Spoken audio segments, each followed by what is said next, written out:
Turning to the state parks, there's nature to experience. The playgrounds, campgrounds, and trails are all open, and be sure to check out the naturalist programs at state parks as well. For spring wild turkey hunting this year here in Nebraska, hunters take note, there are some major changes because of lower bird numbers. See us at the Game and Parks Commission for more information. That'll wrap it up for now. I'm Greg Wagner with the Nebraska Game and Parks Commission. Tickets for Less. Best seats, best prices, no per-ticket fees. Ticketsforless.com. KOZN Bellevue, Omaha, Council Bluffs. This is 1620 The Zone.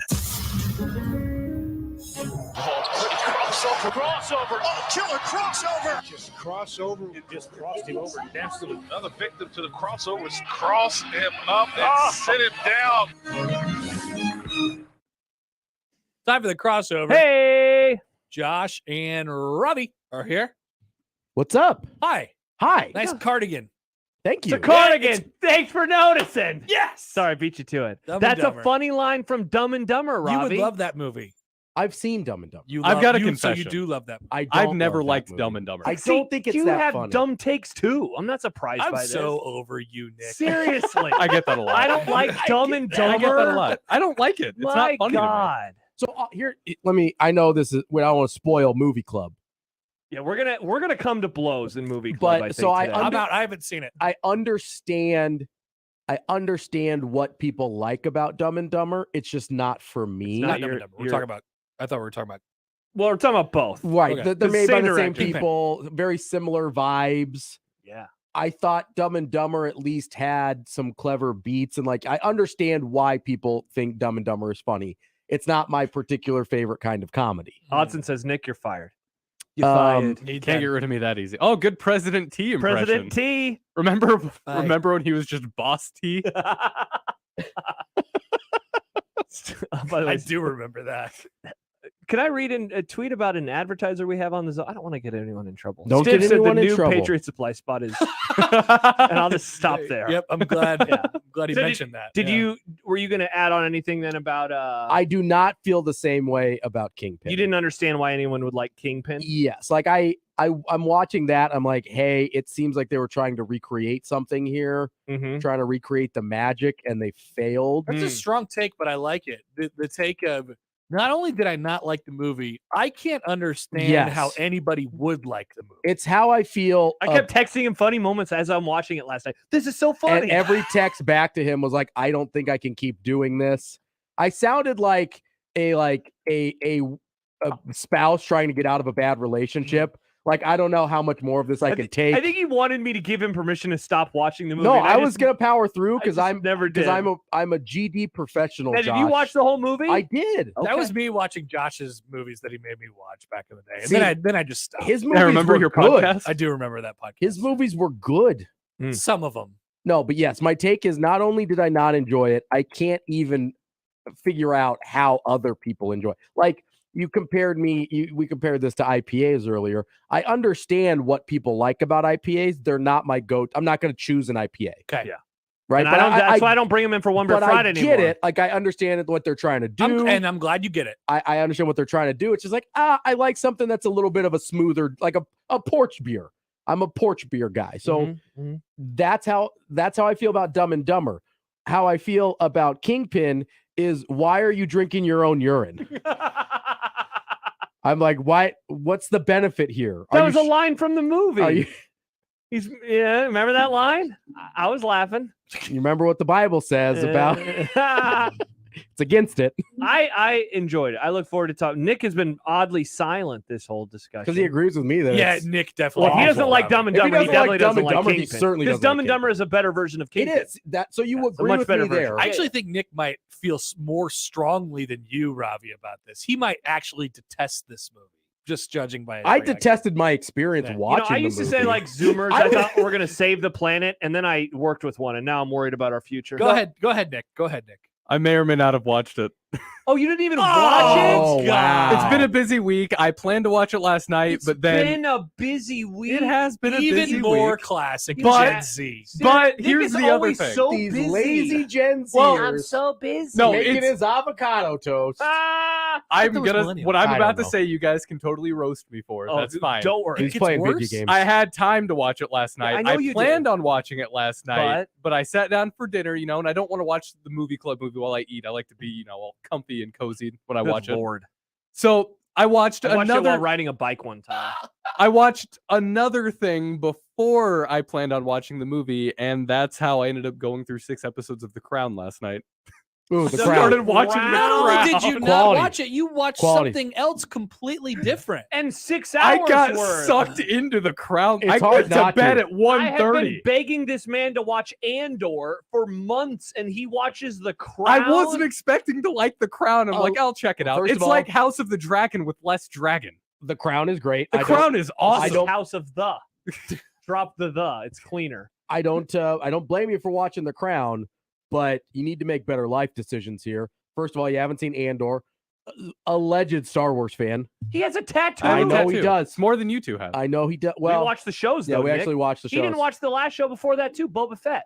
I don't know. I didn't love Boba Fett. I didn't but- either, but he still should But have I watched want- it. There was I- Mandalorian stuff in Boba I've seen Fett. the I first know, that's episode the of. only, that's the only reason I kept powering through. I I've was seen like, the first the episode of Mando Boba stuff is Fett. good. I want to power through Boba Fett just to get to the Mando stuff, but I don't care about Boba Fett as a character.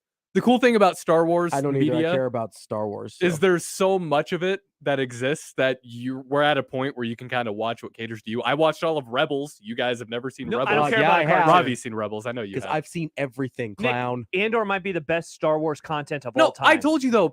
I told That's you a why. spicy take for me. It's not. It might be, though. I told Empire's you. better. I told you. Happer agrees. I think I told you the Happer reason I has haven't no watched idea it what we're yet. talking about. Yeah, his eyes are Nope. glazed. Not at all. I I'm think- watching this college baseball game now. You guys made me watch college baseball. I think I my need. eyes glazing over. You love college baseball. What were you gonna say, Nick? You You're a can finish your thought. regular Alex Sindelar over there. I think I need a Buds. day for Andor. Give me some That's where I'm at buds. right now because I told you. Like everybody's talking about how it's got a slow start. It's the campfire Idiots stuff, say and I that. get that. You said that. You're like, I know it's got a slow start, but then it picks up. Like you said, it was still good, but you said it kind of starts slow. I wasn't like John though, where he was like, "Oh, it's not very good." But I need a day to just power through you, those mean, slow you need starts. 6 hours, maybe. I wasn't planning on The staying up until Crown? 1:30 watching That The Crown. would've That just worked. kind of happened. God.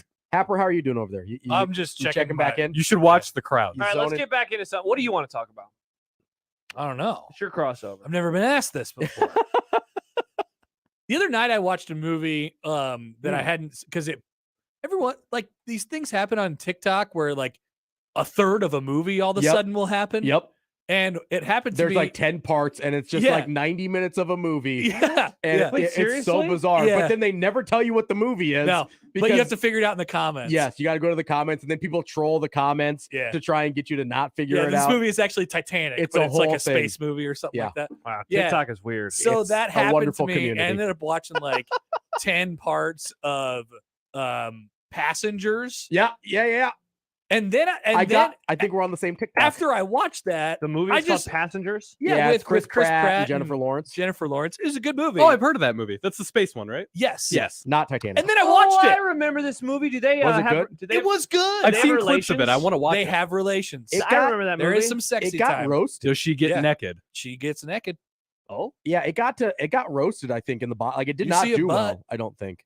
Couple butts, actually, I think. critical reception on Rotten Tomatoes. The film has an approval rating of 30%. Yeah, it got roasted. I told you. So People think it's a bad movie. I don't know if it is. I haven't seen it. I've only seen the TikTok of it, but I just love, like, you could always get me into a movie with a really interesting concept. And the concept, it is a good premise. it's a great What's concept. so what's the premise? So they are on Earth and they are traveling. Well, you never see them on Earth, They're but traveling to a they are colony traveling on Mars. to another planet, a made up planet. Oh, okay. Yeah, it's not Mars. It's just a made up planet. But Okay. in order to get to that planet, it takes forever. Takes 100 years. So they put them to sleep in these They sleep Ted Williams- pods. they A Ted classic. Williams A then. classic. Cryogenic pod. Wait, Yeah. Did they take off their Yes. head?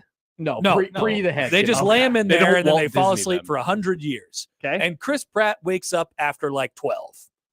He wakes up too early. He's on the ship by himself. So it's like the movie where Everybody else still remember frozen. where they went to Mars and the character woke up and he never went to sleep and so he just ate food. The he ate comedy. all yeah, remember that movie? Yeah, I do. He kept farting in the spacesuit. Yes. I don't remember what it's basically called. That guy was Yeah. in Dumb and Dumber. But it's he was that the cop who it- drank the urine. Yes, if they made that movie serious, Yeah. that's what Passengers is. Okay. Yeah. Yes. So Chris Pratt has to decide whether he wants to die or live or what he's going to do for 100 Live tour? years. And he decides that he's going to wake up the hottest girl he can find. That's problematic. It is a little Yeah. problematic. She should be sleeping. Oh, he's a Yeah. space incel. Now the incel just wouldn't talk to her. Bitch on the internet about it. Probably. He'd wake her up and then he'd complain about her. Then classically they fall in Am I a love. Chad? They have a great time. They're going to live life together. But then she finds out that he woke her up. Oh, that son of a bitch. Yeah, A exactly. tale as old as That time. is a real Chris Pratt move. Yeah. Yeah. Do they fall in love at the end? They do. They Oh. end up having to save the entire ship. Oh. She forgives him. She forgives him. The calamity of the ship nearly exploding brings them together. Well, sure, as will happen. Was it their fault that it almost Yeah, did he exploded? No. rig it to blow up? it would have it would have blown up anyway. So it's actually good that he woke her I up. gotta say, Yeah, I guess so. You could make that argument. anytime there's these like survival situations in movies, the first thing I think to myself is I would end it. I'm not. You wouldn't want to write it out? End it. Riss and I have this conversation I'm every not a week s- when we watch The Last of Us. I'm She's not like, a survivalist. she's like, I don't understand why anyone would want to You live in wouldn't this try world. and fix the ship? Well, listen, maybe at that point, but I'm not. If I'm faced with, hey, I have to live here alone for 90 years, Yeah. just cutting it off. Well, after Just- how long? Like a couple days, couple weeks? After I've like tried to because he tries to reach out to people and stuff. Like after I've, I'd probably give it a little while to see what my life is like. So maybe Passengers isn't a great example. Last of Us is a very good example of this. Another show Nick hasn't watched. If my quality of But he watches life The goes Crown. down by more than The like Crown is good. 35 to 50%, You're out. I'm out. Yeah. Like zombie apocalypse, I thought about it. whatever it is, like nuclear winter. It's just like, this is not for me. The Road. I've become accustomed to a certain Mad Max. lifestyle. I'm not a Yeah, survivor. you're You're a a very homeowner. comfortable guy. yeah. Very I did. I comfortable was. guy. I He was. doesn't scoop his driveway. I don't. God, He's, why would I? He hires people. He spends hard-earned dollars. Why Huh? didn't Chris Pratt just wake up somebody, throw them out of their cryopod, then take their cryopod and I make don't think that you can person? put You yourself can't. back You to can't go sleep. back in. He tried to put himself back in his own pod, and it Ah. didn't work. But I don't think that's I a love crazy. pods. I think what would I would do? What would I do if I was Chris Pratt? Chris would, Pratt listened to that one at 2. Would I have woken up like 100 people to I, do? I may have woken up a bunch of people. The I'm not problem- waking up one. Be like, oh, this girl's pretty good looking. that's exactly what he did. That's though. a It is weird Jennifer move. That is Lawrence. really weird. That's a really weird move. The problem is if you wake up 100 people and they all found out that you woke them up, they're gonna kill you. They're gonna murder you. But Which is why then- you got to pretend like you got to get back in your pod Yeah, when you're everyone's like, waking up. You're like, "Whoa, wow, I'm exhausted. But then there's the robotic bartender who knows everything that's happened. Mm. He I didn't get to the robotic bartender. Yeah, is I the did bartender a TikTok yet. stinker? you'll get to him. Yeah, he's a pip. So you guys are on the same TikTok, apparently. Oh yeah. Yeah, we must be. How do you guys feel? Because I'm not a TikToker. Nick, I don't think you are either, right? Nope. It's I'm a good- creator. People say We it's, recently followed each other, which is nice. It's true. I hear yeah. it's going to get banned in America. How do you guys feel about They've been this? saying that for like 2 years. But I it thought that seems was like- I thought that was a President T thing. No, it seems like it's going to be a president to everybody thing. Yeah, they've been saying that for like 2 years because it's like Chinese. It's technology. Chinese Well, you know, spyware. they banned it. Oh, for it the- definitely is. Yeah, I don't- It's I don't 100% Are you Chinese guys spyware. like? How are you feeling about this? I Well, think TikTok sucks. I If- honestly I would miss not. Vine. I get hon- rid- yes. Vine was great. I am on it, and it's fine. If it went away, I Yeah. would be fine. If it goes away, it's fine. I'll move my attention somewhere. You'll wake up else. Jennifer Lawrence early. That's right. I won't do that. I will have like a whole list of movies I have to get through because I'm like, oh, that looks good. Oh, I gotta watch this one. That looks good. So we just put the movie on TikTok? Not like It's half of it. in like Is it like- several parts. Is it like Mystery Science Theater where they're commenting no, over it? no, No, it's just the literally movie. Just the movie. Does sometimes I that put some ruin- music behind it? Does it ruin the movie because you're watching it in that different aspect ratio? Yeah, I'd be pissed. I would It's hate that. weird. That would bug me. But the only thing it's done is it got me to watch the That's movie. the thing. It got I've me to watched watch- several movies like this, and I've got several more on a list. It reminds me back in the days of early YouTube when people would put up full movies or Mhm. shows, And it but was in always 3-minute crappy. chunks. Yeah, now you can just put the whole movie on in one go. Uh huh. You love to see it. Wow. What a wild time the internet is. It is a wild I wonder what your time. TikTok would be like, Josh. It would lot be of a running. lot of running. People are just running, right? I'm not going to Yeah. say anything, but Okay. yes, it would be. It'd be maybe if any movie, it would be Forrest Gump Oh. because he was running. Oh, I just figured it'd be like me talking Running Man. about it. with Arnold. I made a new Instagram this week. I saw that. You did a post. a running specific Instagram. It Yep. popped up on my people you may You know. don't have to follow it. It's and okay. I was like, Oh, you have a different account. I have 2 accounts now. I have my regular one that's like going to mostly be banks. Is it like Josh running? What's it called? I follow the regular chasing 3 account hours. I follow the regular account because I'm a good friend. I appreciate it. The- This is fun. This is I'm trying to branch out with my newsletter and stuff. Is the the running- regular account just going to turn into a Mr. Banks pet? Basically, account? I mean, it kind of already is. yeah, it's like banks and like ooh, It's like my rule of Inst- thirds, pretty picture. Yeah, my That's what I do. Instagram is basically dogs and Your me dog, in suits your dog, like coming in your arm and trying to eat food. Yeah, Doug.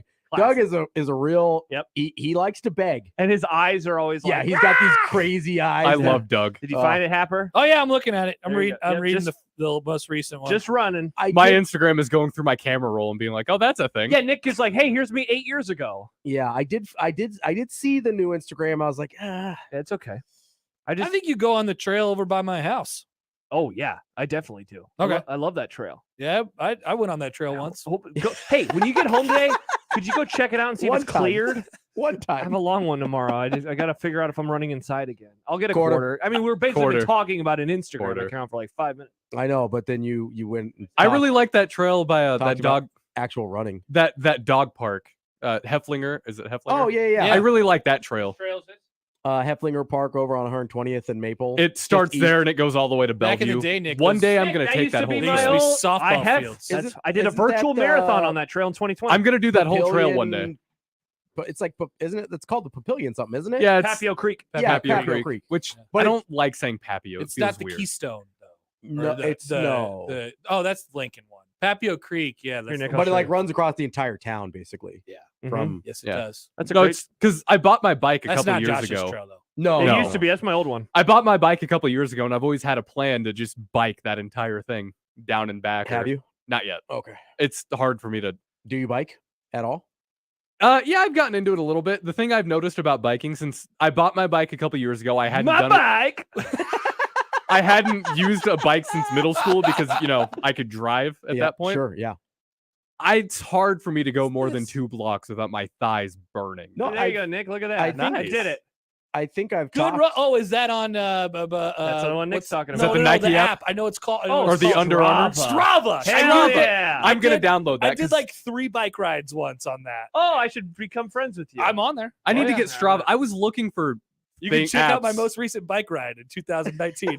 I think I use like the Under Armour app or something. It's like I only want this to track my miles though. I probably Oh, I found you. I rode my bike for shorter distances Follow. than Josh runs. Oh, 100%. It's like 5 miles. That's Last plenty. activity, July 16th, 2020, COVID times. Uh-huh. Dude, you rode 20 miles for 2 hours? Good. Oh yeah, I was riding. Look at this Man, guy. Look at It's this COVID. guy. Biker man. Wow. Yep. Big, No, does Keystone that- Trail. big bike vibes over That'll there. go I think away, I rode right? it out to I rode it out to Eagle. What do you in mean will it Lincoln. go away? The burning thighs when I try to ride my bike. And Yeah. I just have it in the wrong gears. I Just don't don't go in the wind. Like, wait, the thighs, as in like they're chafing, or your thighs are No, like hurting? muscle. like they hurt. the Like, muscle. Oh it's yeah, it'll the go away. the Yeah. muscle acid. Yeah, you'll get whatever. used to it. Lactic Yeah. acid. It'll go away. You just got to That's work a out. myth, actually, but it's fine. lactic acid is It's a myth. Lactic acid exists. That's not what you're feeling.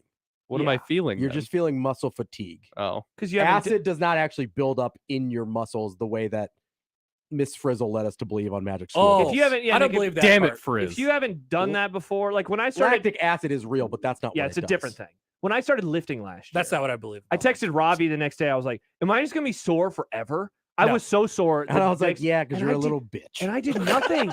Robbie is like, his eyeballs are exploding, and meanwhile I'm like 5 pounds, and I was like incredibly sore. But And the now I'm answer fine. is no. You'll be sore for It's a worse. week. yeah. like, and- I'd and- bike- yeah, you get used to it. I'd bike around the block, or I'd go a couple blocks. I'd get back to my apartment. I felt like I wanted to die. yeah, you gotta work Gotta up power to it. through. Yeah. Yeah, you gotta Did work you up to see it. this? That See this year about this? Did you see this, Josh? That Jacob just tweeted at us.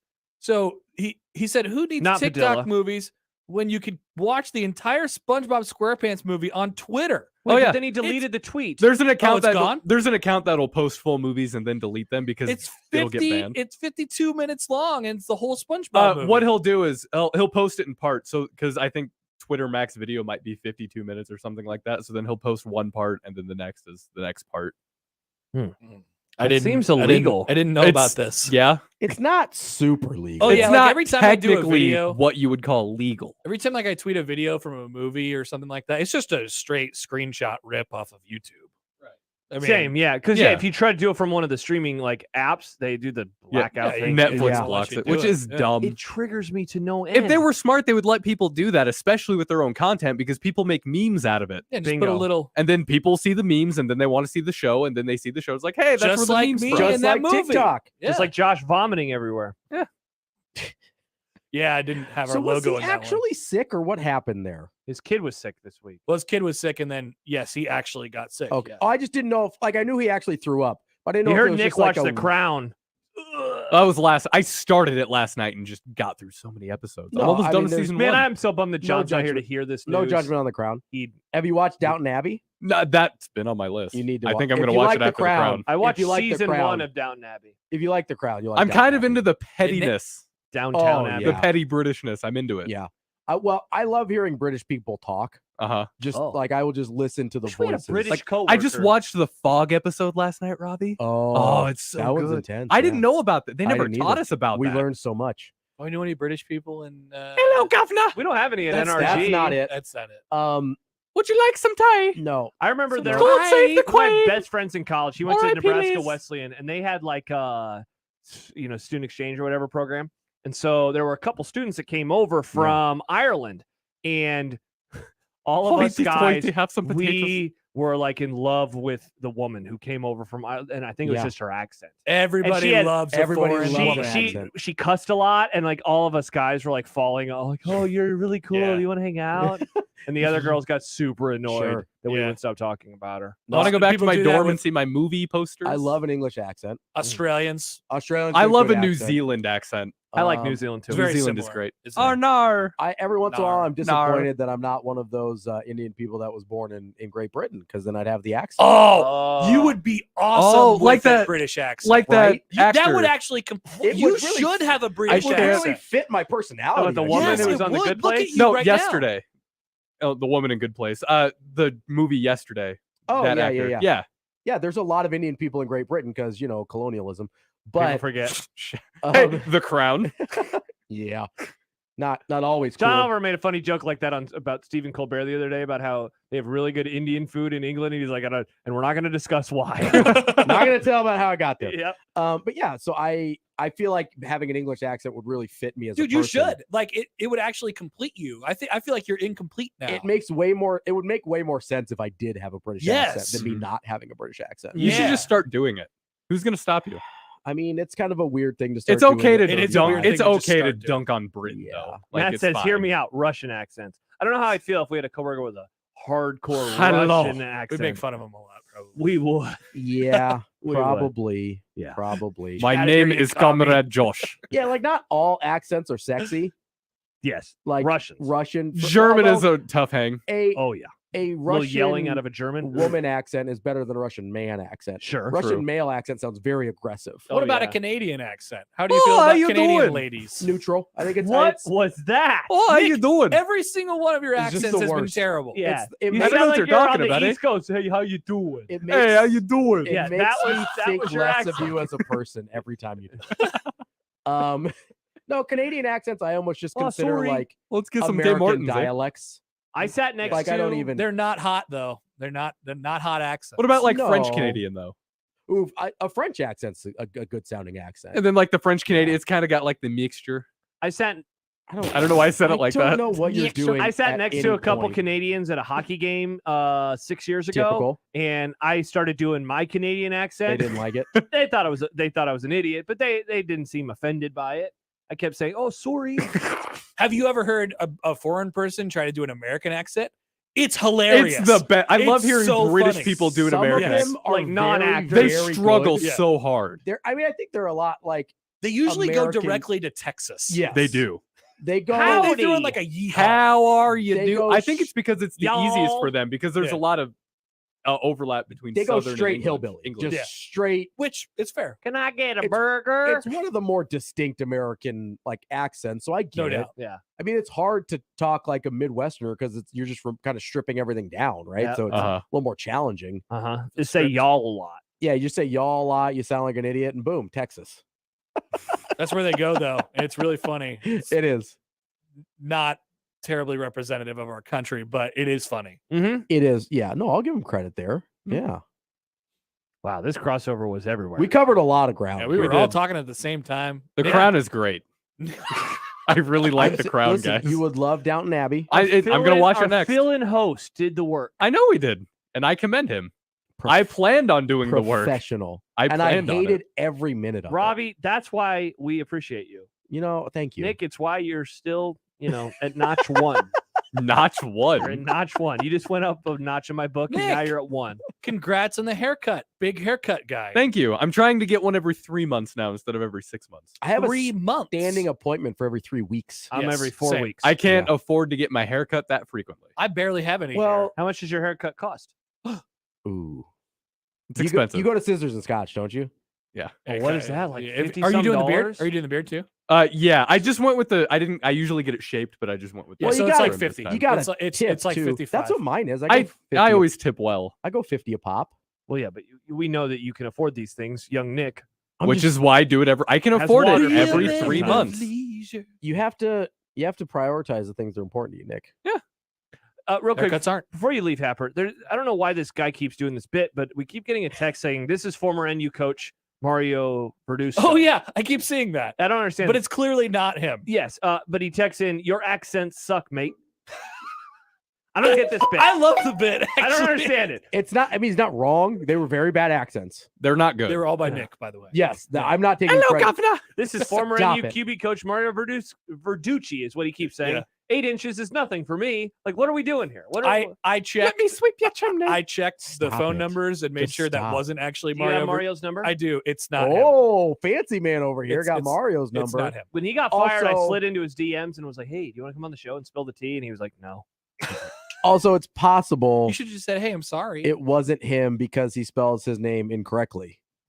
I mean, he calls Oh. himself Verducci. Yeah, here. Verducci. Yeah, you're That ruining the maybe bit. is a red flag. That He's not combining. actually. What's the What was Verducci's first name? Frank. Frank, not Tom Verducci. No. Frank, don't call me my brother Tom Verducci. Mm-hmm. Smile, Tom. Thank you, Christopher. Smile, Tom. Steve Mariucci, Steve Mariucci. Mooch. Yep. 49ers, great. This person texting our show is not any of those people. Not those people. Well, we don't know about the other people. It's 'cause we probably don't just a have guy their named Eric. numbers.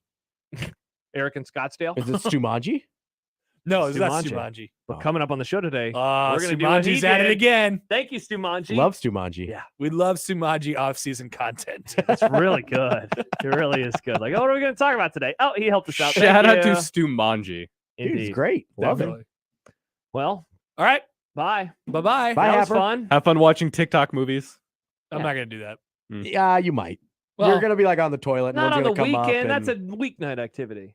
it absolutely is. Yeah. Yeah, like I'm just 11 saying- o'clock. sometimes it catches you by surprise. I know. That's what happened with Passengers. And then I See? started watching Passengers at 11 o'clock, and I didn't go to sleep until 1. And Yeah. that's what happened with The Crown. I'm telling you, watch The Crown. It's good. I don't think I'm going to watch it. Yeah, I don't think Happer's Happer the might not audience like for The Crown. that. Oh, did you like Hot D? Were you a Hot D guy? Didn't watch that either. He's really more of a Kingpin type guy. Yeah. You Whoa, should watch whoa, Kingpin. whoa. I haven't watched Kingpin. You should. I know, but if you love Dumb on and Paramount Dumber, Plus. you'll like Kingpin. I feel like that you were saying that as a slight. Yeah, he is. But No, Robbie's a jerk. well, Yeah. maybe. Yeah. Robbie once told me that I like to boil my chicken. He said And he's got real boiled chicken energy. that was the most offensive thing anybody's ever said to me. Yeah, that's tough. That can't be right. There's no way that He's people got think this about me. Extremely white guy energy. Well, And that's why I said he's got boiled chicken energy. some of it I can't help. I mean, some of it you're wearing a Denver Nuggets That's some white guy beanie stuff. indoor. That is some white guy stuff. Just because I'm white and I'm doing those If things. you were, the only thing that would make it better is if your hoodie was like a Patagonia instead of whatever that is. I mean, that's still a white guy hoodie. I don't What's know that what brand? This is. What's that brand? I don't even want to say Say because it. it's very white. It's not Vineyard Vine. What is it? No, it's called Roback. Oh, yeah. Yeah, Oh, I've I can heard just about tell. this. yeah, it's very white. Andy Staples won't shut up about it Oh yeah, on his pod. yeah. Sponsor me. I'll do a read about it. Yeah. Go ahead. So, I Speaking mean, of like, white guy you don't things, have a lot of podcasts. arguments. God damn Yeah. it. Your podcast is going to be called White Guy Stuff. I don't wear big headphones though. White guys do that. Crap. Not, I'm doing it. not Yep. white, not a white guy. I just don't like having the buds in. It hurts my ears. Yeah, I don't like having the big things because they make my ears sweaty. The cans. See, I Yeah. take them off during breaks, though. Look at so it these doesn't- cans. I take the buds out during breaks. It hurts my ears. I don't like it. I don't. You've agree got with you've this. got like extremely white guy energy. but like, but not in the problematic way. Respectfully. Yeah, in a grill way though. I grill my chicken. That's where I put it. I wasn't saying that That's you where I put actually it. boil your chicken. It's just that's the whitest thing I could think of. yeah, That but is think very about the white. whitest guy you can think of. Ooh, that's a good topic. What's the whitest thing you do? I'm going to tweet that out. But You're like the gonna good have thing. some But he puts on, like, problematic energy. with Yeah, maybe that I should. tweet. Yeah, say the word. No. What's the whitest thing you But he puts on an apron and he goes out there and he puts his chicken on the grill. That's a Does really the white apron guy. say kiss the cook? It is. Yeah. You're right. Do you You're right. season your chicken? I'll say A lot. so He that's does. important. You see A what lot. Josh Hodson said? Uh-oh. He Seasoning. doesn't season his potato salad. Catch my drift. It's not true. This is a stereotype that I want to nip in the bud right now. So this again, it wasn't a comment necessarily on your actual cooking. It was just a metaphor to explain your whiteness. I think you got me pegged all wrong, Robbie. I don't know. I'm looking at you. I'm way less white than you think I am. I spent 6 Josh months said the doing a same thing radio before. show with you. I have a pretty good gauge on how white you are. Broback? Roback? Roback. Broback. No, not bro. back. Yeah, if it was Broback, I don't think I want to look into some Roback. Yeah, don't go to their website. It's very Yeah. white. It's Oh, a yeah. tough hang for. Yeah. You're wearing a cardigan. Shut up. It's a cardigan. Thanks for noticing. All right. All right, I gotta go. All right. Yeah. See you later. Bye. Bye, That Hap. was Bye, Happer. All right. We're way behind clock. Let's start the program next on 1620 The Zone. The Connor Happer Show. If Mahomes was a horse in the Kentucky Derby, do you think he would have got to run in the Derby the way he was limping? One-way ticket to the glue factory for Patrick Mahomes. Take him out back. Well, here's the advantage that we humans have over horses. We can communicate our wants and intentions. Horses can't be like, look, I want to run through this pain. I can go, coach. I want to run. I have to do this. This is important to me. The Connor Happer Show. Weekdays from 10 to 2 on 1620 The Zone. Your Omaha area forecast from the Godfather's Pizza Weather Center and KETV News Watch 7 on 1620 The Zone. Bright skies, but staying chilly here for your Friday with a high of 33 in Omaha, but still feeling like the 20s. Winds will stay a bit breezy here this afternoon out of the south up to 20 miles per hour. Tonight, clear to mostly clear skies, cool and breezy with a low near 21 and gusts out of the southwest up to 25 miles an hour. More mild for the start of your weekend, partly to mostly cloudy Saturday with a high of 41. I'm meteorologist Caitlin Harvey with KETV News Watch 7. 1620 The Zone's Unsportsmanlike Conduct, brought to you by a great friend of the program, Union Bank and Trust. You can find pizza anywhere, but when you want pizza pie piled high with more toppings, that's when you come to my place, Godfather's Pizza. For a limited time, get your hands on 2 of my large one-topping pizzas. Pick pepperoni, beef, black olives, you choose. All this food for only $29. Feed your whole mob without breaking the bank. Hey, it's an offer you can't refuse. Godfather's Pizza. Do it. Shop Sid Dillon Chevrolet, where we sell more Chevys than anyone in Nebraska. Visit us in Blair, Crete, Fremont, or Wahoo, or at SidDillonChevy.com. Chevy, find new roads. You are what drives us, Sid Dillon. Meet Joe A, Hi. Joe B, Hello. and Joe C. What's up? 3 everyday Joes perfecting their banking with Chase. Joe A is locking his lost debit card with the Chase mobile app. Joe B is cruising toward his new ride with AutoSave. And Joe C's Chase banker is helping him budget to go back to school. Tools that help protect, support for what's next. One bank that puts you in control. Visit chase.com/checking. Chase, make more of what's yours. Chase mobile app is available for select mobile devices. Messaging and data rates may apply. JP Morgan Chase Bank, N.A. member FDIC. A DUI is everything you didn't prepare for. You did not save for it. You did not train for it. You did not go to school for it. You did not raise your family or buy a house or get a job for it. It is not your life goal or a dream come true. You have planned for everything in your life. You did not plan for a DUI. Get a ride. A DUI costs more than you think. Brought to you by the NDOT Highway Safety Office.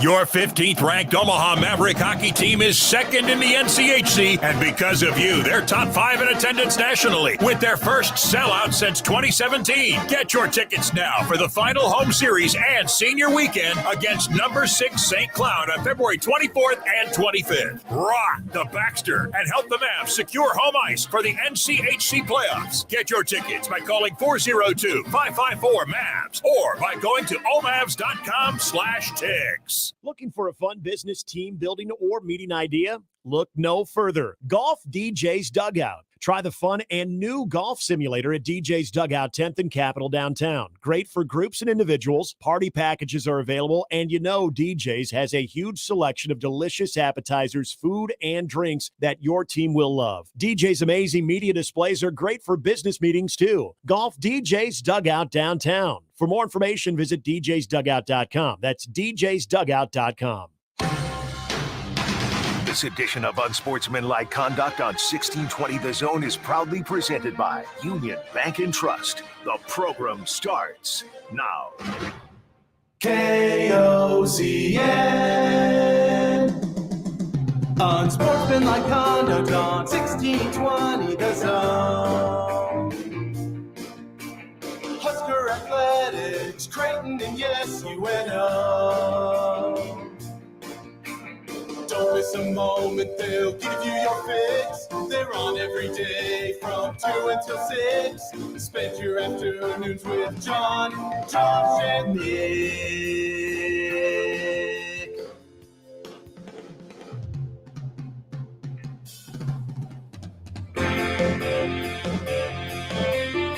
John, Josh, and Nick.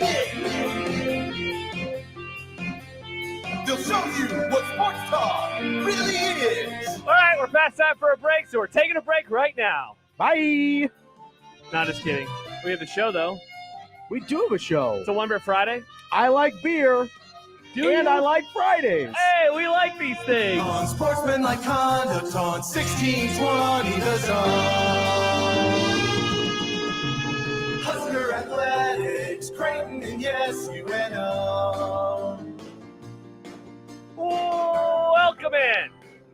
It's Unsportsmanlike Conduct on 1620 The Zone. Josh Peterson, Robbie Lewis, Nick Grimm. Whitest thing you do. Amazing Daniel says, go to concerts at Stir Cove. Ooh. Man, I should just put out the tweet. I don't care about the bad stuff that's going to be said in there. Just block them. If anybody says anything problematic, racist, you're out. Go to Washington, D.C. in January. Block. What's that? Nick, well done. Thank you. That almost made up for all the accents last segment. It really did. Not quite, though. Thank you. It really And did. now it's gone. Asian I don't even know what that one was. Asian Joe says, I go to those concerts too, Daniel. Does this mean I'm a fraud? Oh. No, because if you're a non-white like Joe and I, you get a free pass to do all the white stuff. You can still do the white So things? yeah, I do so many white things. I test drove a Land Rover this morning. What? That's the What? whitest thing I've ever done. What? Man, I've been thinking about how much I want an SUV. Oh, for- SUVs are great. Dude, SUVs are good. I've gotten way into the outdoors. Like, I want to do outdoors things. Oh, Like, I don't do any outdoors. so I want to be things like, hey, Banks, with my SUVs. get in the back seat. There's all this room for you. Let's go to a That's park. why I got my big Jeep Ah. was to fit all the dogs in. I've wanted a Subaru Outback forever. My parents have a Subaru. I Ah. want, man, see, and I don't have a Natasha car really payment wants anymore. a Subaru, but I'm like, listen, I need more luxury than a Subaru offers. Good A Lord. Subaru is a very like practical outdoorsy car if you're actually outdoorsy. Uh-huh. I want the cars for the people that could go outdoors But but they're- are absolutely not going And that's to. why you want a Land Rover. I passed on it, but Yeah. You think you're gonna get it? no. Okay. It wasn't a huge fan. How much did you sell me your car? Could I get yours for like a $400? No. Oh, No. dang it! I was hoping to catch one over you. No, not gonna do Not that. so much. All right, No. I'll put out the tweet during the Oh, break. the Jeep with the weird battery placement. Whitest thing you do. Oh no, that's I'm not driving that Jeep today. I'm driving the other Okay. Jeep today. Wow, what a life! What a life you lead. That's Robbie. Going back to the Stir Cove thing real quick. When George was still here, he and I used to go to shows all the time. A lot of those. He did a lot of white things. Oh yeah, but he gets a pass. Love George so much. He can do all the white things he wants to. Well, George's music taste, it was very eclectic, but he loved Mayday Parade. Sure. Pop punk kind of thing. That's a band I definitely know. That's why it's like post-hardcore, pop punk, whatever.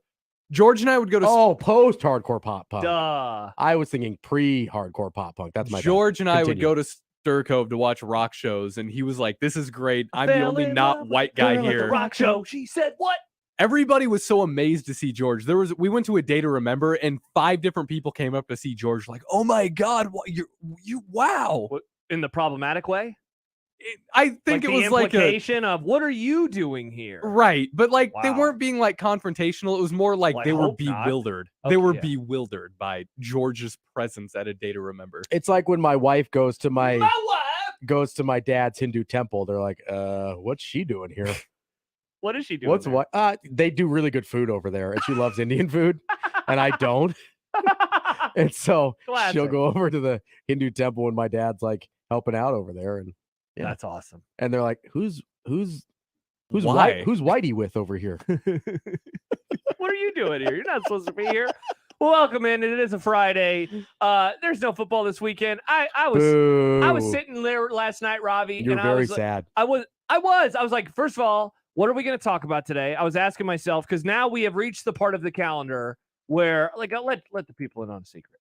Like, it's not March Madness yet, and so if we were going to talk like national college basketball, You're a casual basketball fan, so you don't care about it until March. and a lot of people in this state are the exact same way, where they're like, I don't want to hear about. I don't know. They've got Tominaga fever right now. Yeah, but if I was like, hey, today we're going to talk about UCLA hoops.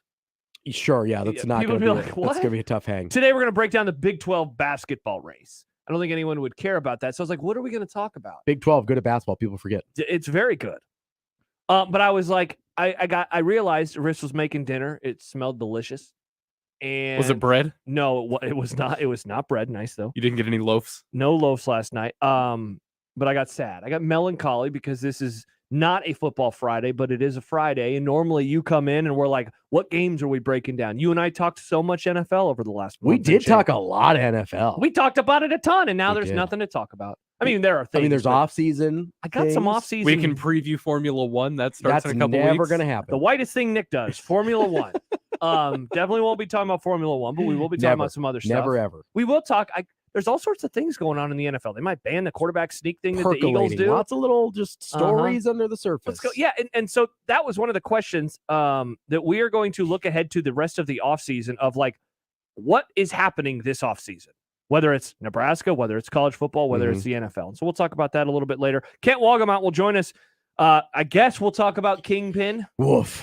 Wow. So one of us liked it. One of us hated it. One of us didn't watch it because he was watching The Crown. It's weird how much that show sucks you in. Yeah, it's An hour goes by and you're like, whoa. It does. You're like, I have to know more. Yeah, definitely not What for me. happened? Which with, is weird because it's history. Like, we know what happens. what happened with the fog? By the way, I got a text from someone who I don't think wants to because he texted my personal phone, who responding to the prompt, what's the whitest thing you do? Drive a Subaru. So there you go. Yep. There you go. Mustache Adam says snow blow. Adam, with all the golfing you do, man, like Adam wins putters at tournaments. Like that's pretty white. Yeah. You imagine winning a putter? Entering into golf. Hell yeah, I want a putter. Entering into golf tournaments while not a professional golfer is pretty white. Yeah. It's definitely. aggressively white. Definitely. MJ says follow Josh Peterson. Hopefully in a Tough good hang, way. Josh. Kurt says use mayonnaise. Oh, that's pretty white. Whopper, Yeah. Whopper says own a bowling ball. Oh, that's really white. Dude, That's one of my pretty white. best friends Very owns a white. bowling ball, and like we've gone bowling together before, and he'll bring in his little ball, and I'm just like, this is hilarious. My mom owns a bowling ball, Really? famously My white. mom. Your mom, yeah, Famously a white. white woman. Yeah. Drew says golf. Garrett says exist. All right. Well, if you're a white person, you exist. That's a pretty white thing to do. Tweeting from 30,000 feet says, listen to Sports Talk Radio. Yeah, if you listen to AM radio, welcome. Welcome. You're along for the ride. It's always AM radio. It and it will always be AM radio. Kelsey says I'm 25% Hispanic, and I think the mild sauce at Taco Bell is spicy. Oh my gosh, Kelsey! It's like my grandma saying no pepper. It's too spicy. Kelsey, if it makes you feel any better, when my wife convinces me, convinces me to order Indian food, which is on a rare occasion because I think it's only okay. I always order under her name, because if you have a white person's name when you're ordering from an Indian restaurant, they won't make it as hot. And then she always orders under my name because she loves spicy food. And I'm like, I just want it mild. I just want a little bit of flavor. Wow. So Kelsey, if that makes you feel any better, hopefully that's quite the move by these restaurants. Oh yeah. Wow, stereotype. Oh, there's a lot of restaurants around here that they would do make stuff like that. They would It's make white fine. people cry. It's brutal. Oh wow! I need to figure out how to make my food spicier than if I'm ordering. You from need a very specific. I mean, not from like I don't really like Indian food a whole lot. Oh wow! I'm sorry. Problematic, We had it for my mom's Josh. birthday, and she was like, "Is it okay if we have?" And I don't remember Where'd the you name get of it from? I don't remember. I could Okay, find because it you in may the have group not now. gotten good Indian food. No, I don't know if it was good. But she was like, "Can we have it?" I was like, "Sure." I mean, it's your birthday. I'm not it's gonna your say bir- no. yeah, don't be that guy. But I Josh. mean, I'll be honest. I was a little bummed when I was like, "That's what we're having." Listen, Indian I wanted food's something fine. else. I just am not gonna like crave Indian food. I'm never gonna be like, yeah, I want Indian food. And that's the thing. It But was it's like when I had the have it, I'm not mad. naan, right? Naan. Naan's good. Yeah. I'll eat a bunch of the naan. Yeah. I like Big non guy. I like bread. You just Call back to the commercial break. Do Sorry, love- people, you don't know. do what we're love talking bread. about. Yeah, we love bread. Don't fill here. up on it. So yeah, we'll do all that stuff. And I mean a bunch of other. It's a Friday. Fun. What do you need me to say? Hey, we're talking about sports. It's a Friday. I can break down the first 5 episodes of The Crown. No, I thought you watched 6. It was. Now it's I said 5? it was 5. It's 5 It was episodes. 5. Oh, problematic. Yeah, geez, Nick, tough look. It was 5. 402-951-1620. Give us a call or text us to 402-951-1620. Travis says Kingpin is an excellent movie. Shame on you, Ravi and Nick. I mean, Nick didn't watch it, so he might like it. Probably not, Yeah. but he might. I don't think I'd like. It doesn't seem like my kind of It movie. doesn't. Listen, I hated it. I don't know. I don't know what to tell you. Eric says, pretty white to talk incessantly about your great finds at Costco. Not judging because I do that. I also drive a Cross-Trek and like chicken straight from stock. Screw you guys. Man, that's like the trifecta right Yeah, there. that really was. That Subaru, really was. Mr. White. Costco, chicken Yeah. stock. Yeah, might as well call you Walter because you white, bro. All right, Josh Peterson, Robbie Lula, Nick Grimm. Who knows what is ahead, but it's going to be fun on this Friday. It's Unsportsmanlike Conduct. Also, J-Tech Instructions on Twitter feed at USC 1620. The lineup powered by the Rooferys at John Higgin Weather Guard. It's Kent and it's us. It's Unsportsmanlike Conduct. Equitable Bank Inbox. I'm just trying to figure out what have I missed. Josh at 1620thezone.com. All right, let's do some radio when we return on 1620 The Zone. The best way to catch all the action is on 1620 The Zone. And no line for the bathroom. From basketball to volleyball, baseball to softball, soccer, tennis, and so much more, the Creighton sports season is packed with action. The 1620 The Jays podcast, presented by Barry Law, covers it all. Each week, we visit with Blue Jay athletes and coaches to hear their stories and document their climb through the Big East Conference. The 1620 The Jays podcast drops each Friday morning and is found at 1620thezone.com and all major podcast platforms. Just search 1620 The Jays. Covering all things Creighton Blue Jays, it's the 1620 The Jays podcast, presented by Barry Law from 1620 The Zone. Peerless Energy Systems is Nebraska and Iowa's locally owned and operated authorized Solaire air compressor distributor. Peerless Energy provides products and solutions for compressed air systems, helping companies in manufacturing, food processing, transportation, auto body repair, car dealers, and more drive industry efficiency through service, support, and relationships. Let Peerless Energy Systems help you increase efficiency with your compressed air system today. PeerlessEnergy.com. Join up, join in. It's time to make good on those New Year's fitness resolutions by becoming a member at Croc Center Omaha. There you'll find a full range of fitness activities, from free weights to Zumba classes to an indoor track, pickleball, and more. Join now and save. We'll waive the fees, plus you'll get 1 month free with an annual paid in full or auto pay membership. The Croc Center is just moments away from the Kennedy Freeway and Q Street. Go to omahacroc.org for more information. That's omahakroc.org. When using an ATM, you probably don't let strangers look over your shoulder. But experts at the Office of the Comptroller say thieves may watch without you knowing it. Thieves can use card readers to skim or steal account information and tiny cameras to watch you type in your ID number. To reduce your risk, beware of any unusual or suspicious devices attached to card reading machines, and cover the keypad when entering your PIN. For more information, visit helpwithmybank.gov. Join Genesis Health Clubs today for just $10 and save $20 per month every month with no contract. Hi, I'm Rodney Stephen, owner of Genesis Health Clubs, here with the secret to healthy fitness habits. It's true that there are plenty of people who manage to stay consistent with exercise over lunch or after work, but the real secret is scheduling exercise into your daily routine. Pick a time, and that is your time to exercise. What is more important than your health? Nothing. So what time are you working out tomorrow? I'm inviting you to give it a try by joining Genesis Health Clubs for just $10 and save $20 a month, all with no contract. Whether your exercise is at 6 a.m. or 6 p.m., schedule your exercise because it's the most important part of your schedule. And now life's little interruptions won't stand in your way. My dad always told us, don't put something off till tomorrow that you can do today. Make today your day for better health. Come into any Genesis location or go online and get started for just $10 and save $20 per month with no contract. Go to GenesisHealthClubs.com to get started today. The Zone Inbox is brought to you by Equitable Bank. We take banking personally. Email me, Connor Happer, with the Connor Happer Show at Connor, CONNOR, at 1620thezone.com. Send me your love, your hate, and maybe a few hot takes. The Zone Inbox, presented by Equitable Bank. This is Unsportsmanlike Conduct. We had dueling polls on 1620 The Zone.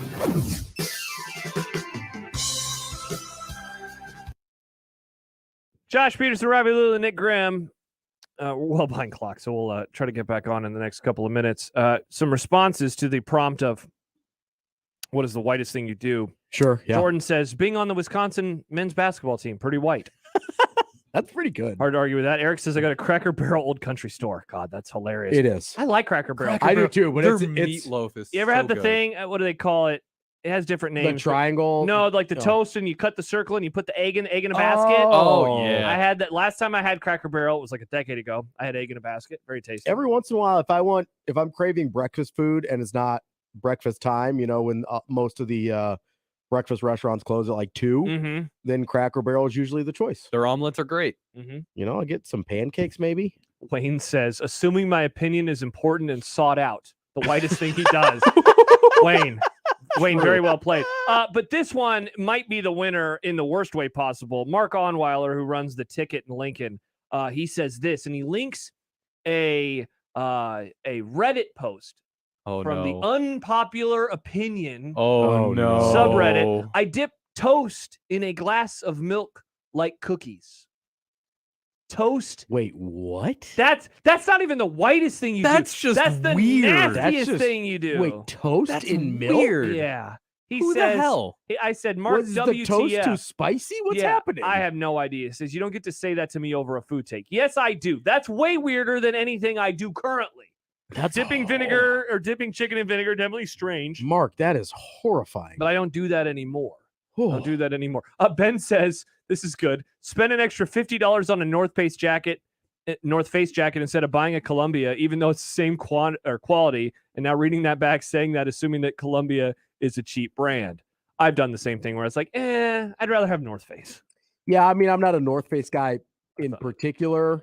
White people love North Face. I'm a Carhartt guy. I remember in white college, people I love was like, Carhartt. what is this North Face? Different kind of white people. Everyone has the hey, North Face. I want they're a North warm, Face. Robbie. No, Carhartts are super warm. I understand that. Yeah, I've never had a North Face. I feel like Patagonia's in that same neighborhood. Never had Patagonia before. That's like the level up from North Face, I think, is Patagonia. I'm not sure. That's way too bougie. I don't know the What level of white is Patagonia? It's almost translucent. It's Oof. so white it's clear. Ooh, how about having a water bottle at all, like everywhere I go? I don't know that that's a white okay, thing. good, I think that's like Is that's that a human thing? I think that's a responsible generational hydration. thing. I think people. I do take water bottles with me now, literally wherever I go. Now mine's always filled with diet soda. There's Same never thing. water in it, but I do always Same have one. thing. There's water in the soda somewhere. There is. It hydrates you, just not as efficiently as water, and it tastes way better. Diet soda does Then water? Yes. Oh, hell no. Water's disgusting. What? Water's great. What? Disgusting. Disgusting's too aggressive. I don't. Way aggressive. I only want water if it's like 1,000,000 degrees outside and I've just like worked out or mowed the lawn or something. And even then, I would prefer soda. We're going to go to break in a sec, but Aaron Papillion wants to know, where's LL Bean on the LL Bean is pretty high. I was gonna say on the I have whiteness. some slippers from LL Bean. Oh, they're so comfy. Elite. Oh, they are great. My Yeah. feetsies are always warm and cozy. Where's when I wear 'em. yeah. I'm not sure where it is compared to I Patagonia. wore them and yesterday. North The whole Face. show, Nick. I had my slippers on. Oh, must be nice. It was great. I had was my at boots home. on because I had to get here. Well, you did a good job, Nick. Did you get here in that little red thing? Yeah, I did. Wow. I know how to drive. I'm from Iowa, that Robbie. rickety piece of garbage I was somehow gonna got say, Nick to work. My quarter panel's falling off. I had to be really careful about how I described that because none of the words I wanted to use to describe it can I say on the You radio. can't say the first word, but the second word is box. Yep. That's exactly. That's how I describe my car. Hoopty? I think hoopty. Hoopty. Hoopties? Yeah. Hoopties. That's a descriptor too. Yeah. Toast in milk. What in the? That is so weird. That's not white. That's Who the just hell disgusting. does Yeah, that? that's just gross vibes, man. Yeah. I don't know what to tell you. Yeah. Ugh. Travis says, if you ever want to get a Subaru, Josh, you're required to have Patagonia. Well, I don't think I can afford either right now. I'm not going to get a Patagonia. I want a Subaru. I do I too. just want an SUV. So I'm going to my trail and my Subarus SUV. aren't like really SUVs. They're like crossovers. They're That's fine. crossovers. I just want a bigger vehicle. I'm sick of my Subarus car. are like very practical for people that are actually doing outdoorsy things. See, my I'll do problem is, outdoorsy Which is why I don't want one. Yeah, I want one. I I want want- to go hiking more. I want an no, Outback thank you. Wilderness Edition, which is like an extra $5,000. I want it in green. Ooh, I that's want a a good car. Like the forest green. Yes, I want a that's like the forest green typical car. Subaru color. Yeah, that's what I want. Yeah, All no, right. I want something in like all black with the blacked out rims that will only ever touch mud if I have to like off road in like my neighborhood for some reason, Sure. or to like hop a curb to get around a line. It's the life that you live, man. Listen, I've made choices, and Must this is where be I am. nice, With your Robbie. cardigan. Yeah. Listen, just because I wear a sweater doesn't make me better than you. I just am. Yeah, I was gonna say. Yeah, I know that you're This is better not than the me. reason Yeah, why. it's a part of the. It's a part of the ambiance. It's just a visual representation. All right, we got to talk some Creighton hoops. Also, a Nebraska basketball question for Robbie. What? As we roll on, and we can talk about the offseason coming up in the world of football, college, Nebraska, pro football as well. It's Unsportsmanlike Conduct on 1620 The Zone. Experience the Woodhouse difference and shop with confidence at Woodhouse Chevy in Missouri Valley. The Chevy Silverado 1500 has the strength to take on what's next with a multi-flex tailgate with 6 different functions. Plus, there's Super Cruise drive assist technology and advanced trailering system to make the haul that much easier. And with 9 unique trims, the Chevy Silverado can be customized to suit your needs. Now at Woodhouse Chevy, get 2.99% APR financing on a 2022 Chevy Silverado with approved credit. But act now because this offer expires February 28th. See Woodhouse Chevy's entire line of Silverados and schedule a test drive at woodhousegm.com. You can also value your trade, fill out the credit application, and chat with their knowledgeable, friendly staff. Visit Woodhouse Chevy, just off I-29, exit 75 in Missouri Valley, or woodhousegm.com. Chevy, find new roads. Live from the Host Coffee Studio, this is 1620 The Zone. If the COVID pandemic should have taught us anything, it's that the worst estate planning anyone can do is do nothing. Write this number down, 402-397-5880. That's the number to the law office of Christian R. Blanc. Chris Blanc can walk you through the creation of your own estate plans that include power of medical attorney, living will, joint living trust, and more. Your initial consultation is always free. Call the law office of Christian R. Blanc at 402-397-5880. Your neighborhood is more than blocks of buildings. It's the people who live there that make it special. At Union Bank and Trust, we're not just creating home loans, we're making neighbors. We're not just small business lenders, we're small business shoppers. We don't just live in your community, we help you build it. Because our people are your people. Visit uet.com/neighbor to learn more. Union Bank and Trust, member FDIC.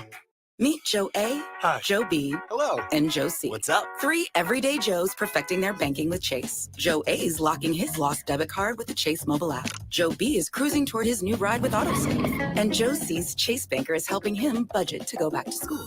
Tools that help protect, support for what's next. One bank that puts you in control. Visit chase.com/checking. Chase, make more of what's yours. Chase mobile app is available for select mobile devices. Messaging and data rates may apply. JP Morgan Chase Bank, NA member FDIC.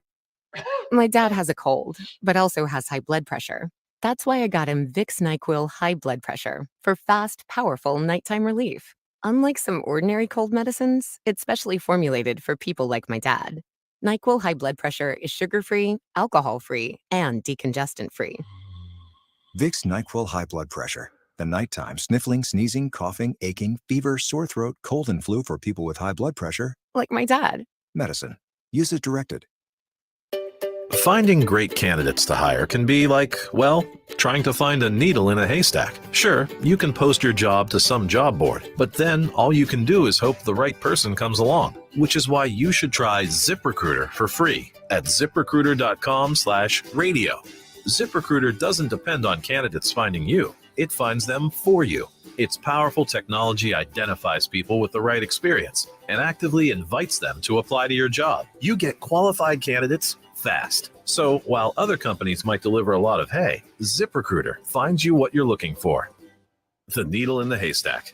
See why 4 out of 5 employers who post a job on ZipRecruiter get a quality candidate within the first day. ZipRecruiter, the smartest way to hire. And right now, you can try ZipRecruiter for free. That's right, free at ziprecruiter.com/radio. That's ziprecruiter.com/radio. ziprecruiter.com/radio. Tickets for less. Best seats, best prices, no per ticket fees. Ticketsforless.com. KOZN Bellevue, Omaha, Council Bluffs. This is 1620 The Zone.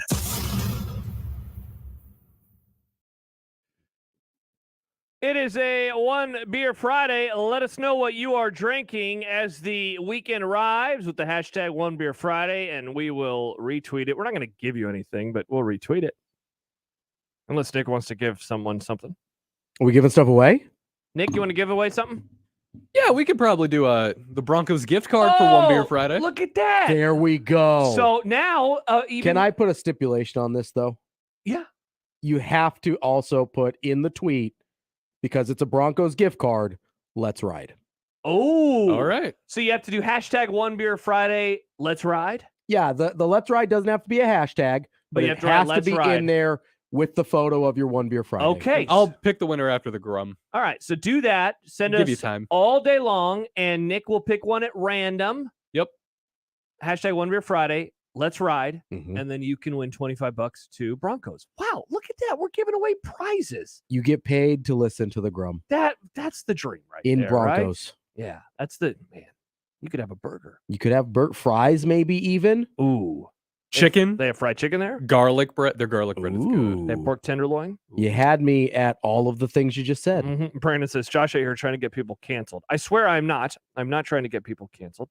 Let's see. Michael, not severe, but spells it the same way, says bringing beer to any function, especially kids' birthday parties, and trick or treating.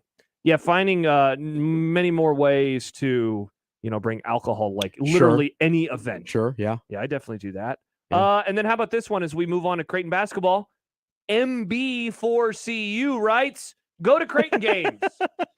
It's a very white move. It is a People talk about sweater vests. predominantly white atmosphere. Yeah. Hey, can I get some wine? No, it's a basketball game. Order a beer, you monster. Listen, some people want wine. I don't know what they'll be drinking in St. John's. Maybe their own tears, Robbie, some would say. Nice. Jays play the Red Storm tomorrow. Yell pregame coverage tomorrow at 5. Yep. Nailed it. Nailed it. Last time these two teams played, Creighton finished the first half with a nice little run. They won it by 13. They won the game by almost 30. I know we hit on this a little bit yesterday, but like concerns with this game, is it more like what St. John's brings to the table, or is it more like Creighton self-inflicted wounds allow St. John's to hang around? Because, I was thinking about this morning when they played there a few years ago, and I know it's a long time ago, so bear with me, but 3 years ago, right before COVID, that was a really good Creighton team, and they went on the road late in the year. It was like early March, right? And they lost. Yeah. And I was like, that's odd. And so I don't know. This arena always kind of, just seeing it on TV, it always seems to bring up like bad memories. And next year, a couple guys get hurt in that game, right? Or at least one guy got hurt. Yeah, I believe that's no. Did Ryan Emhart get hurt at home or on the Or was road? that last year? Either way. Ryan Emhart got hurt against St. John's. I think it was at home though. Okay, I thought it I was don't on the road. remember. Either way, yeah. No, I mean you're right. The St. John's is a different team at home than they are on the road. That's just, I mean, I think they knocked off. They had a really good win just a couple days ago, or a couple games ago. It was either Providence or Xavier, I think.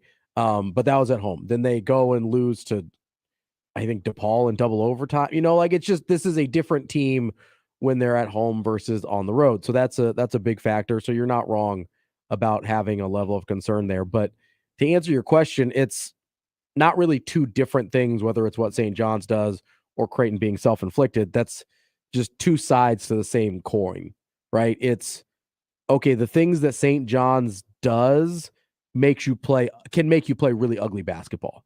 And so that technically is still somewhat in your control, but St. John's makes it really easy to play really ugly basketball with turnovers, giving up offensive rebounds, getting sped up, and just getting into a really messy basketball game, which is what St. John's wants to do, because that's how they can win.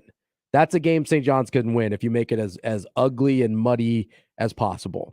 Whereas if Creighton plays clean, I don't think that's a game St. John's can win. If Creighton, we saw, won by 30 last. Yeah, I mean they killed them, right? Yeah. So if they keep it under 15 turnovers, which is not even that good of a number, right? Like that's a very reasonable number. Keep it under 15, so 14 or less. If you stay even on the offensive boards and don't get killed there. Or even if you do get killed there, don't give up a ton of second chance points, because St. John's half-court offense is horrifyingly bad. It doesn't exist. It's a lot of one-on-one stuff. They'll run some pick and roll.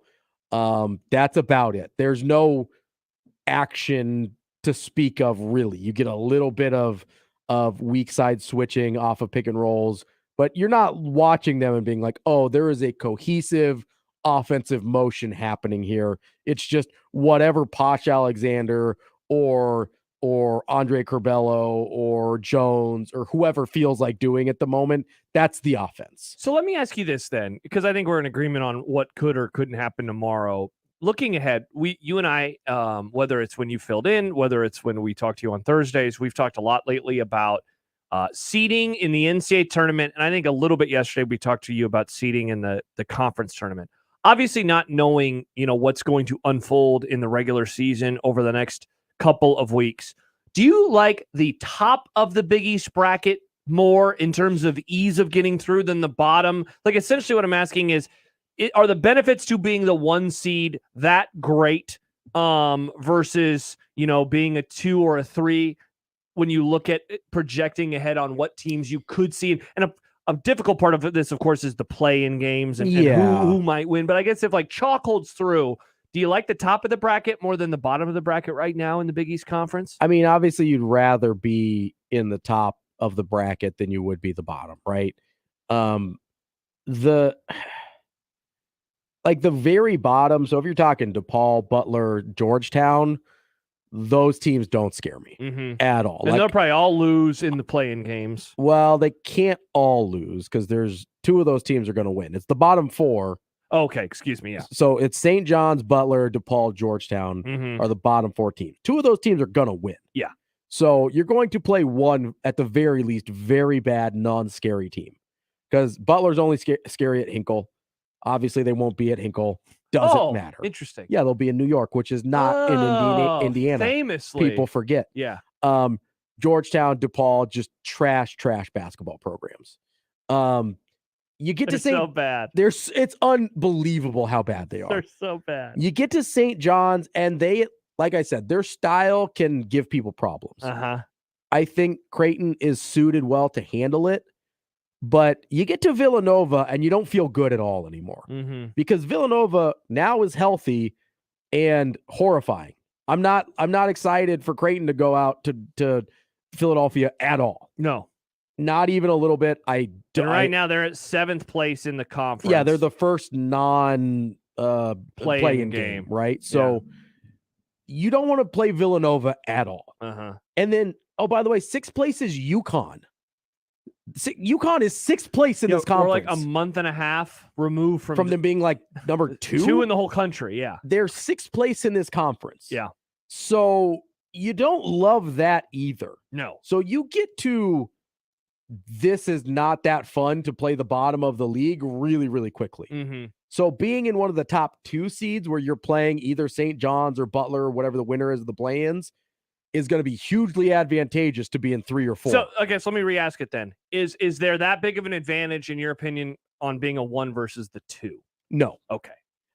Not really. I mean, St. Because John's... I meant more like being at the top half of the bracket versus the bottom half in terms of 1 versus play-in, 4 and 5, and then, 2 versus play-in, and then 3 and, 6 or whatever. St. John's is going to be the scariest of the play-in teams, but you would much rather play like the gap between them and whoever, Butler, DePaul, or Georgetown. And let's be honest, St. John's is very capable of losing to one of those teams because they're St. John's. Yeah, sure. Right? So you don't even really know. But I wouldn't make a huge distinction between 1 and 2. I would make a huge distinction between 2 and 3 and 4. Yeah. That to me is where you start, because honestly, you're better off in the 4-5 if you're playing Seton Hall than you are playing, which that could change because Seton Hall and UConn are right there.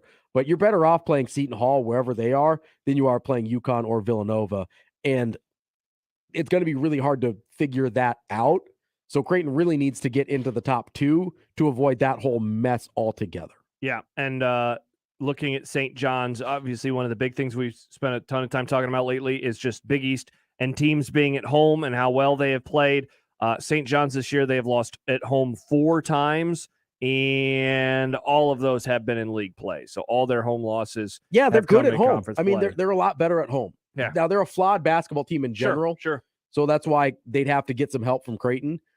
But this is not, I'd be not shocked, but I'd be pretty surprised if you had the same result as you did in Omaha. Yeah, I think so too. So that game coming up tomorrow night, 6:30. John will have pregame coverage live from NYC at 6. Queens, technically, Queens, where they're at, and then Ravi will have his pregame show at 5. Stop it. Yeah, Nick, no more crowd. The accents are so bad. Yeah, they're pretty horrible. They're really, really bad. They're not great. No, they're not. At least he knows. I guess that's something. Bond says the whitest thing he does, unironically calling people chief. It's a little passive aggressive there too, bro. Yeah, it is. Walter says using SPF 100. That's so much SPF. That's a lot of SPF. Why do you need so much SPF, bro? Jacob says get the mild sauce at Taco Bell. Man, mild sauce, that bums me out. It doesn't even taste I don't good. even get sauce. Yeah, I don't really? either. I don't like the flavor of it. I used to, and then I got out of the flavor. Now I just put salsa on it at home. See, I've got my own sauce at home. I put some Cholula on there. I have them put creamy jalapeno on everything. Oh, that's the good stuff. Yeah, their spicy ranch is pretty good They too. order stuff online, and you can just do all those. The creamy jalapeno is those incredible. changes. Yippee asks, can we get Robbie's take on Nebraska ball? Honest question, not even trolling. Yes, we can. We'll do that next.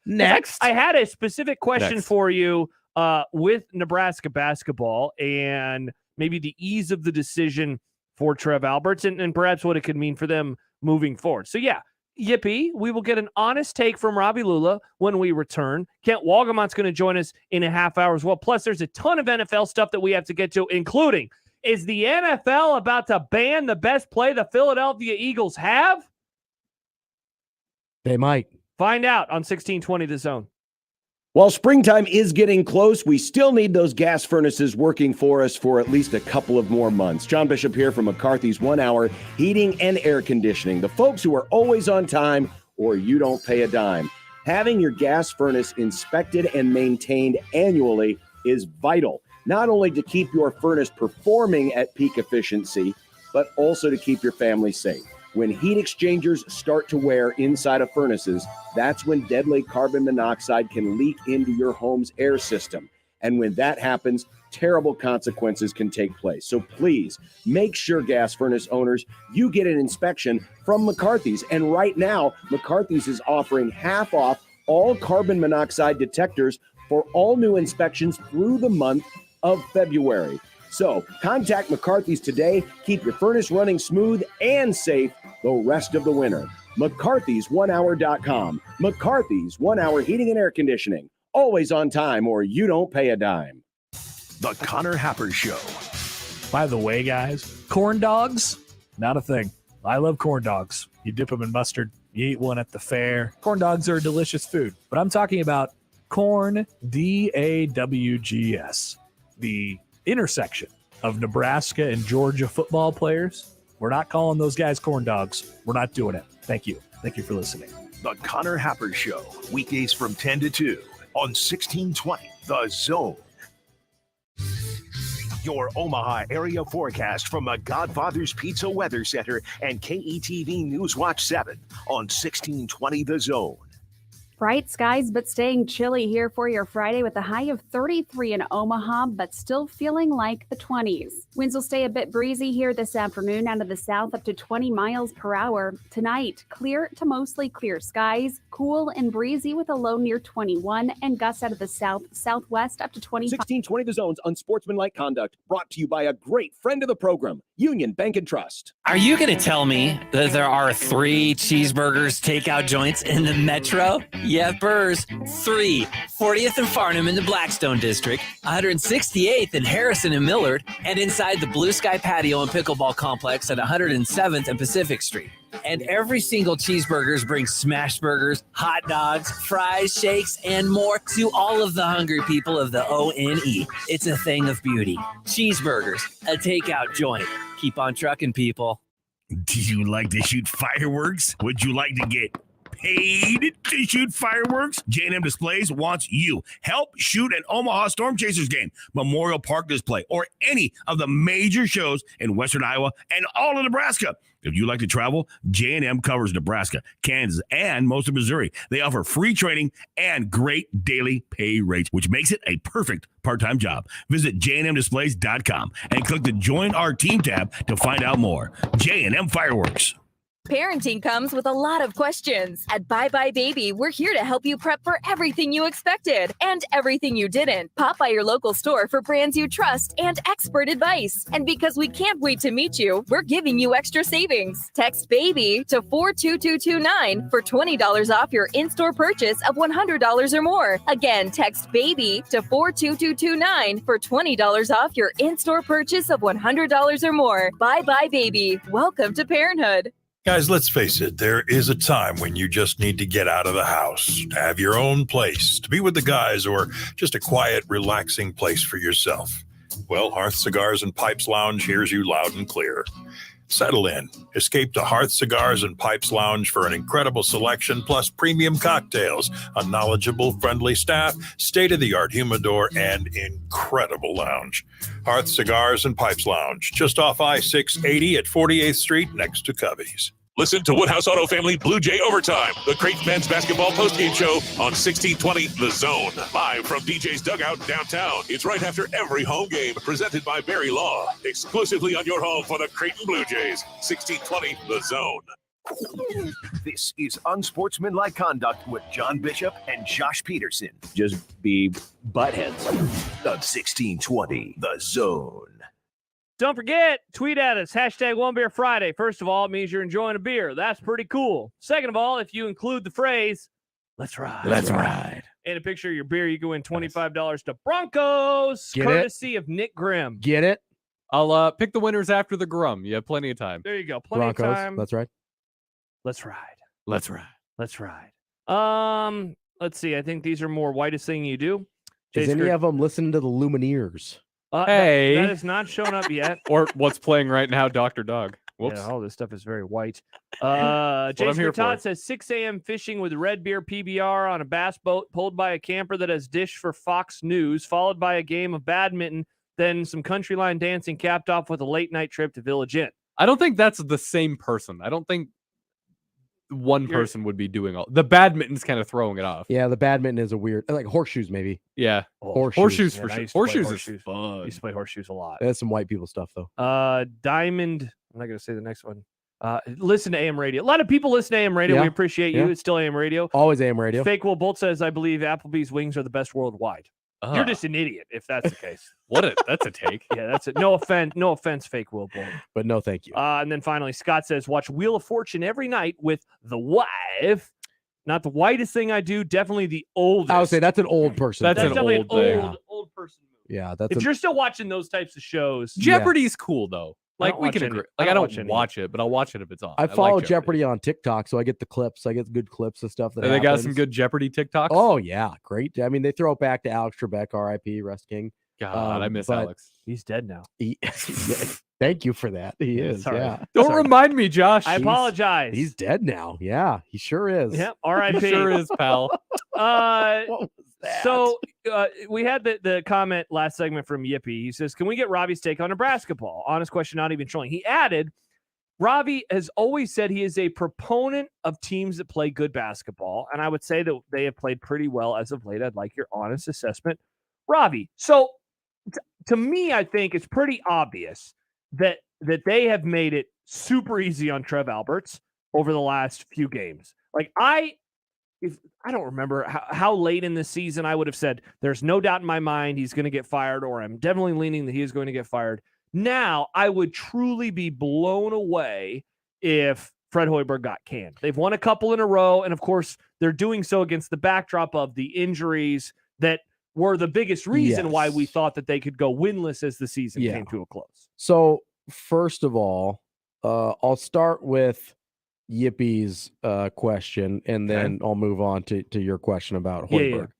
I do think this is, I've said this for most of the year, I think this is the closest they've looked to a functioning basketball team under Fred Hoiberg. Easily. And that sounds super passive aggressive, and I don't mean it that way. What I mean it as, this is a roster construction that makes sense. This is a team that plays a style, and I know they've changed their style a bit with the injuries to Bandamel and Gary, guys that were kind of their defensive anchors at least. Throw the bones. So they've changed their style a little bit there, but they went from one functioning style that made sense to their roster to a different functioning style that makes sense for what their roster is now. That is not anything that happened the first few years under Fred Hoiberg. Correct. It never looked like it made any sense. The rosters never looked like they made any sense. You can place blame wherever you want for that. Obviously, some people are not with the program anymore, whether coaches, players, whatever.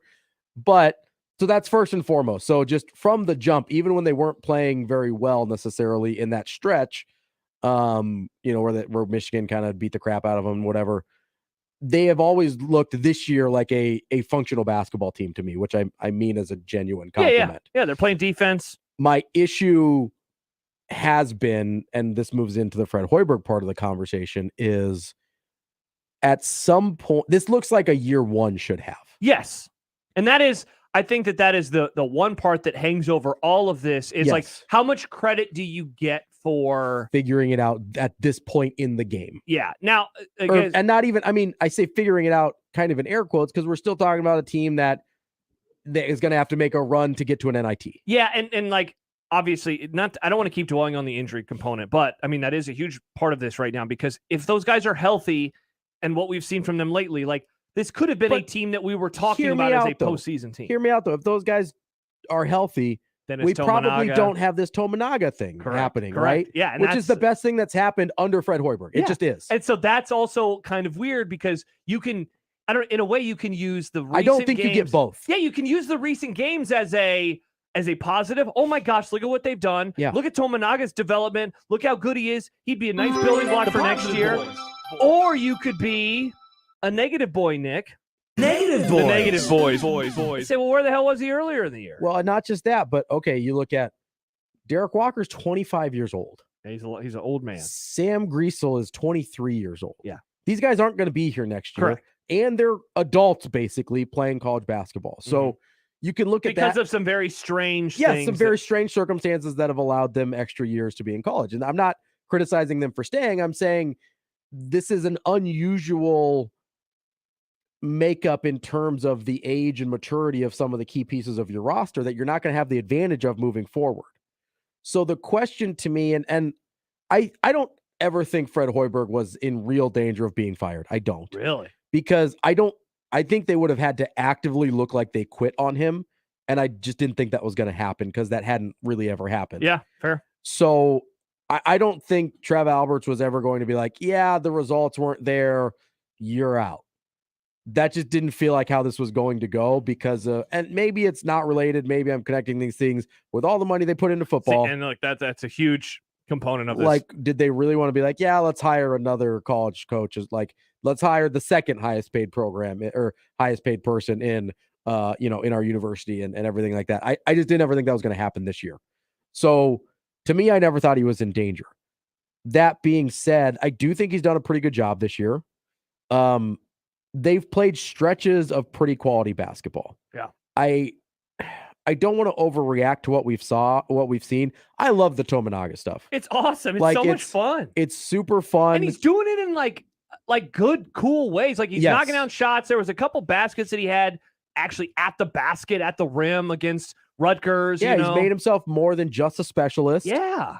Which I really enjoy. I enjoy players that play his style. Yeah, me too. Like it's a likable style. I know everybody's like, oh, he's the Japanese Steph Curry, whatever, and whatever. Like, I think it's disrespectful to compare anybody to Steph Curry. But that style of player where it's a lot of like coming off of screens and like the deep shooting and all the movement. It's infectious. It is. It's really good for your basketball team to have guys like that. Yeah.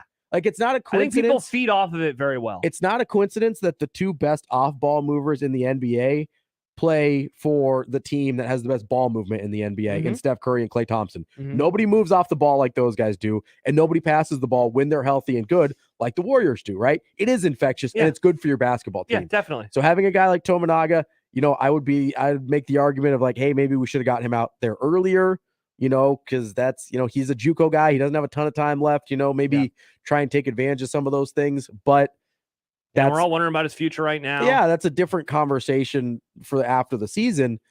So that's quality, and there's been some quality, like I said, quality stretches of basketball here. Even when they've played well, this doesn't look like, I know they're not going to make it to the tournament, but even when they're playing well, this doesn't look to me like that's a tournament team. Yeah, you know what I mean? Yeah, like what we talked about a couple minutes ago, earlier in the year, Tominaga wasn't certainly contributing like he is now when they were at full health. So there was that, and like, they won games and they beat Creighton. People forget. Do you know they beat Creighton?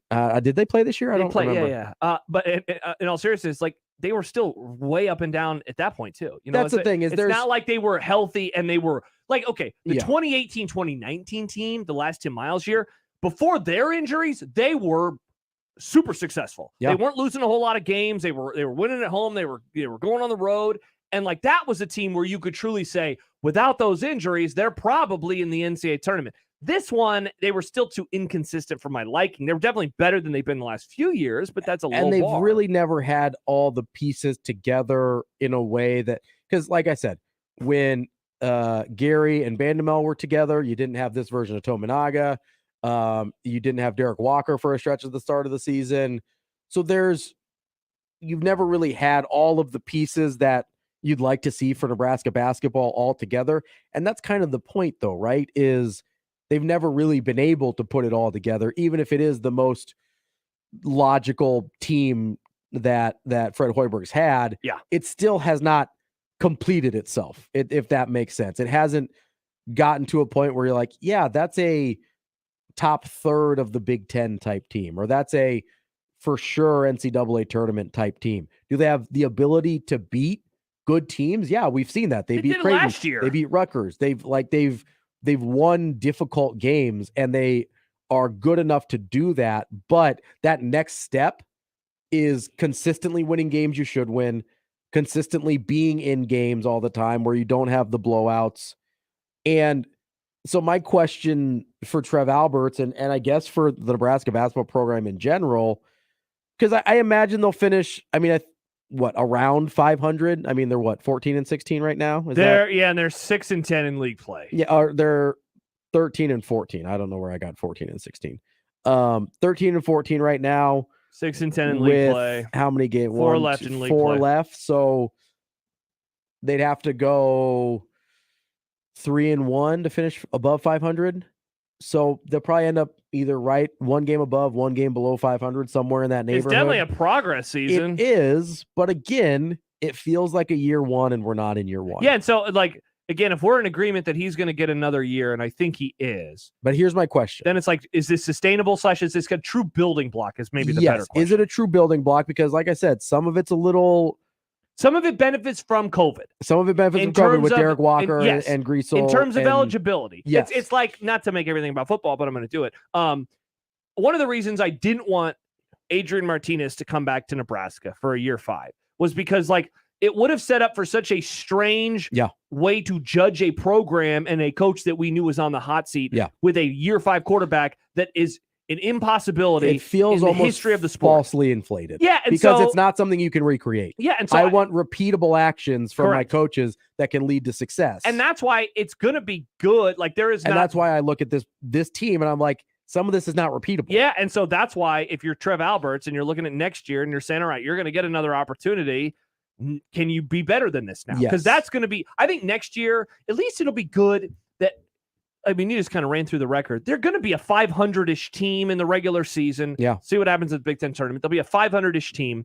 And then next year, like you can actually put like maybe a true number or a true finish in the conference, because I remember when we found out that Fred was also getting the mystery metrics, I was like, okay, what does that even mean? Yeah, like in football, it's easy. 10? Like 6-6, you're going you to a bowl go game. to a bowl game, right? If you want it to be higher, 7-5, 8-4, like, okay, I understand what that means in the frame of college football.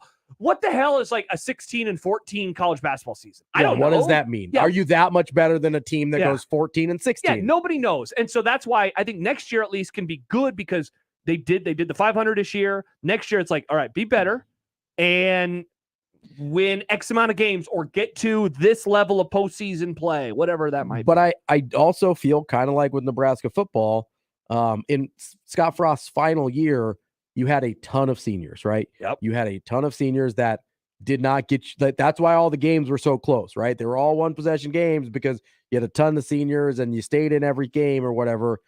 And that was part of the reason we both advocated for letting him go, because you're like, it's not going to get better after you replace all the seniors. You and I are right. Right? So No big deal. People forget. Yep. You're going to have not to the same extent, but you're going to have a similar issue with this basketball team. You lose Walker, you lose Griesel. We don't know what's going to happen with Tominaga. Those are 3 of your most important players, right? Yeah. So, and that's 60% of a basketball team right there. Mm-hmm. So that's part of the problem for next year with Hoiberg is, are you going to be able to be better than you were when things seem to have lined up better for you? And that's comes to the question, at some point the wins have to matter, right? You look at it, that was the big thing with Nebraska football was, oh, they're getting close, they're making progress, whatever. It's like at some point they have to win the games. Gotta win the games. And they never did. Yep. Right? When does that become the line in the sand for Nebraska basketball? At when do we cross the, I don't care about the injuries, I don't care about the building blocks, I don't care about the close losses. I just want to see results. At some point you have to win the games. I hope it's next year. And it kind of needs to be. And like I think you if started you're this taking yourself conversation seriously as a basketball program, it kind of needs to be next year. You started this conversation as we finish up by mentioning one thing that I do think is an important part to this season, and that's they just fired Scott Frost and they paid him a ton of money. And I don't think Fred Hoiberg, it would have had to look so bad for Fred Hoiberg to actually get fired this year. I didn't think that was ever on the table. Let's pretend we're in an alternate universe where Scott Frost was good and had many seasons at Nebraska. Hilarious, I know. That would have changed the tenor of this. There's discussion. a chance he was fired after last year. Bingo. Yeah. So I think that all does play I do a think part. it matters. Yeah. I think that is the most positive that you have ever been about Nebraska basketball. Listen, I swear. Amazing Daniel was pre-triggered about. He was ready for you to take out the blowtorch and say Ben Roethlisberger. I swear I mean it when I say I want basketball in this state to be good, whether it's Creighton, whether it's Nebraska, whether it's Omaha. Now, when they all play each other, I'm going to root for Creighton. That's not a secret. People but forget. I want everyone who It's the plays. whitest thing you do. Root for Creighton. I want everyone who plays Division I basketball in this state, or Division II basketball, or NAIA basketball for that matter. I want the basketball in this state to be good because I like good basketball. You do like good basketball. People forget this about me. You do. Everyone's always like, what is Robbie like? Oh, there's good basketball. I keep trying to tell him. I also like the footballs. Speaking of the footballs, a couple things for you when we return. Kent Walgamont's going to join us in a few minutes as well. We'll talk about a great movie that we all watched. Woof. Kingpin. Whitest thing you do? Bowling. Starring Kevin Costner. We'll do that in a little bit. The thing I watched had a king in it. But some football stuff when we return on 1620 The Zone. Big names, big games. We've got them all. 1620 The Zone. Hi, this is Doug Nodgard with Equitable Bank. Great service never goes out of style. When the digital age dawned, many said computers would be able to handle many of the interactions that used to take a person. Boy, were they wrong. How many times have you called your bank and gotten a recording to press 1 or 2? Not at Equitable. Not only does Equitable answer your call in the first ring, it's answered by a human being. That's because Equitable Bank values its customers. Equitable Bank. We take banking personally. Member FDIC. Ready to revolutionize your home's look? Smash those outdated windows and upgrade with J-Tech Construction, the official exterior and solar experts of the Huskers. For a limited time, qualified buyers enjoy no payments and zero interest for a year. Plus, receive a free triple paint upgrade. Trust the best in the business and see why so many homeowners choose us. Contact us now and take the first step toward a stunning home transformation. The official exterior and solar experts of the Huskers, J-Tech Construction, your exterior experts. If you love attending live events, whether it's a big-time sporting event or seeing your favorite artist in concert, then you need to check out my friends at Tickets for Less and their app. It's absolutely free. It brings all of your favorite things about ticketsforless.com straight to your fingertips in one convenient location. Plus, all new users get a special discount code sent directly to your phone just for downloading the app and signing up. So simply search Tickets for Less in your app store, download the free app, and sign up for your discount. It's really that easy. Ticketsforless.com. I always wanted to learn Spanish, but I never thought I'd have the time. Then I discovered Babbel. Babbel's lessons are fun. They only take like 10 or 15 minutes, and in 3 weeks, presto, you're starting to speak another language. Like magic. I love that Babbel's lessons aren't just robots talking. They're voiced by native speakers, so you get the pronunciation just right. And they're designed by real language teachers, so you learn how to have real-world conversations, things you'll actually use. It's incredible. After using Babbel, I'm ready to start having real conversations in French. There's all kinds of ways to learn. Use Babbel's podcasts or games or videos. You can even join live classes with a language teacher. If you want to learn a language, there's no faster, easier, better way than Babbel. Babbel. Babbel. Babbel. Évidemment. Go to Babbel.com to try for free. That's Babbel.com. Babbel.com. Listen to the Woodhouse Auto Family Blue Jay shoot-around and overtime shows. The Creighton men's basketball pregame and postgame shows on 1620 The Zone. The Woodhouse Auto Family Blue Jay shoot-around and overtime shows are also presented by Burton AC Heating, Plumbing, and More, by Barry Law, by Union Bank and Trust, and by DJ's Dugout. Before and after each Creighton game, exclusively on your home for the Creighton Blue Jays. 1620 The Zone, 1620 The Zone mobile app, and 1620thezone.com. No matter how dark it gets, there's always a sunrise, a warm bed, a warm meal, and hope.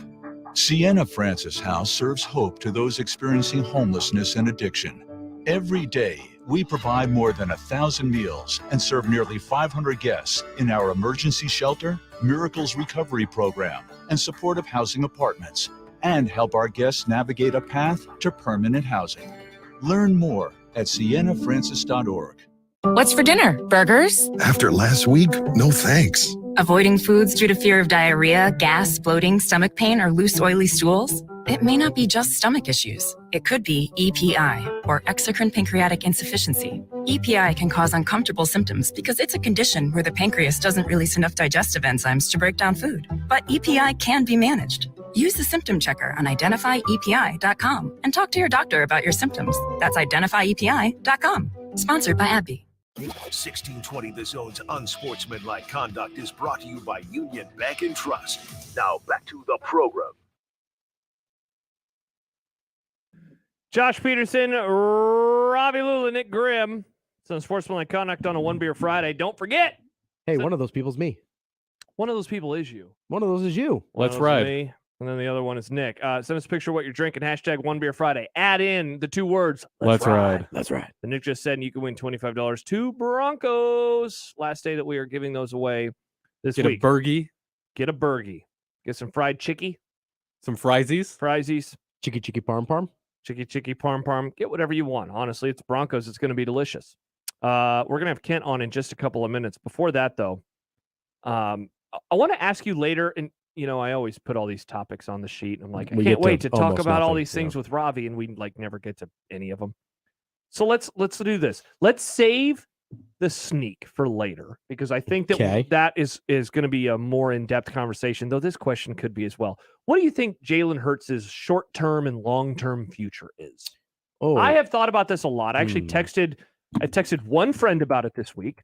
I wanted to talk about it with you on the air, so that's why I didn't text you. I just don't want you to be offended. I was about to say. No offense. Guess I'm not part of the text club. No offense. But I've been thinking about it a lot, And because like one of my hot takes in Hot Take Market that I could be talked into was like the Eagles will be more of a blip in terms of making it this far than a regular mainstay. Now, I will admit, bias, hate them, don't want them to be there, yada, yada, yada. But like we have seen quarterbacks, and look, I don't want to just be like the mobile team, the mobile quarterback who is black doesn't go on these runs very often, but like Lamar Jackson. MVP. Well, and I mean, for now, that's suddenly been a blip, and that bums the hell out of me. Yeah. Cam Newton, that one season, you know, like we've seen teams that really rely on quarterback run game, and that's ultimately what I'm really talking about here. That have had a great year, and you're like, this team is set, and then it's like, wow, that was the one time. Well, what's the one thing all those teams have in common? Beyond mobile quarterbacks, or is that with their mobile quarterbacks? Injuries. Yes. Right. It's really hard to run that type of offense where you rely on your quarterback to consistently run the ball and not just scramble, but have it be a quarterback design QB run game and have them stay healthy. We thought if anybody could stay healthy, it was Cam Newton. He looked indestructible. Because he's so big. He's built like a tight end or a defensive end, right? And isn't that kind of what we've said about Jalen Hurts, right? Like, this guy's so big and he's so strong. And, we see him squatting the 600 pounds. Have you ever seen pounds. these squats? Yeah, he's obviously a very strong guy, right? Yeah. But who also gets hurt all the time? Running backs. Yeah. All those guys are big and strong and have been spending You know who's big and strong? Ezekiel Elliott. You know what happens with him every year? All the time. He's hurt all the time. You know who got hurt this year? Derrick Henry. No one is bigger and stronger than him. He might be the biggest and strongest. Pound for pound. This is what, like, when you run the ball in the NFL, you get injured. And heck, Jalen Hurts wasn't even immune to it. He banged up his shoulder late in the year. He did, and they were lucky it wasn't more serious. Yeah. But, that's a valid question. Now, he's become. Thank you. I feel like it's a biased question, but I appreciate that. No, it's a valid question. It is at least a little because it hasn't been repeatable. Yeah. We haven't seen it where the mobile quarterback who does, and this isn't guys that move well. This is guys that their teams run designed QB run. Yes. That's the difference. Yes, because Patrick Mahomes moves well. They don't do design quarterback run game. Patrick Mahomes moves really well. Joe Burrow moves really well. Trevor Lawrence moves really well. You know who does do? Okay, I'm happy. I was trying to think of basically non-black quarterbacks that move a lot. You know who does do design quarterback run game? Josh Allen. Josh Allen, massive human being. Josh Allen banged up this year. Yeah, a lot of injuries. And guess what? He turned the ball over a ton. And how much of that was that his arm maybe just wasn't working? Like, remember, he messed up he his has the elbow, right? against the Jets. And not to mention, even when he's healthy, he coughs up the ball. He fumbles more than anybody in the league. Yeah, he's Taylor Martinez back there. He really is. And so when Jalen Hurts fumbled off his leg, that was funny too. That was hilarious. Loved that. Sorry, the bias is showing. The bias is showing. I'm sorry. Love that for him. Cover it up real quick. Yeah. But so you look at these mobile running, these teams that run design QB run with their mobile quarterbacks, and you don't have a history of repeated runs into the playoffs, right? Yeah. And that's because running the football consistently in the NFL is really bad for your health and well-being. It just is. And he is about to take over a large chunk of their salary cap. From all reports, it seems like people think that they are going to do that this year, like as in before next season. Just get it done. Yeah. Okay. So that's, again, so the roster that was so good this year is going to start to see attrition, right? We saw that with Russell Wilson. We haven't really seen it yet. I mean, you could tell me better, but like the Cowboys roster is still pretty good, in pretty good shape overall, despite the fact that they paid Zeke and they paid Dak, and they've done a pretty good job of keeping a good roster together. But what we often see when you get a non-first round quarterback and then you pay them is as soon as you have to start paying them, the rest of the roster starts to recede, right? Mhm. And Which makes sense. Yes, because you only have so much money to spend. That's how a salary cap works, famously. Except for if you're a Ram, Los Angeles Ram. Then it's just pretend money. I don't understand. They have like an NBA salary cap in Los Angeles for some reason. Yeah, we'll just pay the luxury tax. Which is fine, I guess. Yeah. But my point is, not only do you have to worry about the injuries with Jalen Hurts, but now your roster is not going to be as good either. It's impossible. That's just math. Yeah, and that's the thing that the advantage that they're going to lose, and we're got to go to break so we can talk to Kent Walgam, but that's the thing that they're going to lose is their advantage with a great roster. Yeah. Top to bottom. Yeah. And we're already going to see it. This next year, their defense is going to undergo a ton of changes. Yeah. Thankfully for Hurts And the Eagles, they have, two great receivers that are locked in, and they have a really good tight end. They got to figure out the run game a little bit, but they also have a top 10 draft pick that they got from the Saints. Got to figure out the run game. They have to keep the offensive line intact. What's going to happen with Kelsey? I think, personally, I think he's going to retire. Yeah. So then it's going to be Cam Jurgens snapping the ball over people's heads. Yeah, good luck with that, Jalen. Oh, let's see you try to run the quarterback sneak with him snapping the ball all over the place. We did get some responses that we can get to. We'll do that after Kent, because we do also have to talk about the sneak maybe going away. Is it on borrowed time? The sneak. Ooh, not just the quarterback sneak, but specific type, the bush push, if you will. Bingo. We'll talk about that in a little bit. But when we return, Ket Walgamot will join us. We've been asking the question, what's the whitest thing you do? Certainly watching the movie Kingpin could count, but Michael Bruntz might be the winner. Just realized I had second division Scottish professional soccer on in the background while I was working. Bruntz might have just won. Yeah, that's aggressive. Whew. Second division Scottish soccer. Listen, I've watched Michael Bruntz. Second division Premier League, so the championship, but second division Scottish that's a tough hang. I mean, unless he's watching Wrexham, I'll give him a pass if it's Wrexham. Maybe it was. But everyone's watching them. That's these days. Welsh, not Scottish. So. Indeed. Yeah, of course it is. Nick tells me about it all the time. All right, Kent Walgamot and Kingpin when we return here on 1620 The Zone. Hey, everyone. Josh Peterson for my friends at Kugler Vision. We had something going on at the office today, and there was someone who was doing some speaking and was reading from a piece of paper. Now, look, was the handwriting on the piece of paper causing some problems? I think it might be. I'm going to defend this person. But I could also tell, and I wanted to say, you should call my friends at Kugler Vision, because you wouldn't have this problem. So, so far away from the eyes. I'm going to throw her under the bus. I see my mom do it all the time. Her phone, so far away from her.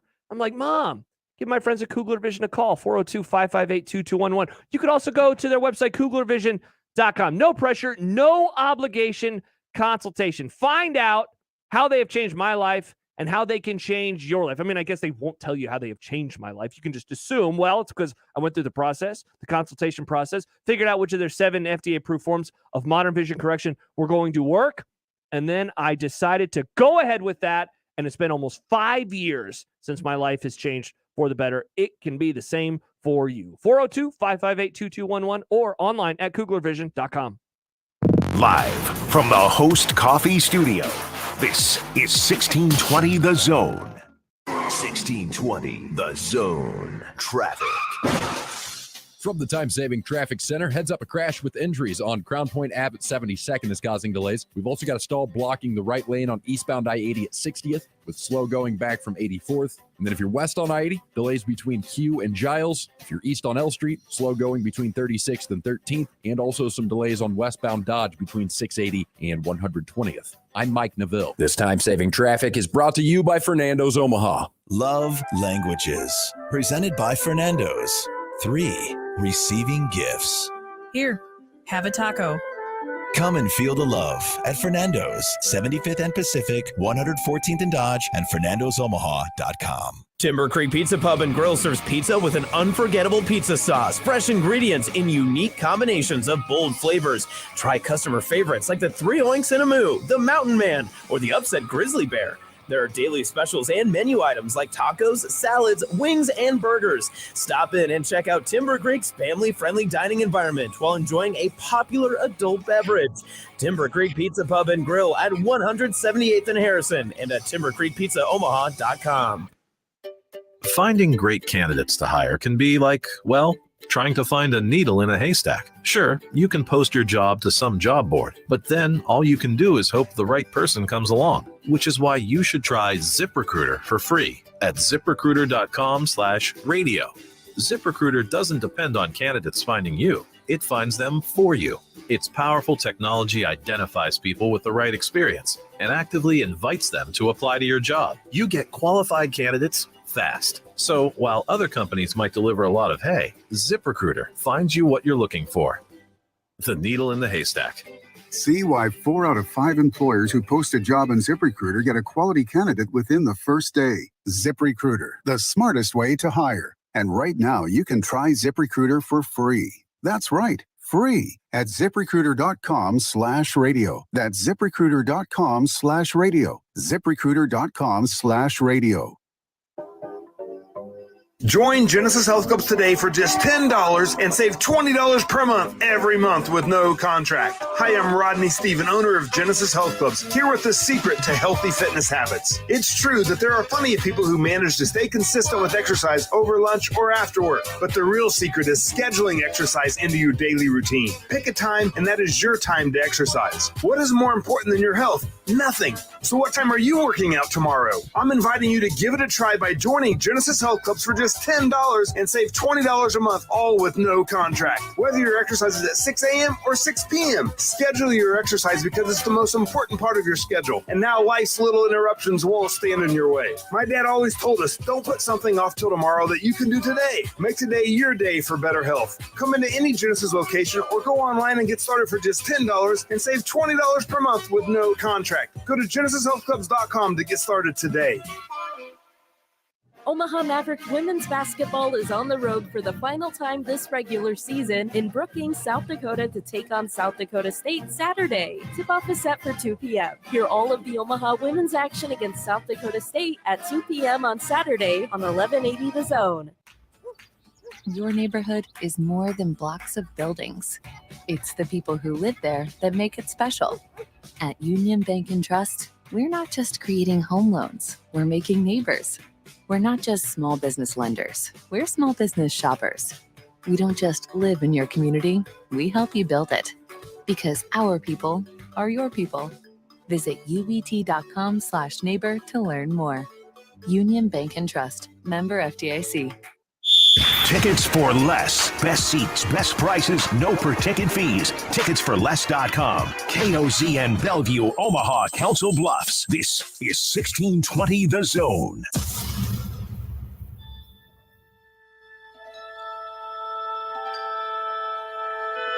Friday, the final day of the week. These are the voyages of the program Unsportsmanlike Conduct. Its ongoing mission to explore strange new movies, to seek out new bits and new edifications, to boldly go where no radio program has gone before. Oh, Elkent's Movie Club. It's Elkent's Movie Club.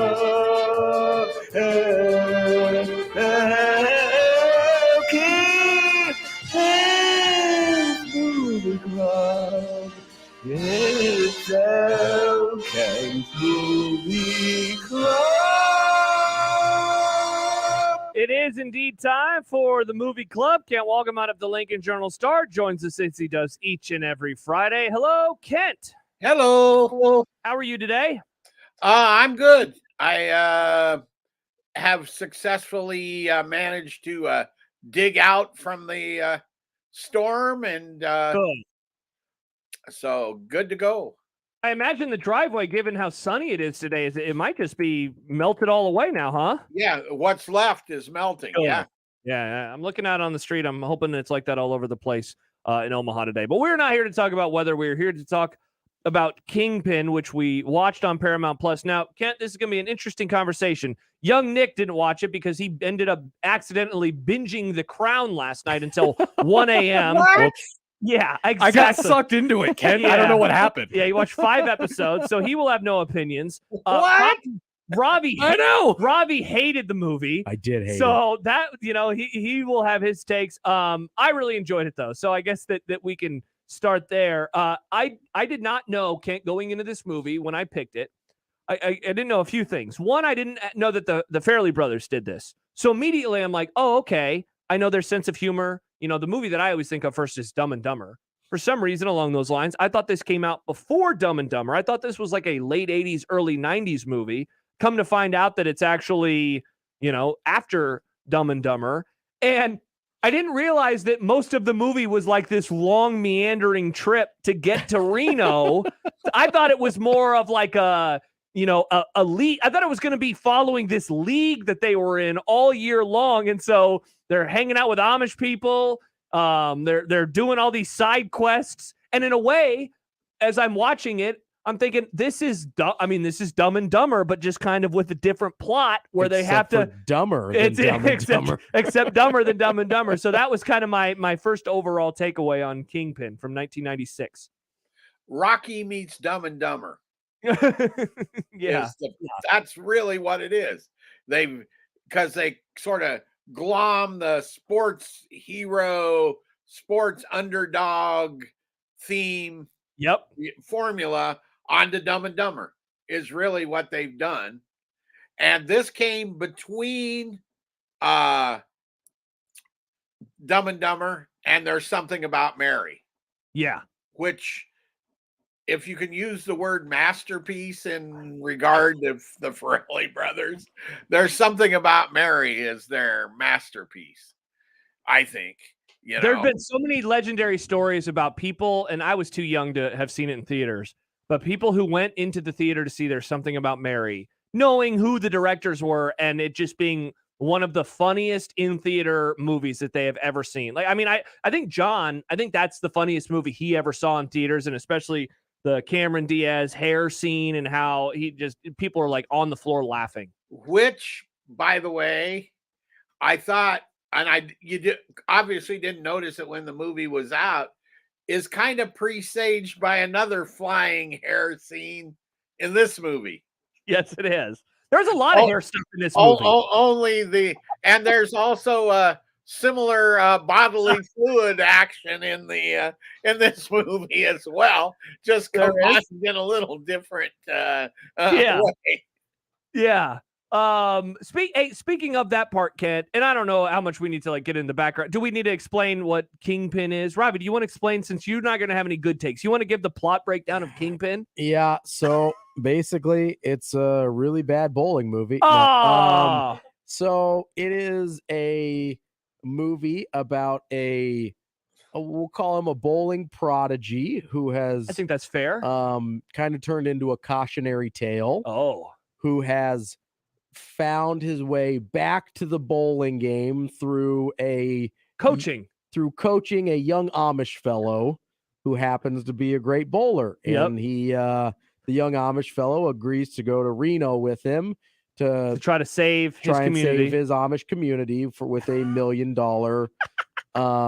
tournament bowling. He needs $500K to help save his community. And Bill Murray is there some of that too. And that's the movie. Yeah, he loses his hand early on, and it seems like when he gets in the league early that he's going to have to make money on the side, and he's going to do so by hustling people. Yep. He does hustle. Bill Murray leaves, and in the process, he eventually loses his hand. Yep. Because they put it into where the bowling ball is. Yeah. And then many adventures. So you didn't like the movie at all. You were texting me last night. Basically, you were like, do I have to keep watching this? I was like... And you did. You powered through. I powered through. I was about 10 minutes in, and I texted you, man, I don't know if I can do this. I stopped to check how much time was left probably 6 times. Oh, boy. During the movie. That's usually not a good sign. Not a good sign. No, it's and not. It usually happens in like a 3-hour movie. This one, not even quite 2 hours. Not 2 hours. No. So that's a tough hang. That's a tough hang for your boy here. Mhm. I guess so. Here's my issue, and Kent, let me know if this is a fair criticism. It felt like they were trying to recapture the magic of Dumb and Dumber, and just never got there. For me, at least. Dumb and Dumber is not my favorite movie, but I understand why people think it's funny. Same thing with There's Something About Mary. There's parts of Something About Mary that I think are funny and that I'll laugh at, and I understand why people like it. I understand the humor there. I'm watching this one, and what it felt like was that someone less talented than the Farrelly brothers was trying to make a Farrelly brothers movie. Interesting. That's how I felt about it. And so is that a fair criticism of this movie? Absolutely. The part of, I went back and looked at what I wrote about this. Yeah. And basically I wrote hit and miss, right? They tried too hard to do exactly what you were talking about. And so they threw every joke or situation or whatever you want to call it they could think of at the wall, and some of them stuck and some of them didn't. And it made it inconsistent. It makes it, and there's not much of a story to it, right? I mean, it's Dumb and Dumber type story. Yep. And so if it's inconsistent, it's a matter of how many of the jokes you like, frankly, whether you like the movie, you know? Because there's nothing else to carry the movie. And I hadn't seen it since I think I saw it in the theater. Which tells you something, because I'll watch Dumb and Dumber when I see it on TV. Right. I'll watch There's Something About Mary when I see it on TV, right? This one I've not watched.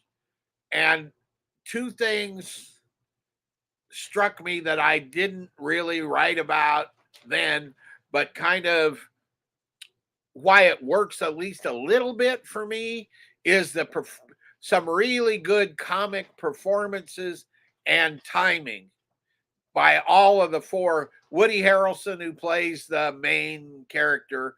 Bill Murray is, what would you want to call him? He's kind of a champion type, but he's also a brutal hustler.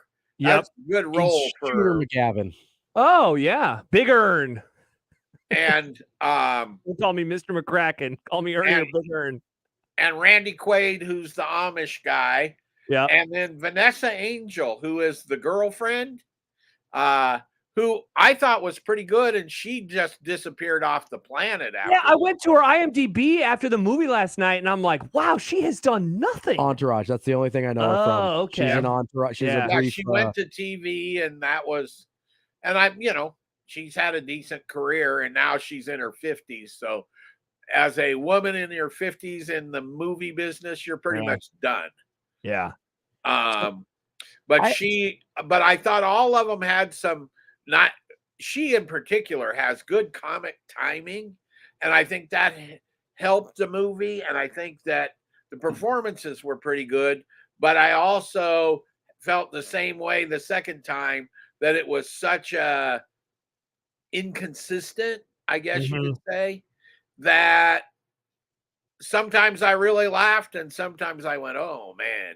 But on the other hand, when I see some comedies today, they don't even get those laughs that carry over 30 years or however long it's been since that movie. So one of the things that I think that bothered me, but I didn't think worked was, I agree. I thought Vanessa Angel did a good job.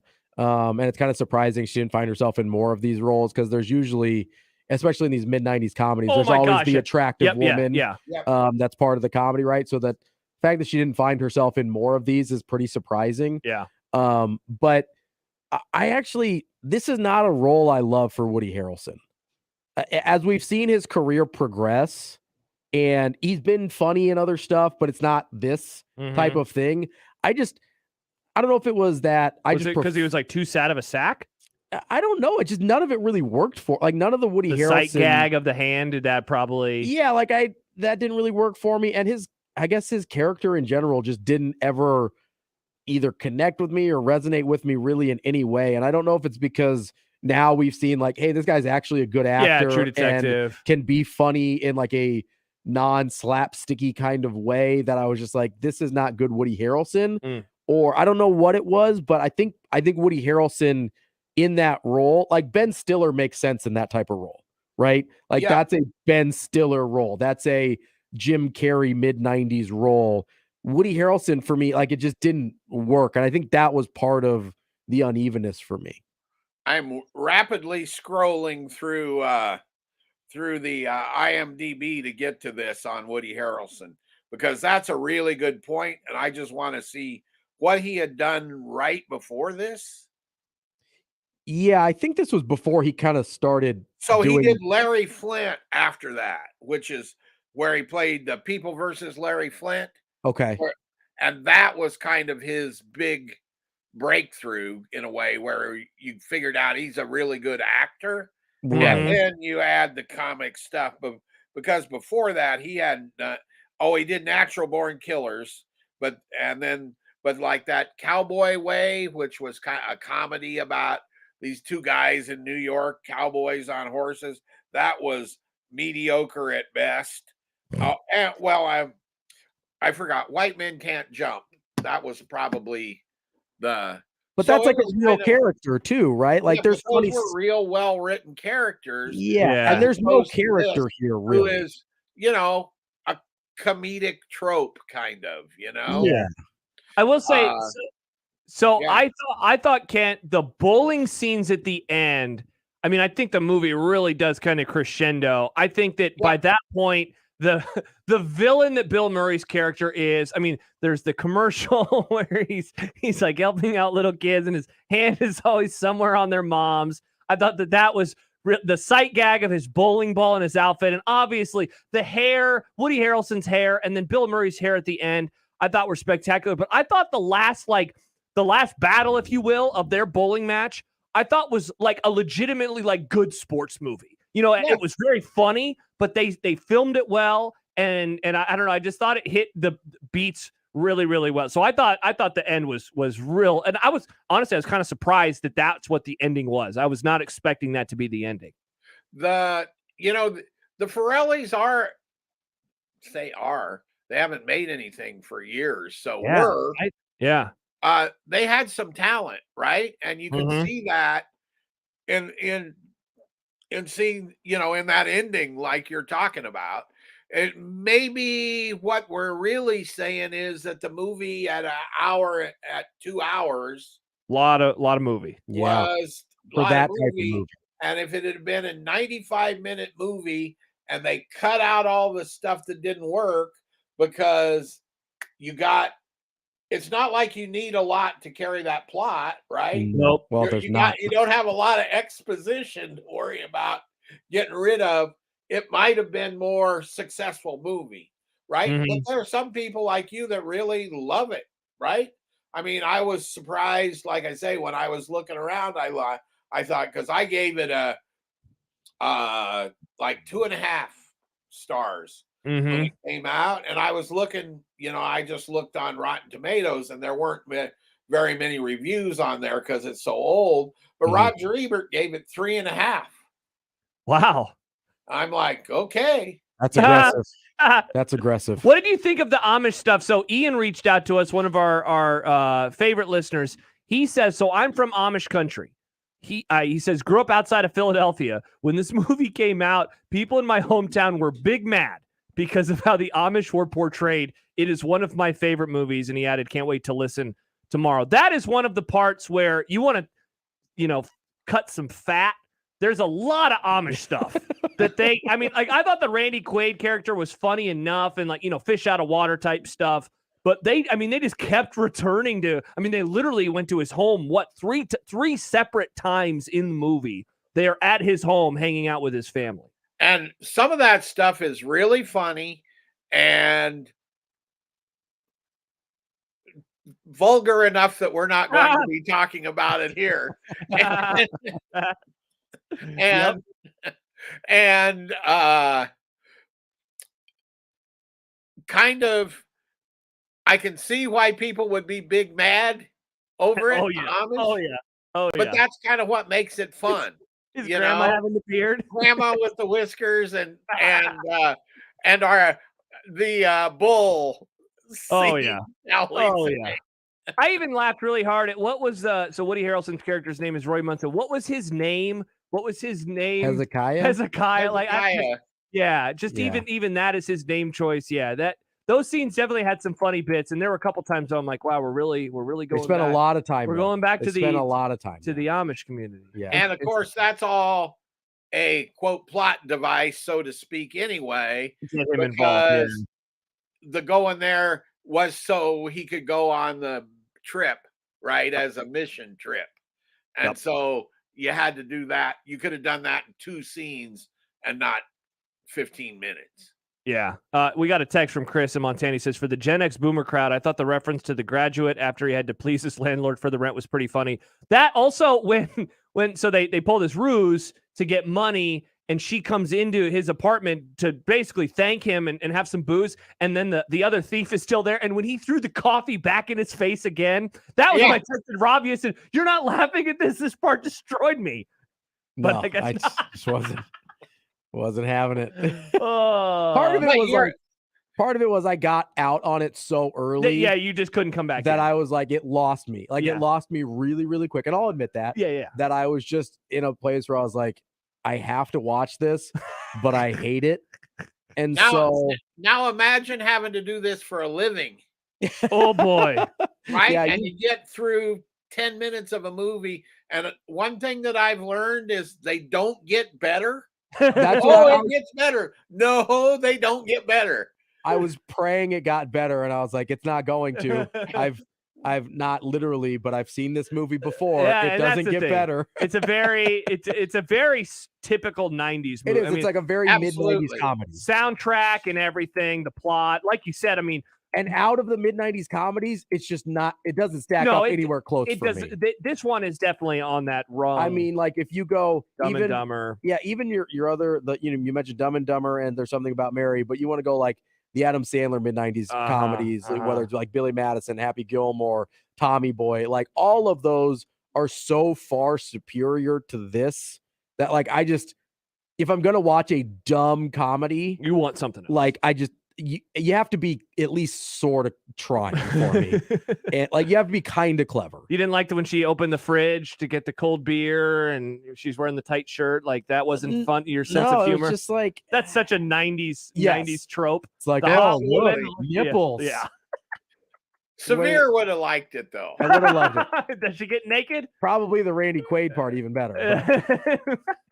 So that is Kingpin. I guess one more thing that did make me laugh, and this was a running joke throughout the movie. What would they refer to it as, Kent? The Munson, like a full Munson? You Munson. You Munson. Like I love. It's like he shrewded it. Yeah, I liked how you obviously you understand what they're going for, but they never totally explained it. Like you never got all the background. And he's like realizing, like, wait, are they talking about me? Thing that I thought that was a kind of a smart through line of the movie. So no, like it has its good parts or whatever you want to call it, and and that was kind of what I wrote however many years ago, and it's after watching it the second time, it's exactly how I felt again. And a lot of times when we watch them over, I feel a little differently than when I originally saw it. Yeah.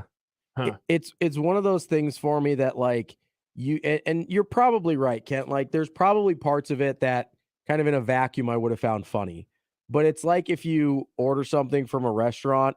Ooh, good comparison. And the first bite you get has hair in it. It's just ruining everything else. That doesn't matter how good the rest of the dish is. I'm out. Yep. Like I'm done. I'm never going back to that restaurant again. Mm-hmm. So like that's like the first 10 minutes were a bite of hair for me. And I was like, I'm out. Like I am done here. And if you don't buy the Woody Harrelson character, in the first 10 minutes are rough. You're done.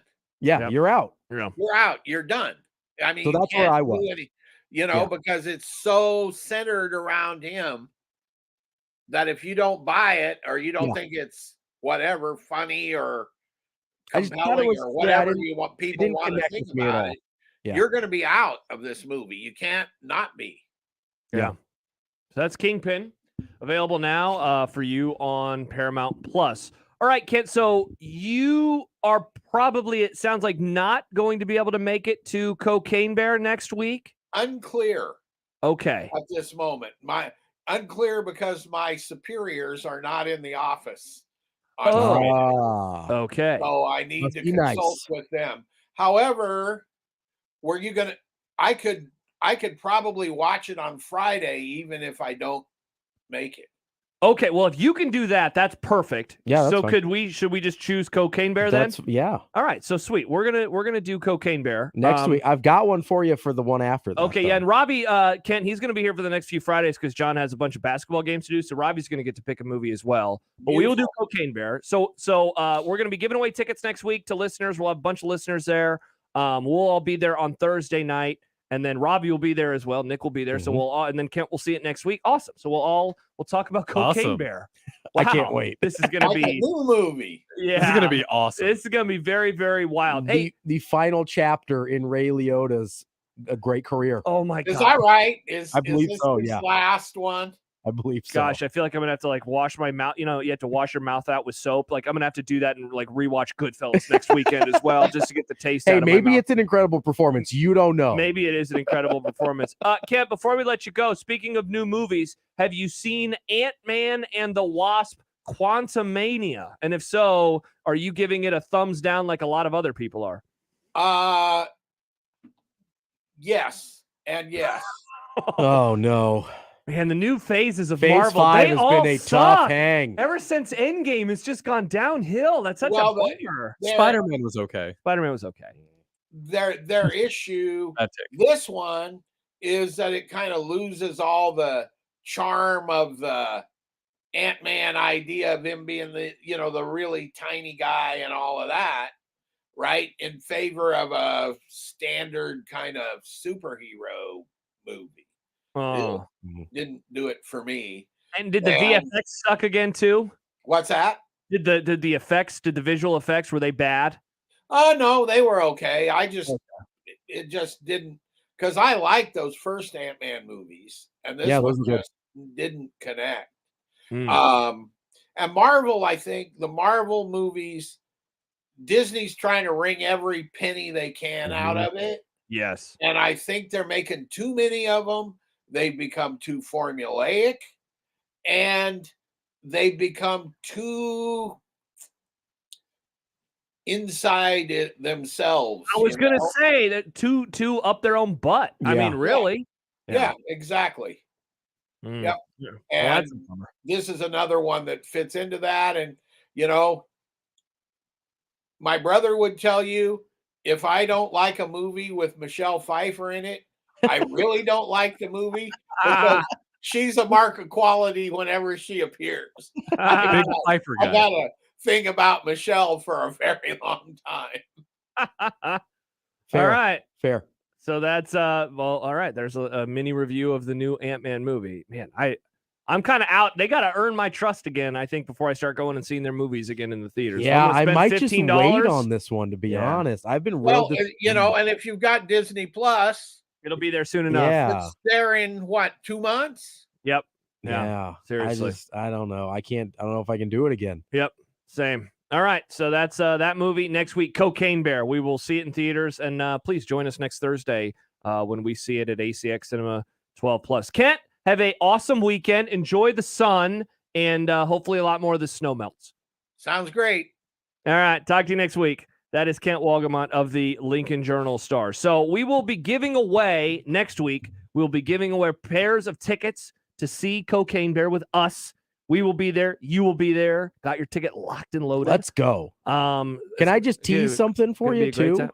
Is it you teasing your movie? Your movie? No. Oh, okay. I'll wait till next week. But I have a story about bears, cocaine bears. Oh, intrigued. So intrigued, boy. I'll be here next Friday. Mm-hmm. You just want to put that on the rundown already.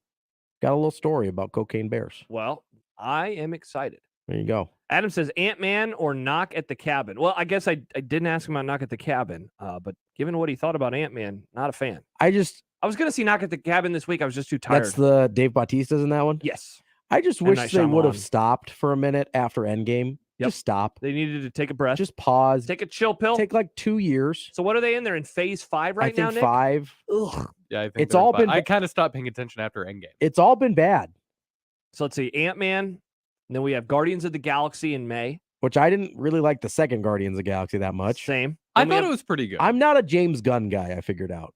We have the Marvels in November.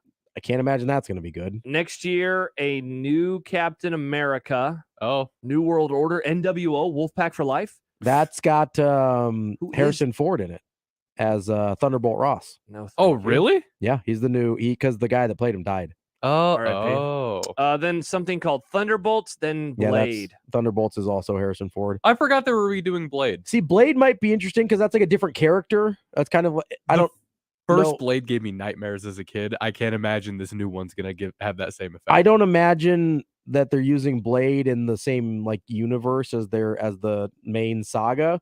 So maybe Blade will be good.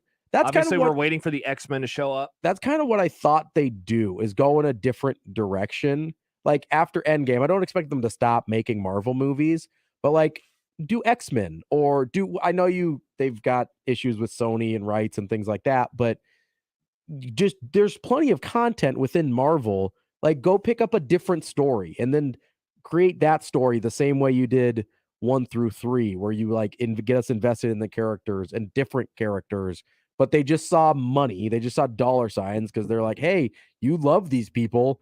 We're going to put them in your face until you cannot stand anything we do. And I think, too, like Levi says, the Disney Plus shows are better than the movies. I would agree on some of them, but I think they have so much stuff right now. Yeah, there's a lot of stuff. I liked Loki a ton. Loki was really good. And I liked, what was the first one that they did that looked like a television WandaVision? show? I loved WandaVision. I thought that was so unique. WandaVision was really good. And different. WandaVision was solid. Didn't really like Bow and Arrow Boy. No, that one was I didn't fine. watch any of She-Hulk. I watched like 3 episodes of She-Hulk. Couldn't get into it. I watched 1.5 episodes of Ghost I Ghost didn't watch Boy. that What was that one. one? Nick, what was that one? I didn't Guy mind from Star Wars. I Yeah. didn't. Ugh.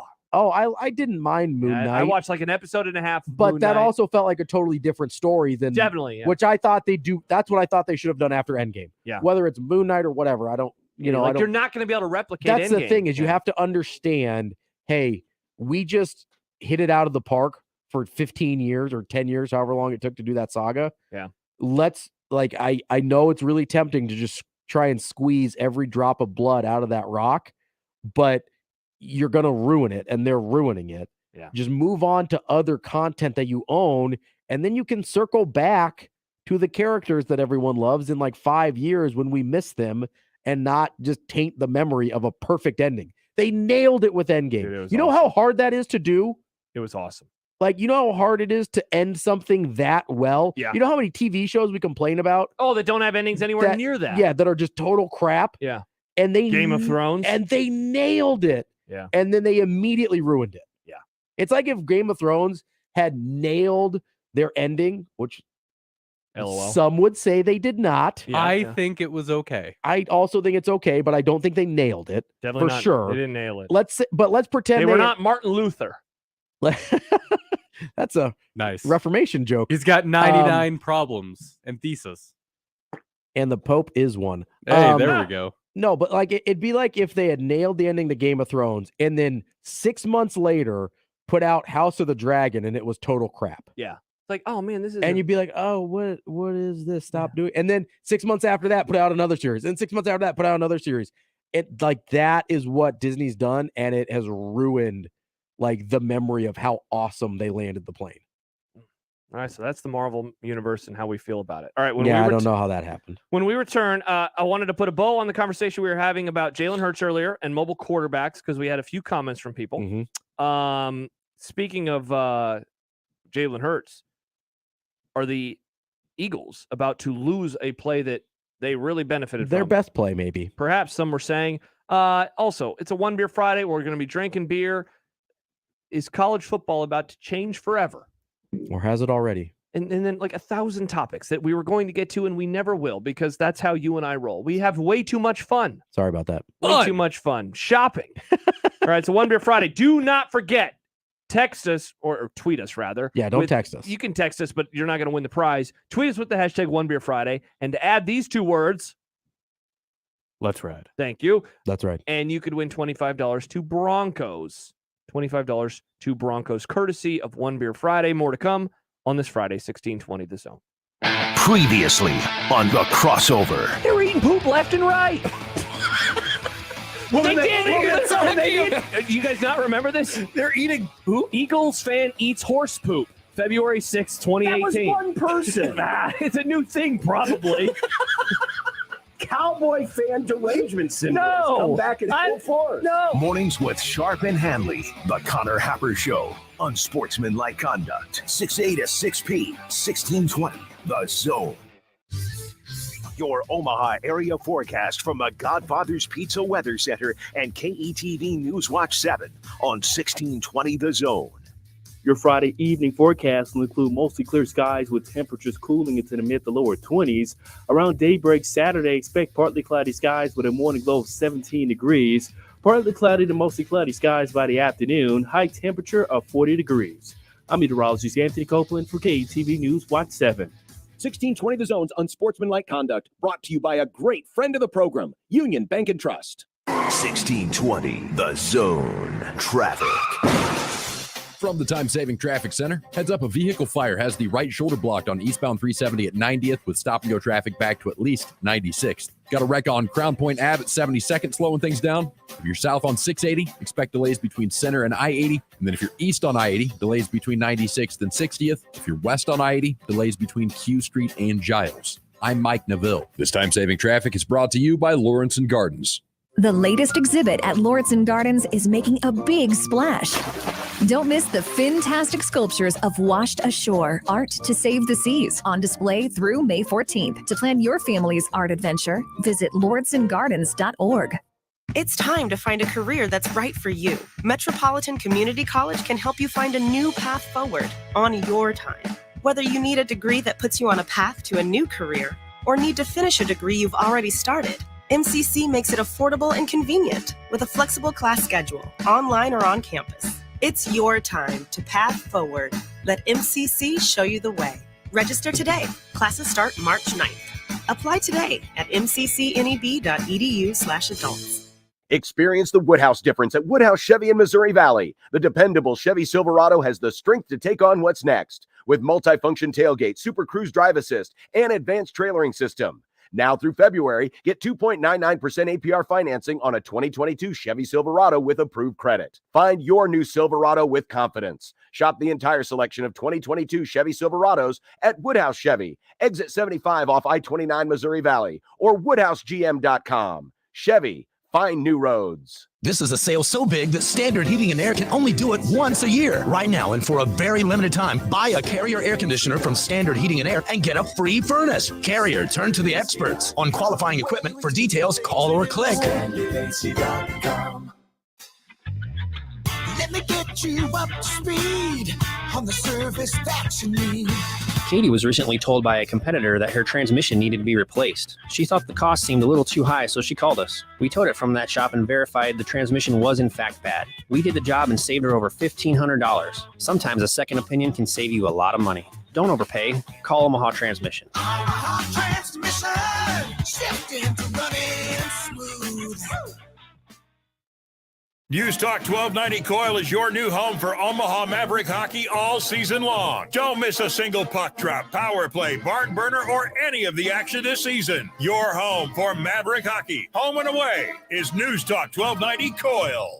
Meet Joe A, Hi. Joe B, Hello. and Joe C. What's up? 3 everyday Joes perfecting their banking with Chase. Joe A is locking his lost debit card with the Chase mobile app. Joe B is cruising toward his new ride with AutoSave. And Joe C's Chase banker is helping him budget to go back to school. Tools that help protect, support for what's next. One bank that puts you in control.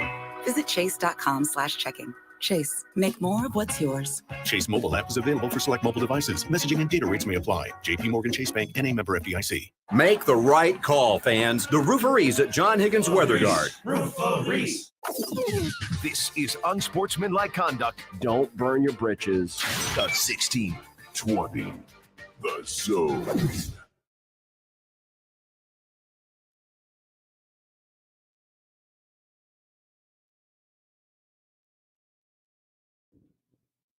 Josh Peterson, Robbie Lula, Nick Grimm on this One Beer Friday. Do not forget, I know Robbie hasn't. He has it on his calendar. Robbie, April 21st. I would ask you, what is it? But you know, I'm not going to let you even answer the question. Hairball coming to Rock Omaha. Hairball comes to Liberty First Credit Union Arena. When, Robbie? On? April 21st. Nailed it all this week. Well, the Connor Happer show is done for the week, so never mind. But I hope you listened all this week.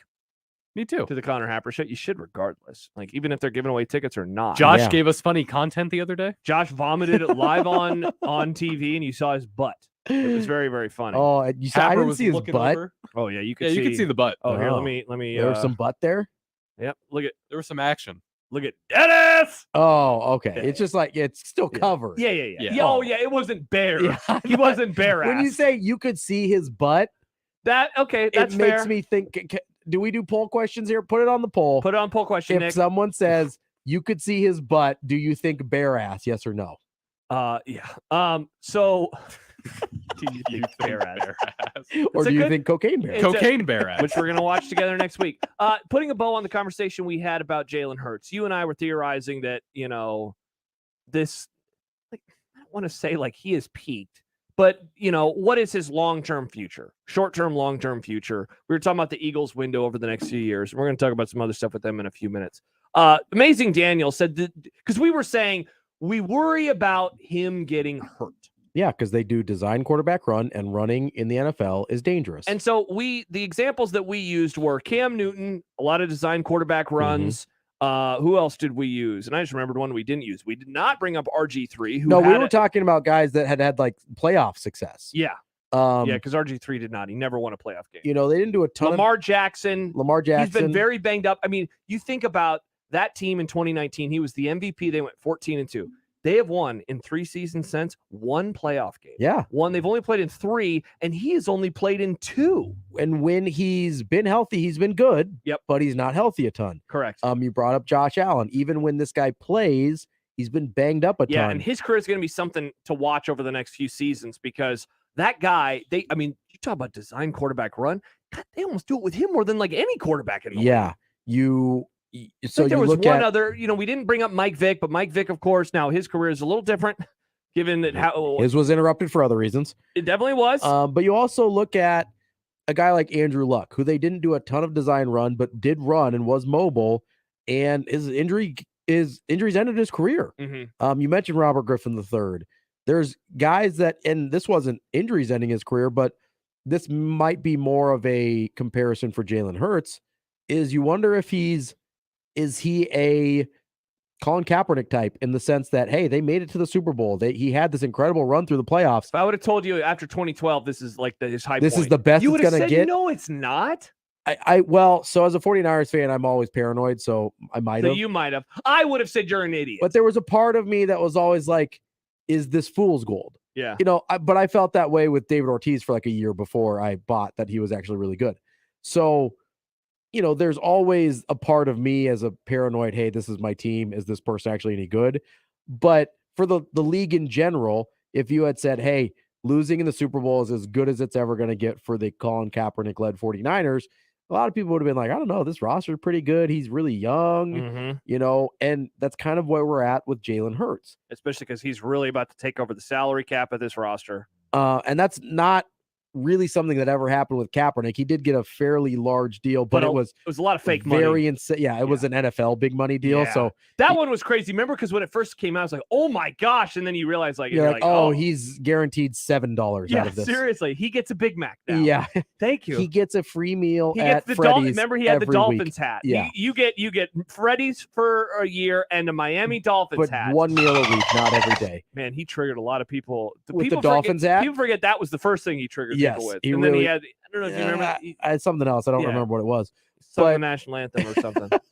But you wonder if these guys that don't have long track records, sometimes they just kind of fade away. Yeah.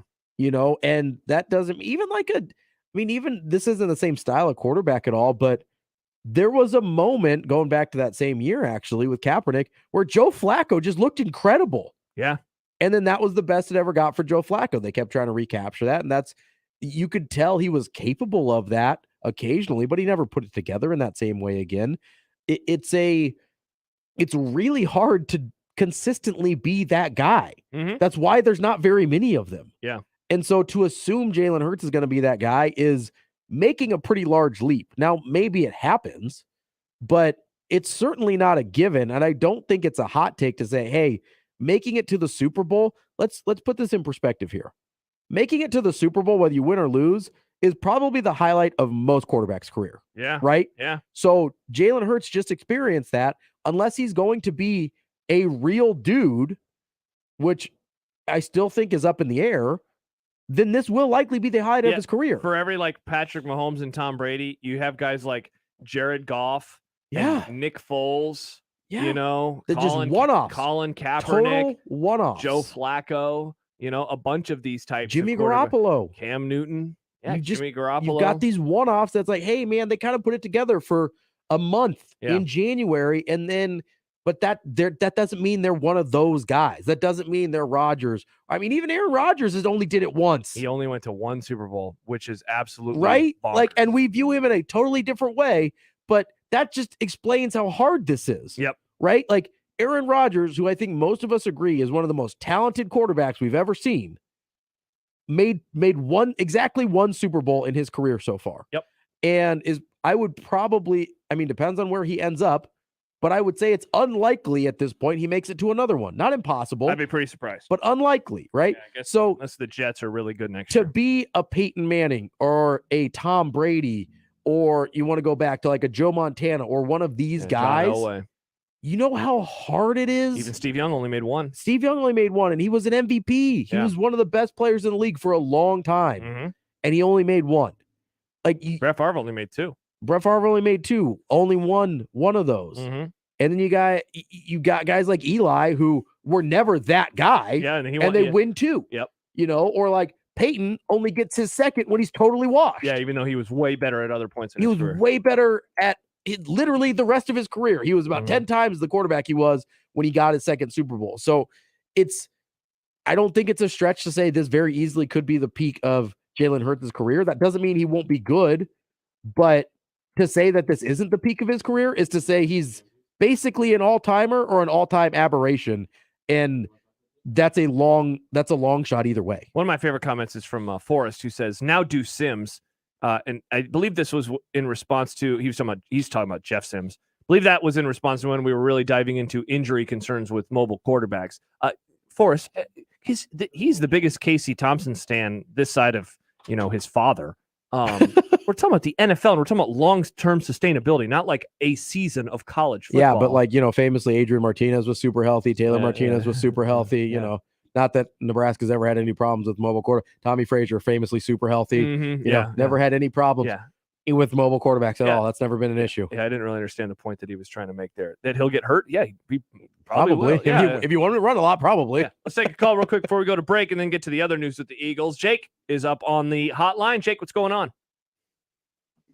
How you guys? Good, man. How are you? Doing well. Uh-oh. I don't think we have him. And I like the quarterback, but I was going to make a point that, or maybe ask you guys a question first. Would you agree that quarterbacking in the NFL as a whole has never been better? Like in terms of the quarterbacks that we have in the league? Like the overall depth of talent? Right. With kind of the base quarterback play, like definitely, yes. Yeah, like average quarterbacks today, their numbers would be Hall of Fame worthy in most other eras. Right. So kind of the point that I was going to make as a 49er fan is that you literally had, well, 4 with Josh Johnson, but you had 3 quarterbacks this year who went into their system and played, I would argue, at an above average level. And it seems to me like a team like the 49ers have built it right almost in spite of the quarterback position, because their defense is a beast. Their offensive line is a beast. Their tight end and their receivers are a beast. And then it's like they can just kind of plug in a rookie contract or a Jimmy Garoppolo in the quarterback position, and they know that they're going to be successful. And so my bigger point on that is I'm wondering if going forward, we're going to see more teams almost try to copycat that model to where let's get a Jalen Hurts, a second-round pick on a rookie contract, and kind of like the speculation now with Lamar Jackson, he's coming off his rookie contract, and now it's how much can Baltimore get for him, and then they just reset that cycle over with a package of, 3-4 first-rounders, and you draft somebody like an Anthony Richardson or, kind of a quarterback along the same lines as Lamar Jackson. And then you just know organizationally 4 to 5 years, you're just resetting it. Jake, thanks for the call. 402-951-1620. You want to hit on that? Yeah, I mean, I understand what he's saying, and I definitely understand the value of building through the lines. The 49ers haven't won a Super Bowl. Yeah, it's isn't that fascinating? Because I think that they have done it darn near perfectly in terms of roster building, and but yet they have no never hit on hardware. the quarterback. And that's why, like, because let's be honest here, okay? If Tom Brady had gone to the 49ers instead of the Buccaneers, they win a Super Bowl. Yeah. That's the end of the argument. Yeah. Because the 49ers have consistently over the last 5 years had the best roster in football over that, like, combined. Yeah. Like average talent per year. I think they've had the best roster in football for a 5-year stretch. There's some years they might have been third, some years they might have been first, whatever. You get what I'm saying? They're usually in that mix. The average accumulation of talent over the last 5 years, I think they've done the best job building a roster in football. But guess what? They've never got it quite right at quarterback. Jimmy Garoppolo's never been quite good enough. Trey Lance, we only saw a game and a half of. They've never been quite good enough. And maybe Jimmy Garoppolo finally was good enough at quarterback this year and they got hurt. Maybe Brock Purdy was good enough, but then he got hurt. Yeah. They haven't won a Super Bowl. Guess who won a Super Bowl? Patrick Mahomes. Well, Guess who won a Super Bowl? Tom Brady. I was going to say the other thing too, like the Eagles, I think are the other epitome of that kind of Putting roster together, building. yeah. And guess what? They lost to Patrick Mahomes. They lost to the guy that has the quarterback. Look, I would love to see my favorite team build the same way that the Eagles have or that the 49ers have. And yet it can all be rendered moot because you run into the best quarterback in the league right now, you know? Like because Patrick Mahomes could just beat you because he's Patrick Mahomes. Yeah, Super Bowl champs the last few years. It's what you got Patrick Mahomes. Matt Stafford certainly will be an outlier, I think, in this discussion. But then Tom Brady, Patrick Mahomes, Tom Brady. But also Matt Stafford is one Nick of the strangest. Yeah, he's always like he's been good. But yeah, his talent's always been off the charts. Yeah. The franchise. I mean, he took the Lions to the playoffs like times. Can we give him more credit for that? That's unbelievable. Yeah. And then he goes wins the Super Bowl with an incredible roster, right? So the real outlier is Nick Foles, right? That's the only real outlier in that scenario, in my opinion. I get Matt Stafford isn't Tom Brady, but the guys that there are the teams that win Super Bowls, it's usually because of their quarterback play. Whether it's Matt Stafford is just on a heater, Joe Flacco's just on a heater, or whatever, they usually win it because of quarterback play, not in spite of quarterback play. Yeah. Whether it's because you have a generational guy or because you just have a guy on a generational heater, you usually win because of quarterback play. Yeah. And so that's the thing that the 49ers have been missing.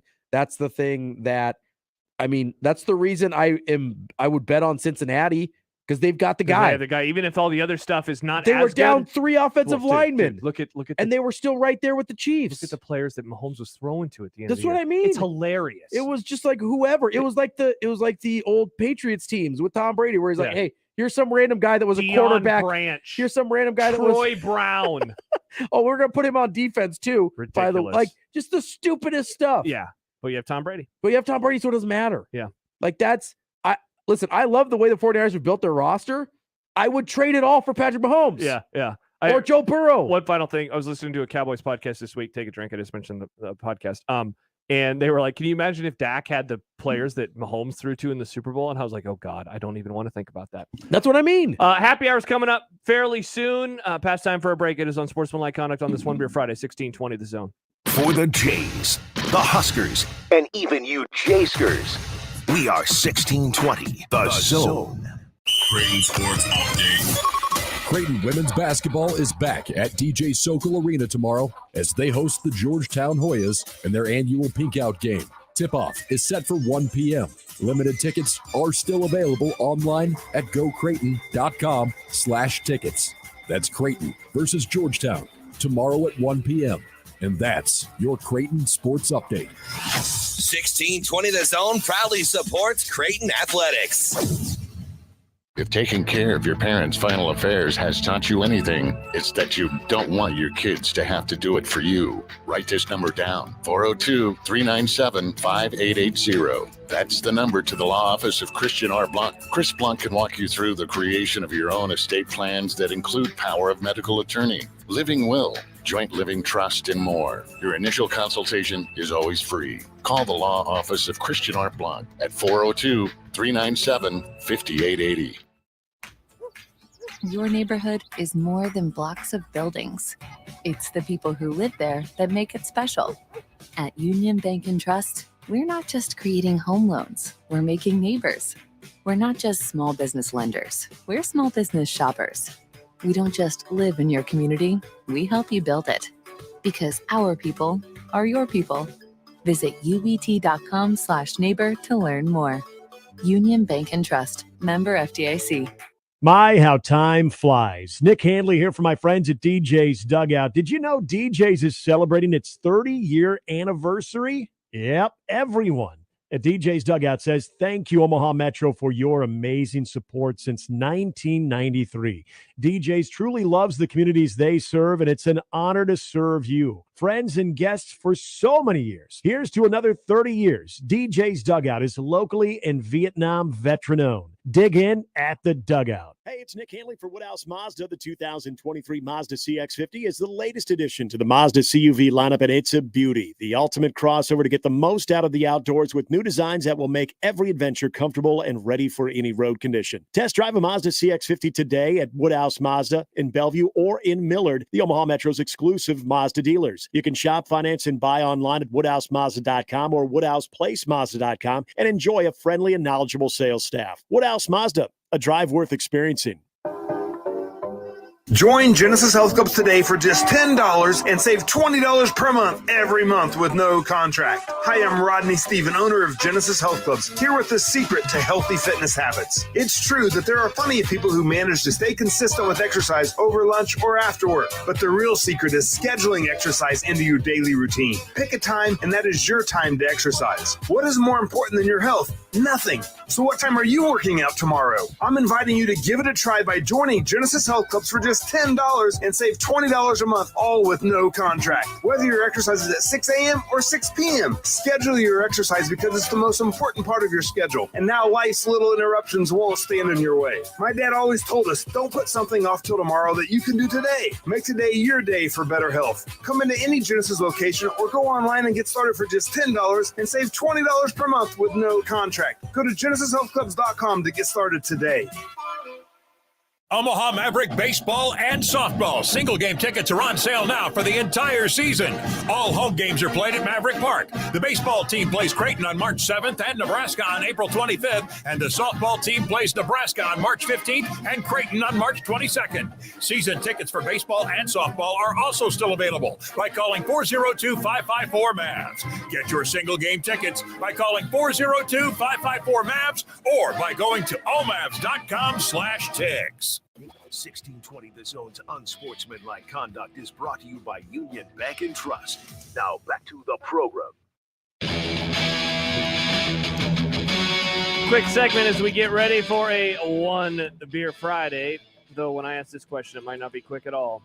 I love beer. A text from the 402. So who is the most overrated quarterback to win a Super Bowl?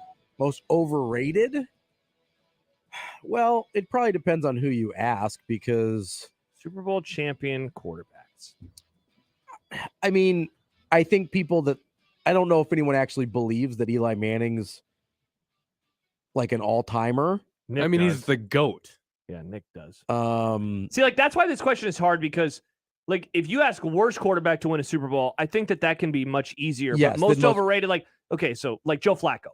Joe Flacco would be among the lesser quarterbacks to win. But he's not that highly rated. Correct. Like Trent most people Dilfer, understand, not that good. Yeah, Trent Dilfer, we know why he won a he's the Super Bowl. punchline to the. So who is highly respected but won a Super Bowl but we still think is overrated?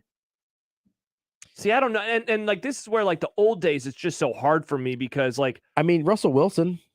Man, Russell Wilson is going to turn into quite the That's career. right.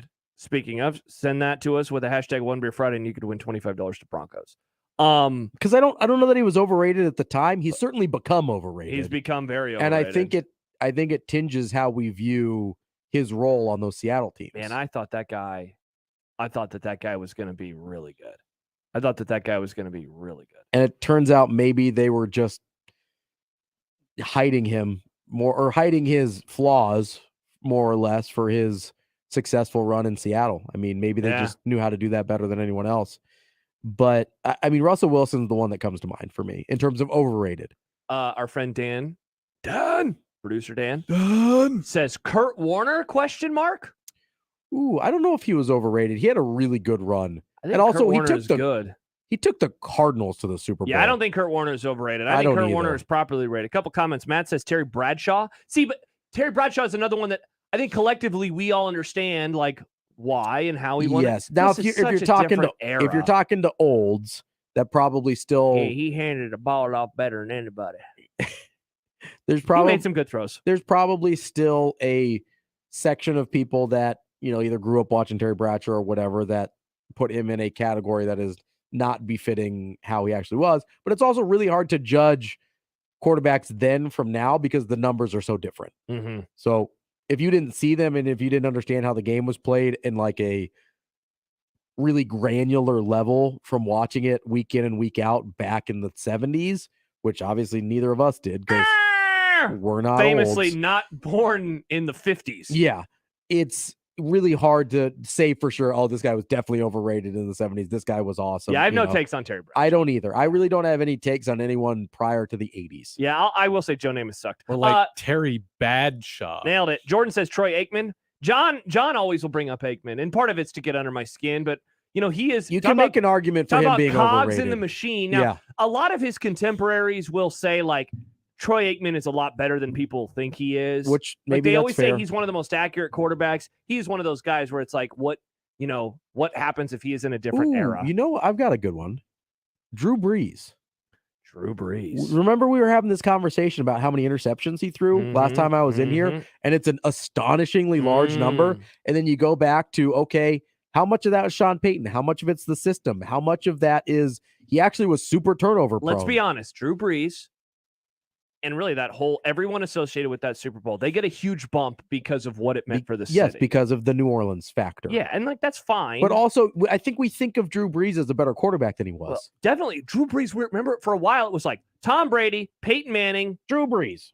And he would always get mentioned like with him and Aaron Rodgers. It's because he threw and Ben Roethlisberger. But like it's because he threw a crap ton of yards. Yeah. But not a whole lot of postseason success. Also, you want to talk about some of the worst flameouts in the playoffs. Yeah. The Saints, they lost as a double-digit favorite. I think they were double-digit to the Seahawks, a sub 500 Seahawks team. Remember the year that they went into San Francisco and everyone was like, they're going to kill the 49ers. Yeah, that was Alex Smith 49ers. That was a great game, by the way. I mean, he made it to one other NFC championship game.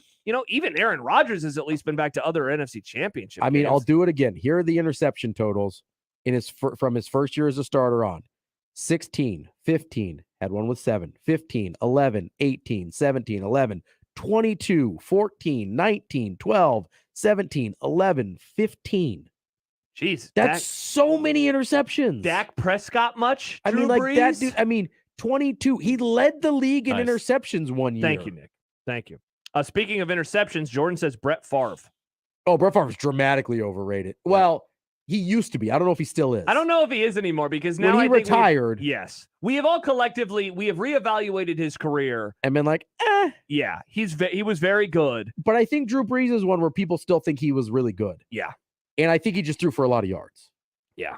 I don't know how. He's certainly not in the category he got put in during his playing career. Major Janice says, if you swap Joe Montana and Dan Marino, how many Super Bowls would the Niners and Dolphins have won? Ooh. This comes back to how you feel about Montana and his ability to win, like truly pull victories out of his teammates. See, because this is one I don't really feel comfortable speaking on because I didn't watch him. No, but here's where I will say. But I read a really good article about him last week from Wright Thompson. I recommend it. Wright Thompson is the GOAT. Dude, great article. But here's the thing that I'll say. I don't think I ever really understood and this is, I'm not going to go Tom Brady here. I know that's where everybody wants to go. I think the first time I really understood the Joe Montana thing was watching Joe Burrow. Like I watched Joe Burrow and I was like, everybody believes in that dude. And they do. 100%. Yeah. It's not to say that they didn't believe in Tom Brady, but Tom Brady was on really good rosters for that first 3 Super Bowls. Tom Brady really became Tom Brady after the first 8 years of his career or 7 years. I mean, it's so funny that the best statistical stretch is actually his worst success stretch from 07 to 14. They win no Super Bowls. They didn't win any Super Bowls, right? Yeah. But he mastered the position. He did. But I look at Joe Burrow and I look at the way his teammates respond to him. I look at the things he's able to do with a kind of a mediocre talent Cincinnati team. Yeah. And he goes toe to toe with really, really talented People football were picking teams. the Bengals to beat the Chiefs in Arrowhead because they trust him. And Mahomes is hurt. But also because they trust him. And they almost did. They almost did. You can't blame him at the end for that. That's the first time where I've been like, okay, maybe the Joe Montana stuff is real. Because I've seen it now in someone else. And it's like, okay, maybe all the intangibles that people always attributed to Joe Montana and the stories about, hey, is that John Candy and whatever in the Super Bowl? Hee-haw. All of that, I'm like, okay, now I see that that's what the effect that has. Yep. And I don't know that I had until Joe Burrow. Interesting. All right, there you go. That's some good stuff. Man, I love talking about the NFL. Football. It is the best. All right, happy hour. Off-season. Happy hour. Oh, Robbie, now why'd you have to? Formula One. It's gonna Hell no. It's going to be happy hours. I had to bring us down, and now we're going back up. All right, happy hour, One Beer Friday. Let Let's us know what ride. you're drinking. Include Let's Ride in your tweet. Also include hashtag One Beer Friday. Also include a picture of your beer. If you do those 3 things, you might win $25 to Broncos. Nick's going to pick someone at random later on after the Grum. It is Unsportsmanlike Conduct on 1620 The Zone. Live from the Host Coffee Studio, this is 1620 The Zone. 1620 The Zone. Traffic. From the time-saving traffic center, heads up, we've got a crash on westbound 680 at 72nd. Also a wreck blocking the exit ramp from westbound I-80 to 480 northbound. The crash has the 2 right lanes blocked on westbound I-80 at Giles. The stall has the right lane blocked on southbound 84th at I-80. And then if you're east on I-80, expect delays between 60th and 680. I'm Mike Neville. This time-saving traffic is brought to you by Lawrence & Gardens. The latest exhibit at Lawrence & Gardens is making a big splash. Don't miss the fantastic sculptures of Washed Ashore, Art to Save the Seas, on display through May 14th. To plan your family's art adventure, visit lawrencegardens.org. Join Genesis Health Clubs today for just $10 and save $20 per month every month with no contract. Hi, I'm Rodney Stephen, owner of Genesis Health Clubs, here with the secret to healthy fitness habits. It's true that there are plenty of people who manage to stay consistent with exercise over lunch or after work, but the real secret is scheduling exercise into your daily routine. Pick a time, and that is your time to exercise. What is more important than your health? Nothing. So what time are you working out tomorrow? I'm inviting you to give it a try by joining Genesis Health Clubs for just $10 and save $20 a month, all with no contract. Whether your exercise is at 6 a.m. or 6 p.m., schedule your exercise because it's the most important part of your schedule. And now life's little interruptions won't stand in your way. My dad always told us, don't put something off till tomorrow that you can do today. Make today your day for better health. Come into any Genesis location or go online and get started for just $10 and save $20 per month with no contract. Go to GenesisHealthClubs.com to get started today. Finding great candidates to hire can be like, well, trying to find a needle in a haystack. Sure, you can post your job to some job board, but then all you can do is hope the right person comes along, which is why you should try ZipRecruiter for free at ZipRecruiter.com/radio. ZipRecruiter doesn't depend on candidates finding you. It finds them for you. Its powerful technology identifies people with the right experience and actively invites them to apply to your job. You get qualified candidates fast. So while other companies might deliver a lot of hay, ZipRecruiter finds you what you're looking for. The needle in the haystack. See why 4 out of 5 employers who post a job in ZipRecruiter get a quality candidate within the first day. ZipRecruiter, the smartest way to hire. And right now, you can try ZipRecruiter for free. That's right, free at ZipRecruiter.com/radio. That's ZipRecruiter.com/radio. ZipRecruiter.com/radio. Attention sales professionals. NRG Media is looking for an accomplished business-to-business salesperson who wants to take their success and skills to a new level. Is this you? Our account executives work with local businesses to create marketing plans to help them get more customers. On air, digital, on-site, audio, video, it's all part of what you could sell. A sales career with NRG lets you make a real difference. Get more info and apply online at nrgmedia.com. NRG Media is an equal opportunity employer. Hi, this is Doug Nodgard with Equitable Bank. Great service never goes out of style. When the digital age dawned, many said computers would be able to handle many of the interactions that used to take a person. Boy, were they wrong. How many times have you called your bank and gotten a recording to press 1 or 2? Not at Equitable. Not only does Equitable answer your call on the first ring, it's answered by a human being. That's because Equitable Bank values its customers. Equitable Bank, we take banking personally. Member FDIC. In a house in Omaha, people gather in the kitchen. They don't talk about school and work. They talk about doctors and surgeries. They're the families of Ronald McDonald House Charities in Omaha. And the kitchen is where they come together to share the struggles their children are facing. For these families, it's the little things like a home-cooked meal, even while far from home, that make the biggest difference. Volunteer to prepare a meal by visiting rmhcomaha.org. Tickets for less. Best seats, best prices, no per-ticket fees. Ticketsforless.com. KOZN Bellevue, Omaha, Council Bluffs. This is 1620 The Zone. It'd be nice to have a blow Throw. It would be nice to have a blow Throw. It would be nice to have a blow Throw. It would be nice to have a blow Throw. It would be nice to have a blow Throw. It would be nice to have a blow Throw. It would be nice to have a blow Throw. It would be nice to have a blow Throw. from your mom.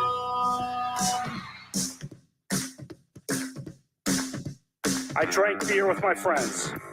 Sometimes I had too many beers. I liked beer. I still like beer. Had beers, have some beers. One beer, drink beer, drinks beer, drank beer, and drinking beer. Upstairs, downstairs, where was it? I don't know, but I had one beer.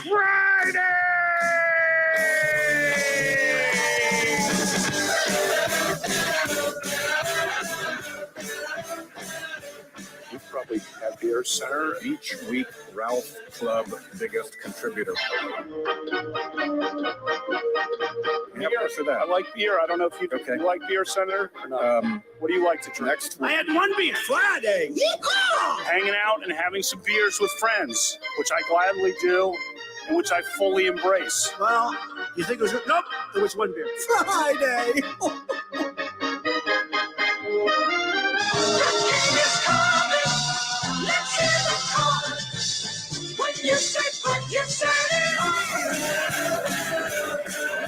One Beer Friday, baby. I'm drinking a PBR. Ravi is drinking a PBR. I'm drinking a PBR. Nick's drinking a PBR. I love PBR. We're the PBR boys. Welcome in on this One Beer Friday. Let us know what you're drinking as the weekend begins with the hashtag One Beer Friday. And if you add That's right. You win $25 to Broncos. Wow, how neat is that? How cool is that? That's a Weezer. Shopping. You can shop. You can do all sorts of stuff this That weekend. is kind of where I got that cadence thing from. You can shop for some burgers at Broncos. You could. You don't even have to shop. You get them for free. You know the song Well, you're else still Scorcho from shopping, Weezer. You know what I mean. That part where he's like, "How cool is that?" I think that's where Is that why you say it that way? I think so. Disappointing. Weezer brainwashed me. Disappointing. It's Things a white great people like. album. Weezer. Oh yeah. that's Which one is true. that one from? Pinkerton. Pinkerton. Very good album. I'm a Blue Album boy. Blue Album, yeah, Blue But I Album. do Blue like- Album's a classic. I Pinkerton's mean, my it's, favorite. it's their signature. It's their iconic album. Right. Pinkerton is for the hipsters. Actually, Pinkerton's better. I like Pinkerton, but it's not my fave. To be honest, I mean, Pinkerton's really more. I think Maladroit is super underrated. That's one that I always really forget like. about Maladroit. Maladroit, think- very good. Plus, like 30 minutes. Quick I listen. think their cover of Africa is better than Toto's original. I like that. The that cover. Teal album. That's what that's from. They I did a also whole bunch liked- of covers. I'm just saying. I liked the Red album. The Red album was one of the first albums I ever bought. Pork and Beans. I love pork. Remember Pork and Beans? Yeah. I'll eat my That's one of the candy last with albums I pork. bought, Nick. Nice. Yeah. I That's, don't buy albums anymore. when's the 'cause- last album that you bought? Gosh, I don't even know when it would have been. I don't know what it is. It might be. Oh, you know what? Might be or a Coldplay album. Well, yeah, I don't know that I bought. So was he just like download it? Does that count? Yeah, sure. Because then probably a Coldplay album. I do love Coldplay. Coldplay's great. Was it the one that looked like a painting? Was it that one? Milo Xyloto? Is it that one? No, are you thinking about Viva La Vida? That's the one. Yeah. I bought that. That's one of the That's last an albums. amazing album. Ooh, yeah, no, that's a Viva La Vida is incredible. Milo Xyloto, solid. I don't think I bought Viva La Vida. Might be the last one I bought before I just like had it on like Apple, like my subscription or whatever. I bought all of the when they remastered the Beatles albums in 2009. I bought all of those. Actually, I bought some and I got also some of them purchased for me for my birthday. Happy birthday to me from my girlfriend at the time and my brother and his girlfriend at the time. Yeah. Their relationship's over too. Well, you're just sprinkling in. That's some Alex Trebek. He's dead now energy. Context, Nick. I got to provide context for the folks. He's dead now. When you say at the time, we assume that. How about this from Ian? Now, Ian makes music. Ian is a literal maker of He music. does. He's a music maker. Maladroit is the absolute best. Good take, Josh. Fall Together is a perfect song. Thank you. I love Fall Together. I might get in my car. I might listen to Weezer on the way. I thought you home. only listened to one song now. That's after my activities on Saturdays, Nick. That's after my activities on Saturdays. But yes, I listen to one song to celebrate accomplishment. But it's literally only one. It's not like a One different song. It's just one song. Gets me pumped No, up. I Nick. get that. There's certain Thank you. songs that like get you in a proper headspace. Hell yeah. I've got a playlist I listen to when I fall asleep. There you go. Same songs, you know, same You don't listen to order. that podcast of the fake baseball game? No. Sleepy Time Baseball. You don't listen to that. I read the article about it. I read the New Yorker article about it. There you Wild. go.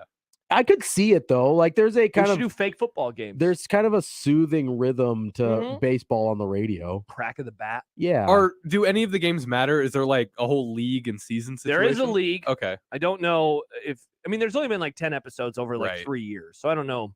I need to listen. So you'd have to really crank out some of those to get a season going. Yeah, But I used to watch baseball games to fall asleep when I would like have the TV on and I would have And baseball's boring as hell. It makes sense.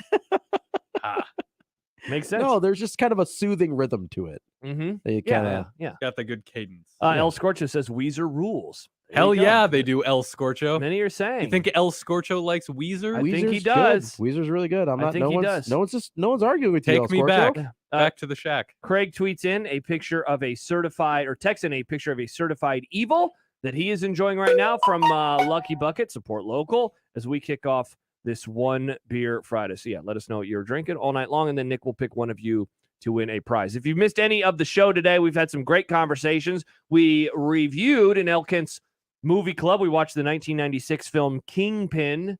Whenever I say Kingpin, I think of Steve Sipple saying King. We talked about LeBron James. We talked about that LeBron James. Of course, Robbie is in, which means we talk about the NFL uncontrollably for like 45 minutes. Yep. And it started with, what do we think about Jalen Hurts and his long-term sustainability? And it turned into, is Brett Favre overrated? How we got there, friends, go check out the radio replays. You'll have to check out the radio replays. We also talked a little college hoops. We did. Talk Nebraska basketball. You said many positive things. I thought so. I thought that, listen, Yippee asked for a fair assessment, and I felt I provided one. I thought that you did too. I thought that you did See, too. objective boys. The objective boys, that is us. All right. You're in here. We have predictions coming up. We have content coming up. I am in here. We'll see if we have content, Nick. It might be a no content day because it's Oh. already 5:07. Yeah, we've really blown through this show. Dealer's choice as we finish up. Yeah. As you sit in here, where are we going? Ooh. The fill-in boy. You get to choose. What are my options again? Well, we got some. Got predictions. What else do we have? No. Those are the things Oh, we'll do. we Yeah, got we'll do later. predictions for Okay. sure. But Okay, we what got, are my options? We got. Are the Eagles losing their most valuable play? We got. Hey, what's going on with college football in 2023 and then beyond, or off-season stuff? Ooh, off-season stuff. Off-season stuff. It is. All right. Definitely off-season stuff. So, I don't know if you know this. Football season is dead. R.I.P. It's done. We all miss it, folks. I think at every level of football right now, there are a bevy of things that are interesting to me.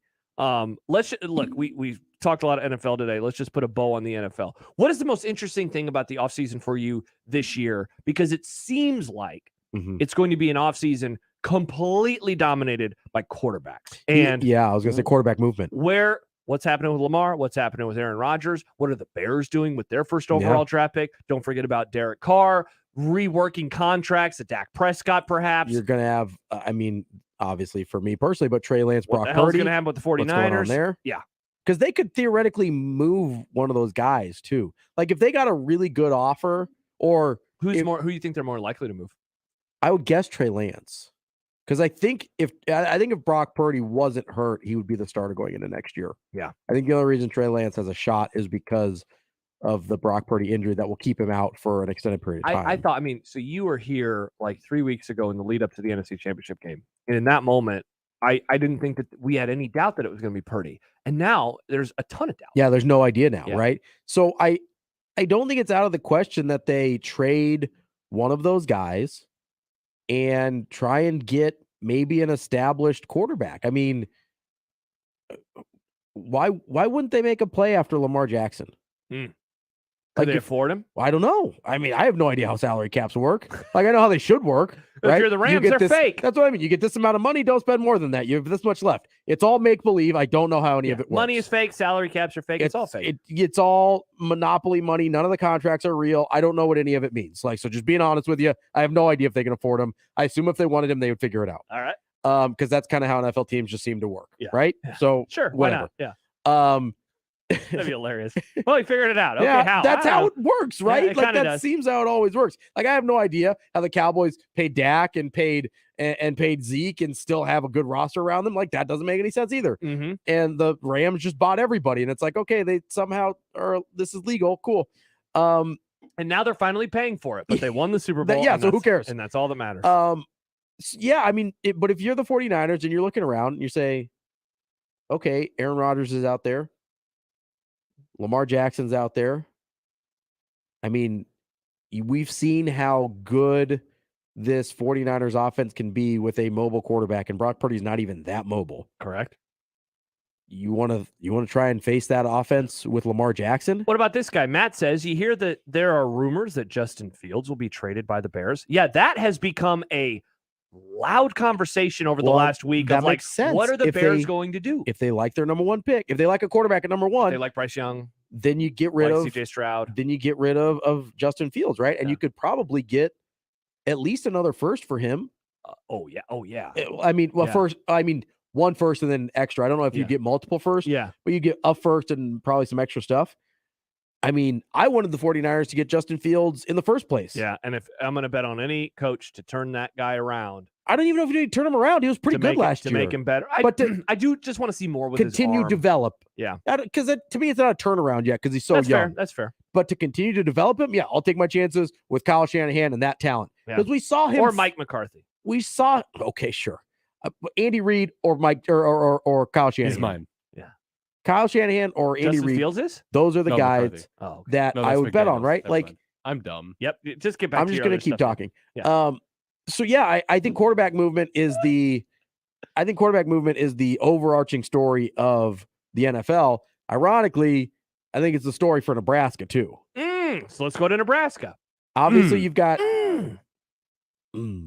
Obviously, you've got Casey Thompson's not going to be healthy for the spring, so that opens the door up for Jeff Sims coming in, and I think you're going to have a really interesting fall camp because of how much of a head.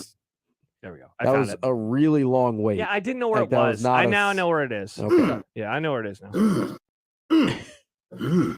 Okay. Anyway. You good? Yep. You good? Thank you, Nick. I think Jeff Sims is going to have a really interesting role here with basically being alone. He's going to get all these reps in spring as the potential number one because I don't look at anybody else on the roster. Let me ask you about this. Logan Smothers. I got someone emailing or texting or tweeting at us earlier today. Like, why don't you guys ever talk about Logan Smothers? Or no, it was why does Matt Rule never talk about Logan Smothers? And my answer, and I didn't respond because I figured we could hit on it today, is it's like not to be a jerk, but I think that he is telling you without telling you. Yeah. You know, I mean, that's the answer. That's not rocket So that's science. why I'm with you. I feel like Jeff Sims has a chance to completely own the job going into the summer. Now, is he that good? I don't know. I don't either. But he has the chance. He's got the chance, and people tell you he's got the talent. Yep. Now, whether he is able to translate that into being the starting quarterback in Nebraska, I don't know. Mm-hmm. And maybe Casey Thompson comes back in and he's healthy and he beats him right back out. I have no idea. But that's why it's interesting. The other thing that's hanging over this program at the quarterback position is Dylan Raiola. Yep. Which is going to be, I mean, we talked about this a few weeks ago, or like 2 weeks ago, I guess. Would you be shocked if by like the spring game we have a commitment? No, and it really seems like that has become the chatter as of late. Mike Schaefer, we talked to him on Wednesday. They put a crystal ball in. And he expanded on some of his thoughts, and he talked a lot about timetable. So I recommend going and giving that a listen. We talked to him on Wednesday. We talked about maybe the theory of him secretly being committed or whatever, and I don't know if that's the case. Yeah. I wouldn't be shocked if he's pure recruiting right now, though. Like, I know that's weird to do without being committed, but if everybody assumes you're going to go there, like, if you're the number one player in the class, you're not calling wide receivers to be like, hey, like I want somebody to throw to, come hook up. Like, I want offensive linemen. Would it shock you if he's pure recruiting right now? No. And then they just roll out this huge like group of players basically at the same time. That's like, hey, we're Nebraska. This is what we're bringing to the table. We're a top 5 class now. Come after us. Yeah, and there's the visit weekend that is. It's like March, right? Yeah, it's like it's 5 weeks from today. It's a month and a week away is when he's coming into town, and then other players are coming into town. Hampton, the wide receiver from Idaho is coming into town. Gate, something with a G. Yeah. So though I'm with you, man. Like, it's funny because you said quarterback, and my mind immediately went to Sims versus Thompson. But this is the biggest offseason story. This is the one. Bigger, which is crazy to think about when you've got an active quarterback competition in a first-year head coach and a first-year head coach, a recruit. This is the biggest story. It's funny, and I've said this a million times. I don't want to say it again, but I will. I don't remember the last time we talked about an individual player this much, and he will continue for to the sake of who he is as a football player, not for anything else. Yeah, and it's going to continue to dominate it. And if Schaefer is right, and if others are right, if you and I are right, we're going to talk about him for a year, dude. He is going to own this offseason, and that will add to, like, why will there be so much optimism with preseason projections? Well, a lot of it could be pointed back to Dylan Raiola committing, which they have nothing to do with each other, and yet the good vibes around here, 100%, would be unlike anything that we have seen since, I'd say, Frost's first season. I also think that if he's committed, then it takes a ton of pressure off of this first season. Yeah. Because if you've got that class coming and you're like, hey, we've got Dylan Raiola, he's bringing his buddies, we've got a top 10 class here at Nebraska, I think that takes so much pressure off of the 2023 win-loss record, because you can point to it and say, hey, they flipped the roster, and then look who's coming to town next year. Like, don't worry about what's happening right now. It'll be really easy just to take all of that pressure off. And honestly, I think you'll have a lot of people, not that they won't care what happens week to week, but if you're at the end of the season and you're 5-7 or 4-8, and you're like, I wish we would have gone to a bowl game. It's like, yeah, but look who's signing in December. Yeah. Look at all these guys. All these guys are going to be here in January. Yeah. Nobody's going to care.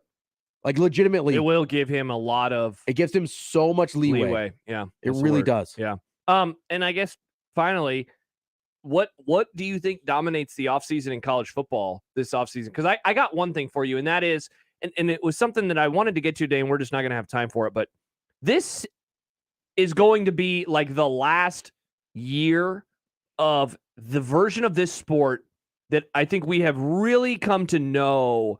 Like, I know the playoff is new-ish. But it doesn't feel that much different than the BCS. Correct. It really doesn't. This is the end of kind of an era of college football. And I think that it's from like 98 to now, basically. I would say, it's 25 years from the first year of the BCS, basically. So 25, exactly 25 years, basically. And I know there's been a lot of upheaval. Nebraska's left conferences. Other schools, like, I'm not going to list them all, but we've seen a lot of change. We have seen a playoff coming, and now it's going to be expanded. But that's the thing. Like, 2023 is last year, 4 teams. Texas and Oklahoma are still playing with a lot of the schools that they've always played with. USC and UCLA, the same thing. Name, image, likeness, that's also new. Transfer portal, that's also new. But 2024, we're going to have 4 of those big brands leave, and they're going to go to completely different leagues, completely different areas of the country, especially for the West Coast blowing teams. Up historical rivalries, historical matchups that you see every single year. Bedlam gone. Now we're going to see the addition again of A&M and Texas, and that'll be fun. Right. And then we're getting a 12-teamer. And so it's like, wow, the sport is about to change. So, like, I read a story last night from Adam Kramer of Bleacher Report. Andy Staples has written something about this idea recently. Like, just kind of get ready, because I think that is going to be the thing that dominates it. Oh, and also, will Georgia become the first, 3-peat champion that we have seen? Well, and the thing that's going to change it the most, I know we've talked about it kind of abstractly, but the 12-team playoff totally changes the landscape of what college football is in terms of what your goals are. Because thank you. I've been thinking about that a ton. It's not just, hey, we have to win our conference and that'll put us in the conversation to either, back in the day, be in the BCS or to be in the college football playoff or whatever. Now it's, hey, if we finish top 2 or 3 in our league, we're going to have a shot to be in the playoff. Or if we finish here, like, it's going to be much more like college basketball in the sense of like, hey, we're on the bubble and are we going to get here or whatever? And I think it's for the better. I'm excited about it. I think more access to the championship is positive for a sport, because I think it democratizes the sport a little bit. It gives, it gives places like, whether it's, UCF back in the day or your Coastal Carolinas or BYU will be in the Big 12 now, but these teams that didn't historically have access to either the playoff or the BCS or whatever, your Boise States from back in the day, your Cincinnati's that finally broke through.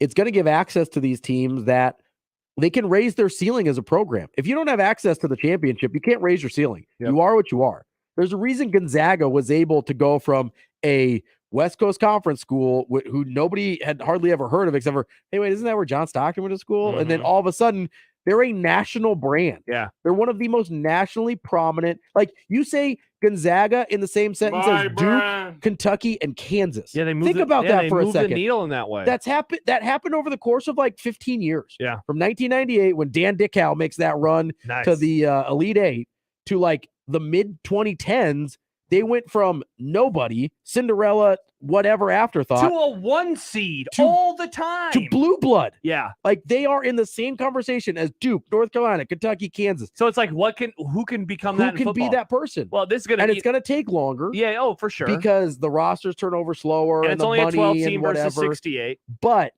that's what it opens up for, and that's what I'm excited about. Yeah. Wow. So all that to say, it should be a solid offseason. It should be a solid offseason, and this is like, if you like the status quo in college football, enjoy this season, because this is it. This is the last of them. Yeah. This is the last dance, if you will. Oh, I was going to say The Last of Us. Oh. Sunday night on HBO. Yeah. I'm not Nick. watching that. I heard it's a little creepy. Yeah, I don't know if you would like. I'm not a big creepy Nick show would boy. love There's it. mushrooms. Oh, I know I'll love it. I think I'll wait for all of them. My wife come is out. watching it. She gives me recaps. I don't know if I told you that I started watching The Crown. I'm kind of into that right now, so I'll probably watch Last Is of The Us Crown after. going to be his new quarter thing? Oh, it should be. I don't think I'm going to bring up The Oh, Crown yeah. that Nick's often. been super defensive lately, and we haven't made him give us a single quarter. What have I been defensive about? Oh, you guys didn't have to come to the office. That's not defensive. That is. All right. We got some predictions coming up as we continue to wrap up the week. Let us know what you're drinking. Hashtag One Beer Friday. Also add a Let's Ride. Let's ride. And you can win $25 to Broncos. More to come. Josh, Robbie, Nick. It's Unsportsmanlike Conduct on Friday, 1620 The Zone.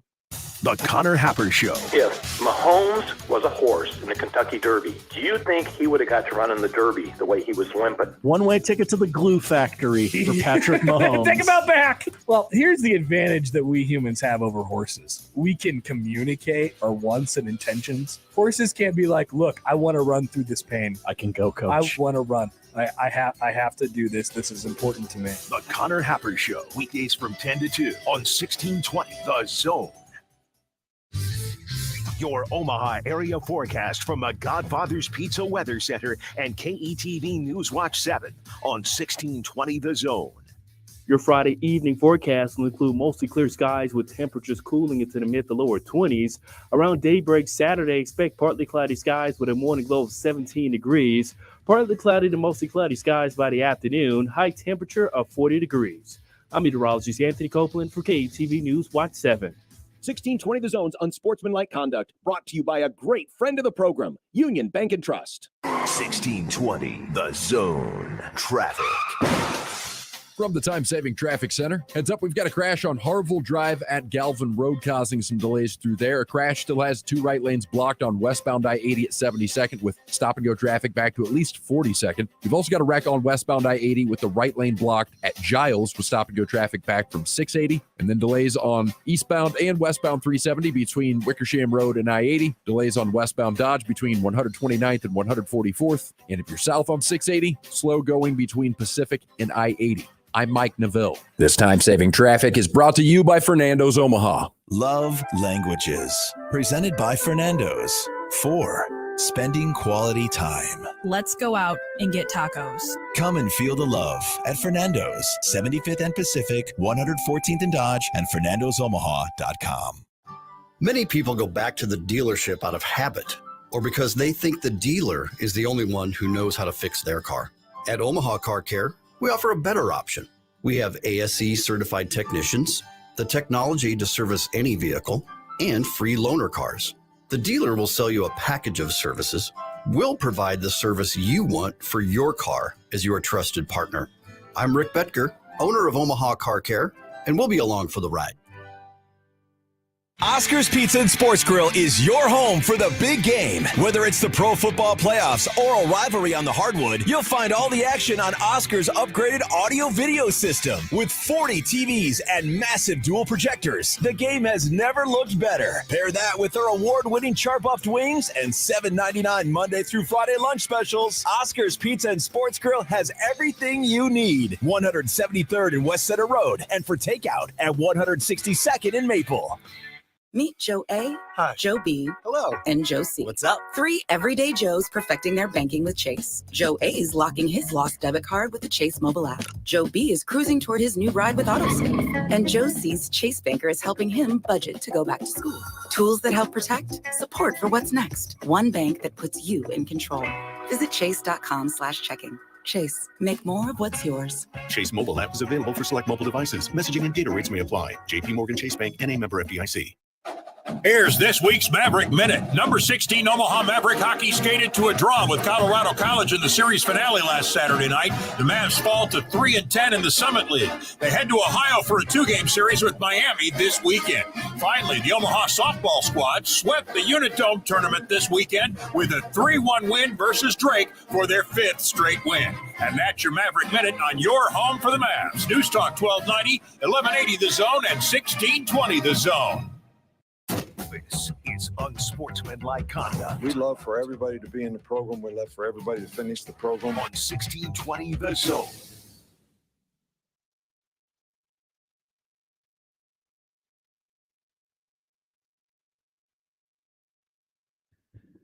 Josh Peterson, Robbie Lula. We'll get to predictions coming up in our next segment. Nick, I apologize.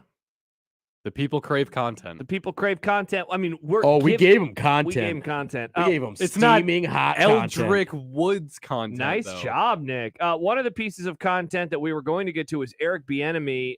He is going to be the offensive coordinator for the Washington Commanders. Hate it. Hate it for Bieniemy. Okay, because he's going to have to go to Washington. Yeah. Yeah, it's a huge bummer. It's a dumpster fire organization. So let me ask you this. We got to keep this tight because we have predictions coming. Toy.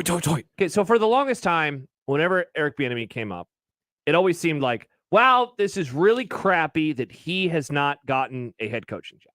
Which I subscribe to. And it's like there's the obvious things that we can point to of another minority candidate is not getting an opportunity. Is there a part of you at all, though, that wonders if he is not getting jobs, not because of that, I hope, obviously, or even because he is the non-play caller OC, he is the Troy Walters, if you will. Or Mike McDaniels. Oh, wait, he got a head coaching Is it job. because he's like bad at interviews? My coach. Is he just horrible at interviews? That was something that was out there a couple years ago. And then there's obviously go to his Wikipedia page, you scroll, and you get to the controversy or personal life section. That was brought to my attention that I wasn't aware of. Yes. So there's a lot there. It's a large section. It is. Of things that are nice. Not favorable in either perception or legality. Correct. And so that's obviously a tough look. He's obviously a very prominent person in the NFL already, so I don't know how much that factors in. Mm-hmm. It's called legal issues is the section we're talking about. Yeah, it's not controversy, it's legal. Now, to be fair to Eric Bieniemy, the last thing on here was from 2001. So we're talking almost 20 or over 20 years ago. I'm just going to read off the years of things mentioned. 1988, 1989, 1990, 1990, 1993. Also 1991. So basically it's his Colorado career. 20 to 30 years ago. Yeah. Right? You said the last thing on there is 2001. Yeah, so 93 and then the next one is 2000. So I don't know how much that's an issue. Maybe it is, but again, it's not like he's not in a place of prominence right now where he's hidden from people in the NFL. He's not some nameless assistant coach. Correct. Yeah, he's Eric Bieniemy. We all know about him. We've all been saying, why doesn't he We've all been watching him have conversations with Patrick Mahomes and Andy Reid. Andy Reid went in front of meetings. There was a tweet thread earlier this week that was really good. And Andy Reid basically asked all these owners, why is he not getting hired? What is he not doing? And it was more of a question from even the tweet thread. So there wasn't even an answer in there of like what's going on. I don't have a good answer. I don't. And again, people brought up, well, they think Andy Reid's the brains of the operation. It's like, well, he gives credit to Eric Bieniemy all the time for different things. And again, we've seen this before. Mike McDaniel was not the brains of the operation in the 49ers. And he got a chance. And he got a chance after way less time and way less success. Zach Taylor, nowhere near the brains of the operations for the Rams. He got an opportunity. Everybody that sniffs Sean McVay got a head coaching job. Seriously. Everybody that vaguely looks like Sean McVay got a head coaching job. I should go dap him up and just see what happens with my career. You would be the head coach. Hey, man, Josh Peterson gave him a high five once. And then you're the head coach of the Commanders. Boom. Oh, Nick, don't you jerk. It's the monkey paw. You absolute jerk. But you know what I mean? Like, I don't buy that part of it at all.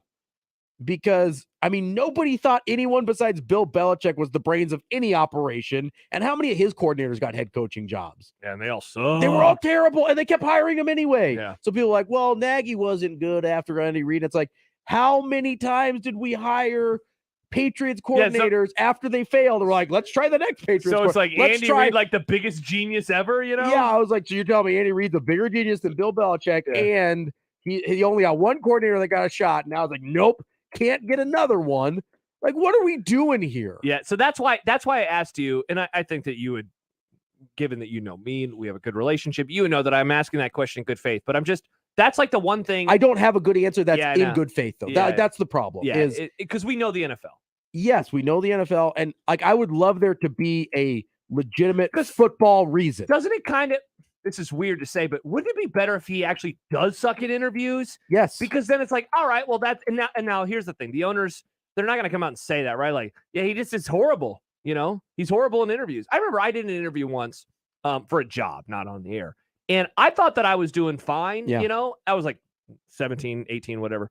And the person who was interviewing me was famously self-aware at that age. Yeah. She was like, yeah, that should have been my first question. She's like, hey, you don't have to be so nervous. I remember saying, oh, I'm not. And then in hindsight, I was like, what the hell was I doing that seemed nervous? Yeah. And I don't know what it was. I probably wasn't making. You were probably twitching a lot. I probably wasn't making good eye contact. Yeah. Is what it was. And so maybe he's not good at explaining what he would do or how he is different than this candidate. I don't know. It just. You would think, though, with all of the other crappy coaches that have been hired since he's been good. And all the retreads, that's man. What I mean. Like, you're not going to give a guy a shot who has the track record that he does. Yeah. Even if he's a bad interview. I don't care if he's a bad interview. I care if he's a good football coach. Yeah. Like, you're telling me Bill Belichick was a good interview? I don't buy that. Yeah. Yeah, that guy. You know what I mean? Like, but he's so funny, Robbie. If you get him in a room, he's really funny. Football coaches are famously like not super personable a lot of the time. Yeah, they're huge dorks. And you can't tell me that they're all good interviews. I just don't buy it. Yeah. So like if there's something, I wish there's a football reason. I really do. And maybe there is that I don't know. And maybe it's the stuff from 20 and 30 years ago. That seems critical for the NFL, but for them to, we care about this all of a sudden. I don't know. But it is a bummer that he has to take an OC job with a lesser franchise. I guess he didn't have to. They would have kept him in Kansas City, I'm sure. But he felt like he had to. I think he had to. Because to separate himself from Andy Reid. If the biggest criticism, let's say he's actually good at interviews, but they're worried about him not being a play caller, which or like, hey, silly. If you don't have Patrick Mahomes, are you still good? This is going to be his chance to do it. But I'm with you. Like, well, do you see how wide open my guys were on those last 2 touchdowns against the Eagles? Not too bad. I'm bummed for him that he has to go to Washington. That he felt like he had to do this. But, I mean, I'd be bummed for anyone who has to go coach in Washington. Accurate. Robbie, do not forget, it's a 5K giveaway on 1620 The Zone. You can enter to win $5,000 to kickstart your 2023. Man, I would buy so many things with $5,000. Like what? Can't say it because I'd have to give you a quarter. Oh. But I could do so with $5,000. You know how many times you could talk about running with $5,000? So 5,000 times 4 is 20,000. You could talk about running 20,000 times. Can I get the $5,000 in quarters? So much vending machine action. Oh my gosh! How much space would 20,000 quarters fill up? Nick, that's something for you to. Thank you. You do that while we go to break. I've never been good at math. All the details. I know that. All the details can be found online. You can enter there as well at 1620thezone.com. Now live on Twitch, YouTube, and 1620thezone.com. Hi, friends. Kent Pavelka courtside getting ready for this year's matchup between the Average Roofing Company's And the rooferees at John Higgins Weather Guard. The average roofers are just that, average at best, not very impressive. The rooferees, above and beyond the opponent, more dependable, service that exceeds the norm, good sportsmanship, fairness, and integrity. You know them, you love them, and they're ready to win for you. Make the right call with John Higgins Weather Guard. It's tip-off time with the rooferees at John Higgins Weather Guard. Rooferees. Dust. It's in the living room, the bedroom, and the bathroom. It's also in your lungs. Let's fix that, shall we? Duct Defense Midwest offers a comprehensive system that cleans, disinfects, filters, and purifies the air. They'll make your home healthier and improve the life of your HVAC system. So improve the health of your home and everyone in it. Go to cleanairradio.com right now for a special air duct cleaning offer for Zone listeners. cleanairradio.com. Research shows listeners prefer a personalized experience. So to help you remember, Liberty Mutual customizes your home insurance. We personalized this ad for Amber, who really misses boy bands from the 90s. Hey girl, I'm the cute one, here to tell you how Liberty Mutual customizes your home insurance so you only pay for what you need. I'm the heartthrob. The only thing I love more than you is saving. And I'm the other boy in the band everyone forgot about. Only pay for what you need at libertymutual.com. Liberty, liberty, liberty, liberty. Omaha Maverick baseball and softball single game tickets are on sale now for the entire season. All home games are played at Maverick Park. The baseball team plays Creighton on March 7th and Nebraska on April 25th, and the softball team plays Nebraska on March 15th and Creighton on March 22nd. Season tickets for baseball and softball are also still available by calling 402-554-MAVS. Get your single game tickets by calling 402-554-MAVS or by going to omavs.com/tigs. I always wanted to learn Spanish, but I never thought I'd have the time. Then I discovered Babbel.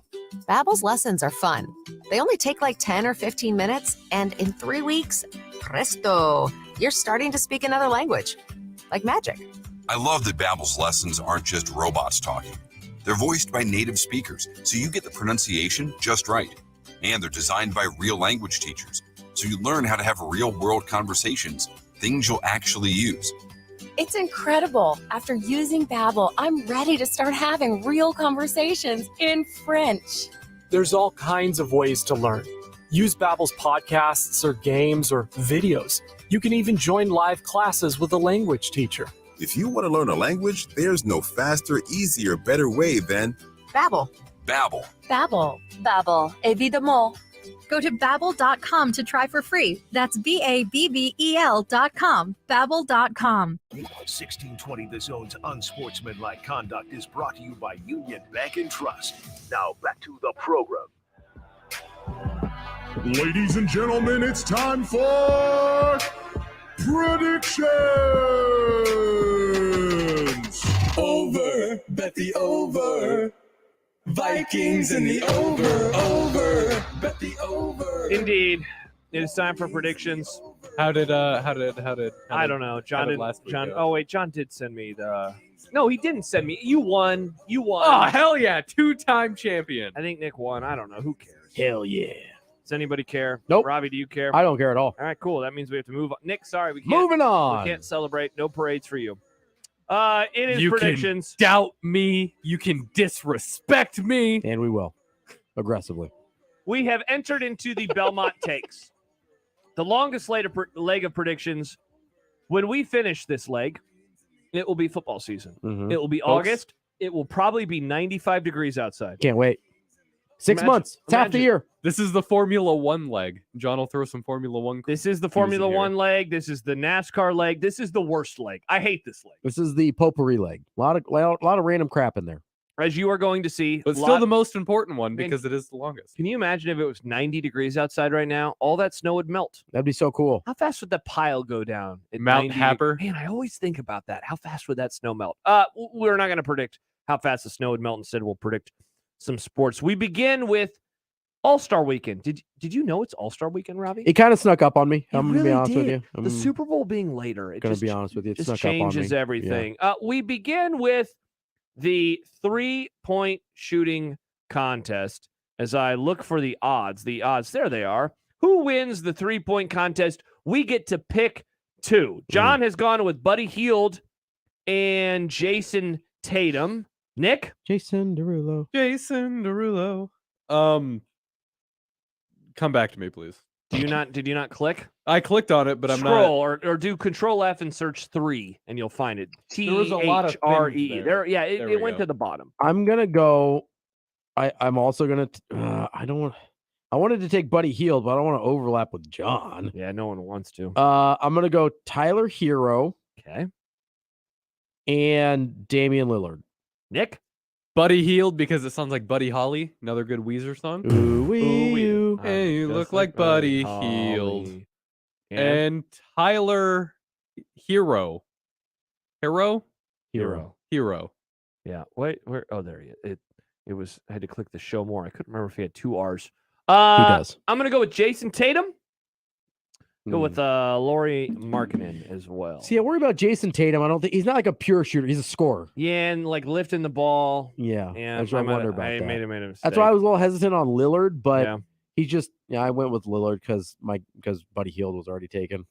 We go to the All-Star game itself. Now, this is Team Giannis versus Team LeBron. Team Giannis is a 3-point dog. I'll be honest, I have no idea who is on the I haven't looked at teams. either of the rosters. Perfect. So we're just going off of essentially the lead star. I'm going to go with Giannis. Give me Giannis. The wrong team is favored. Give me Yeah. Giannis +3. John's going with LeBron. Nick? Hell yeah, Giannis. Giannis it is. Yeah, I'm definitely going Giannis. Giannis boys. All right. Now we move to the Daytona 500.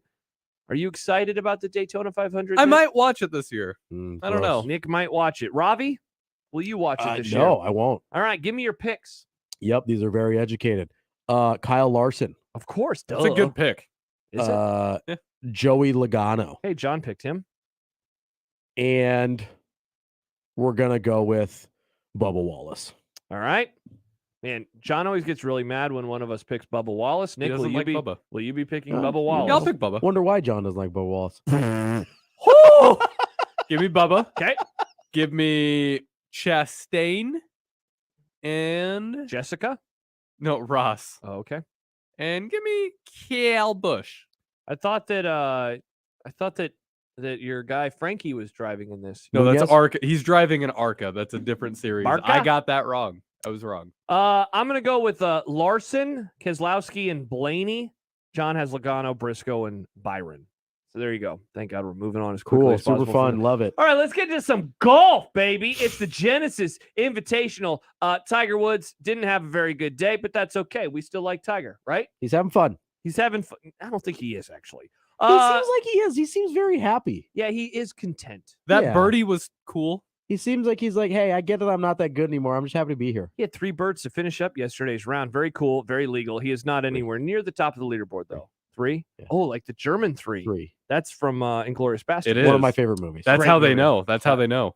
Bingo. I'm gonna pick him. We're picking 3 here, by the way. I'm gonna pick him, and I have Max Homa. He is the current odds-on favorite. I'm going to go with him. Homa. I'm also going to go. Gosh, it's hard not to go with a couple of the tops. It Give me is. Morikawa. Also, I'll go with Rory McIlroy. John has Homa, Rahm, and Cooch. Ravi? I want Rory. Okay. I want Scotty Scheffler. Want hot dog? Okay. Hot dogs are great. I love a hot dog. Hamburger. And then I'm going back of the pack here. Well, not back of the pack. I'm going a little bit of a long shot here. I want Tony Finau. Oh, Finau. I love that guy's drip, as Yeah. the kids call it. Yeah. Drip. Mm-hmm. He looks good. I want Rory, Okay. Rahm, and Scheffler. All right. That's some golf, folks. Wow, copycat. Yeah, I geez, mean, Nick. I was going to pick them first. Oh, then you. well, you didn't, did you? It's time for some soccer. We're going to the EPL first. We have Everton versus Leeds. Hello. Everton is a short home favorite at +150. Leeds +190. A draw at +220. John has gone with the draw. He wrote tie, but he's an idiot. Yeah, that's not how we phrase it in football. It's not how we Football. soccer, John. Come on, my guy. Yeah, so both these are at the they're fighting in the relegation zone. Tough look for Everton. That's It a is. great franchise. It is. They're historically pretty important. Leeds is just outside the relegation zone. Everton is This is some good intel. right on top of the relegation zone here. They're tied points wise, but they're 1 apart points wise. So, Nick was telling me this earlier. Oh yeah, yeah, absolutely. you guys talk about this a lot, I'm sure. All the time. I'm gonna go Everton. Now they have lost 4 of their last 5. Let's go Everton. But I'm going Everton to get out of the relegation zone here. Come on, you Blues. Everton it is. Nick? Give me Leeds. Leeds. John again had a draw. All right, play the stupid thing. There's a drive. Way back. It might be. It could be. And La Liga. La Liga. That's Spanish for the Liga. La Liga. Well, I hate that. Thank you. I love this so it's much. the worst. I love it. Malacora is playing Mallorca. via or Mallorca. It's Wow. double L. God, I'm an You idiot. really Barioca. grimmed that one. Whitest things I've done. That. They're playing Villarreal. You really Villarreal. months into that one. Darn it! I whited it. John is going with Mallorca, right? Did I nail it there? Mallorca. Mallorca. I'm going to go with Villarreal. Nick? Villarreal. I'm going Mallorca. All right. Man, that was just a tough hang That's for a, me. that's a bad look for you, my guy. It's baseball season, the college variety. Allegedly. There's snow on the ground. I'm out on this sport when there is snow on the ground. Oh, God. Speaking of 90 degrees, sweating out of my butt. College baseball, it's Nebraska. They're in San Diego. Ron Burgundy, he might be on the call. It is a best of 4. I'm going to go with San Diego 3-1. Yeah, San Diego's pretty good. They're a top 50 RPI team in college baseball going into the season here. Nebraska, not as highly considered going into the year. Remember that one time they were good a couple years ago? That was super fun, that regional in Arkansas. And I remember watching. Our guy Hap went down. I remember watching the last game. It was intense. We were outside grilling, and I was like, oh. That pitcher for Arkansas, Cops, I think his name was, a really good reliever. Call the cops. Well, they did, and he shut down Nebraska. It was tough. Yeah, tough luck. Yeah, I think San Diego's better here. I'm going to go 3-1 San Diego. I also want 3-1 San Diego. John, wow. Okay, so we are all in agreement. John is not in agreement. John has a 2-2 draw. I wanted to go 2-2. I wanted to be optimistic, but San Diego is expected to be quite a bit better. They're at home. Usually warmer teams have a little bit more of an advantage at this point in the season because they've been outside. People forget. They're actually allowed to play baseball outside because it's not, a foot of snow in Lincoln. So, yeah, I'm going to go. It's tough here. I wanted to go split. Can't do it. The Miami Hurricanes are hosting the Omaha Mavericks. Oh, wait, it's Miami I think it of might Ohio. be the other. Miami of Ohio. 2 games. John has the Mavs 2-0. I am going 1-1. Yeah, I'm going Splitsville. Give me a sweep for the Mavs. Omaha 2-0 as well. All right, let's get to some college hoops. We have some prop bets, and we will wrap this thing up. Baylor, 3-point dogs going to the Fog against Kansas. John has the Jayhawks. I'm going to go with Baylor. I'm taking Kansas. All right. Carry on my wayward son. Kansas it is for Nick as well. Speaking of Kansas, the Wildcats of Kansas State are hosting Iowa State, and they are 1.5-point favorites in the Little Apple. Robbie. I'm going Kansas State. I like the home team. Give me the Clones. Nick says ISU. I am also going with KSU. And finally, we get to some props and Nebraska and Creighton basketball. We begin with a prop for the Nebraska game on Sunday against Maryland, hosting Maryland. Keisei Tominaga, over or under 22.5 points. It's kind of where he's been. I'm going to go under. Oh, rats. Maryland's playing good basketball right now. And I wonder if the scouting report's going to start to really heavily focus on him. Nick? I think Keisei is really good, but it can't last forever. Give me the under. Wow. Over City. I hope you're right. I do. I hope you're right. Yeah, I'm sure you do. I do. Let's go with the other prop bet before we pick the games. Tominaga. Fun. Trey Alexander. Shopping. Trey Alexander, 19.5 points. Going under there as well. John is going under. By the way, he went under for Keisei. Nick? Under. Samesies. All right, so we're the under boys. Congrats to Trey for hitting 20 points or more.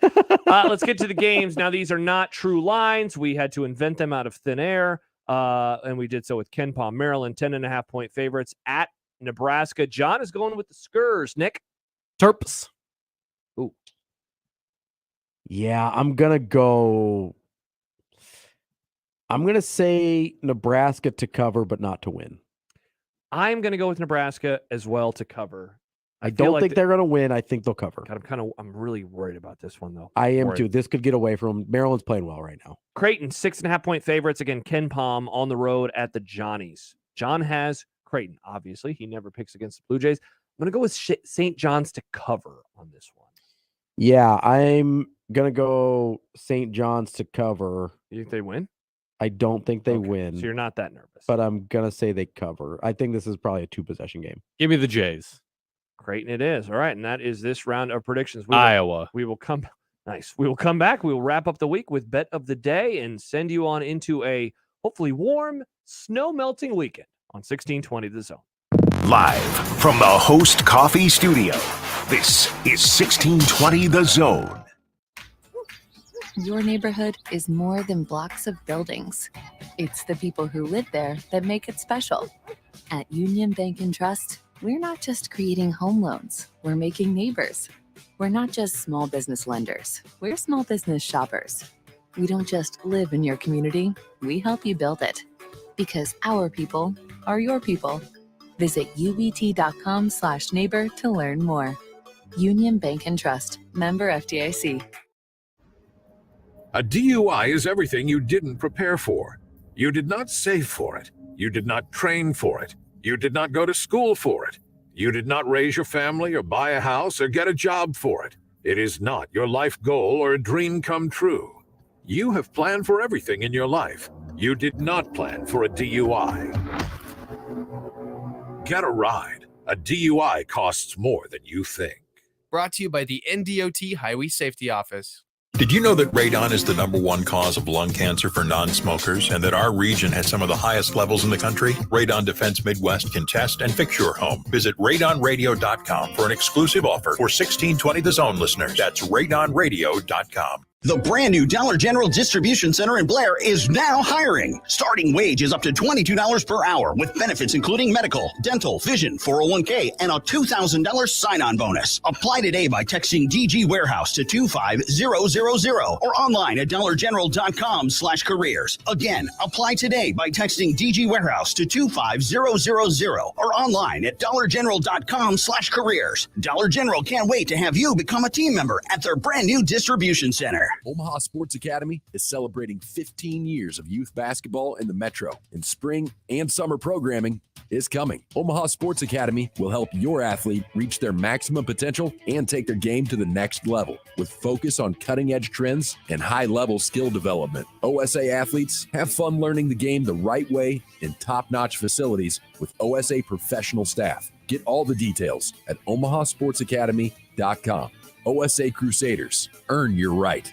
Does eating at home have you singing the blues? Stop by Cobb's at the Shadow Lake Town Center, 180th and Center, or 72nd and Jones to grab a delicious pizza, burgers, fresh salad, and some tasty charred wings. They even offer keto crusts and an extensive variety of shareable appetizers. Dine in, carry out, or delivery. Cobb's, now with 3 convenient locations to serve you. Shadow Lake Town Center, 180th and Center, and 72nd and Jones. Click cobbspizza.com to see the menu, pizza, and so much more. Listen to Woodhouse Auto Family Blue Jay Overtime, the Creighton men's basketball postgame show on 1620 The Zone. Live from DJ's Dugout downtown. It's right after every home game, presented by Barry Law. Exclusively on your home for the Creighton Blue Jays. 1620 The Zone. This is unsportsmanlike conduct. The villagers are ready to come with the pitchforks and the torches. It's coming real quick. The 1620 The Zone. And you know why I'm laughing, don't you? Now, it's time for the unsportsmanlike conduct bet of the day. Just a little bit under where some folks would like to see this one wind up. Brought to you by Peerless Energy Systems. Heck yes. Thank you, Peerless Energy Systems, as we finish up week 1 Sponsor. with our new sponsor, a bet of the day, Peerless Energy Systems. All right, yesterday in bet of the day, John had Purdue minus 2.5 on the live line. They lost. Loser. I had the Bucks in the NBA and the Flames in the NHL. I picked against my Detroit Red Wings because I thought it's time for them to lose. They won 5-2. Not close. I'm an idiot. Nick had the Bucks, the T-Wolves, and the Clippers. The Timberwolves let him down. They did. Sad. I'm going to go with something actually I just picked in predictions. Give me Max Homa to win the Genesis plus 360. Chilling with my Homa. Absolutely. Give me Maximilian. Let's go, Max. In Formula One, we call him Max Supermax. Do Max we? Verstappen. Overrated. Yeah, nobody cares about He's that. the Brett Favre of life. Two-time world champion. And A he's lot going of to Russell rob Wilson people. vibes. Going to rob Mississippi. Nick? Give me the Minnesota Wild and the Pittsburgh Penguins. That is plus 317. And Robbie. The problem is when he mispronounces things, I don't know if he's being funny or if he just can't read. That was a David Attenborough. Or no, it was Man, explaining jokes really makes them hilarious. Yeah, I know. Okay, so Doctor I'm gonna, Strange. He says penguins. Like I'm that. gonna go Penguins? Yeah, with penguins. one of my predictions as well. Oh, Tyler Hero to win the NBA three-point contest. His odds are way too long. I want plus 750 for my guy Tyler Hero. I can be your hero, baby. Nice. Yeah. Remember that song? Yeah. Yep. Enrique. Was that 2000s or 90s? That was early 2000s. It's right on the cut line? Yeah, right on the Yeah. Y2K there. That's the bet of I the think. day. Brought to you by Peerless Energy Systems. Peerless. Peerless.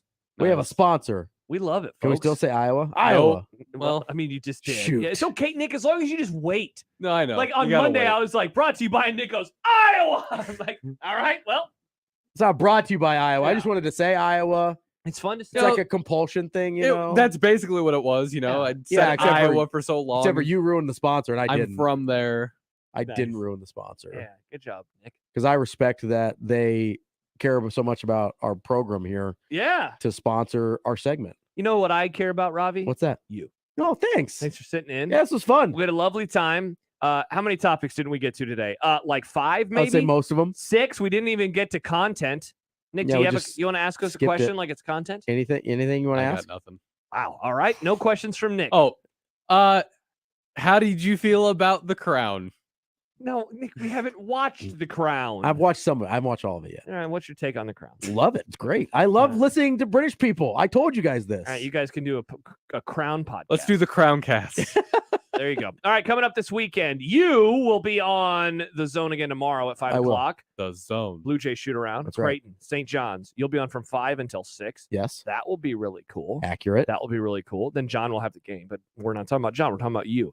I tomorrow will not be on the radio, but I will be on the Big East Digital Network and Nice. Channel 13 if you have Cox Cable. Nice. Which I do. TV Creighton boy. and Georgetown. I had a great conversation along with Rob Sims earlier today with Jim Flannery. Is that the pink out? That is the pink out. Do you have your gear? I'll be wearing a pink tie tomorrow. I don't have a pink suit, sadly, but Do I you have a pink shirt? No, You don't have a pink shirt? no. 'cause Not even a peak button up. I lost all this weight and I haven't gotten a lot of. I know, clothes. but, like, I need to get clothes. listen, I know. yeah, talk to me and we'll figure it out. We'll All right, figure yeah, it that's out. right. You send me the link. I got a place for shirts You too. got some stuff. You got some He's stuff. got a shirt guy. I got a Shirt shirt boy. link too. So I'll be on there. Yeah, Channel 13. It's so cool. Channel 13. Look at How you. cool is that? On the television. On the television. Both digitally and literally. I like the Jays to win this one. Georgetown struggled this year. They're on a 4-game losing streak. Also, Creighton is coming off of a brutal loss in terms of the heartbreaker. Yeah. They got screwed at the end of that one. I imagine they'll be mad tomorrow. Big We'll man. see. Nuts and bolts. They got screwed. So that'll be tomorrow. And then back on Monday, we have Jack Mitchell. We have Mitch Sherman. I'll be back on Friday. You'll be back on Friday again next week. Yeah. Also next week, Cocaine Bear, which will be lovely. And we have Bill Connolly next week, among other guests. Nice. That we are currently trying to book. Sounds like a great time. It's going to be an awesome time. Ravi, I hope you have a lovely weekend. You too. Tell the missus I say hello. Will do.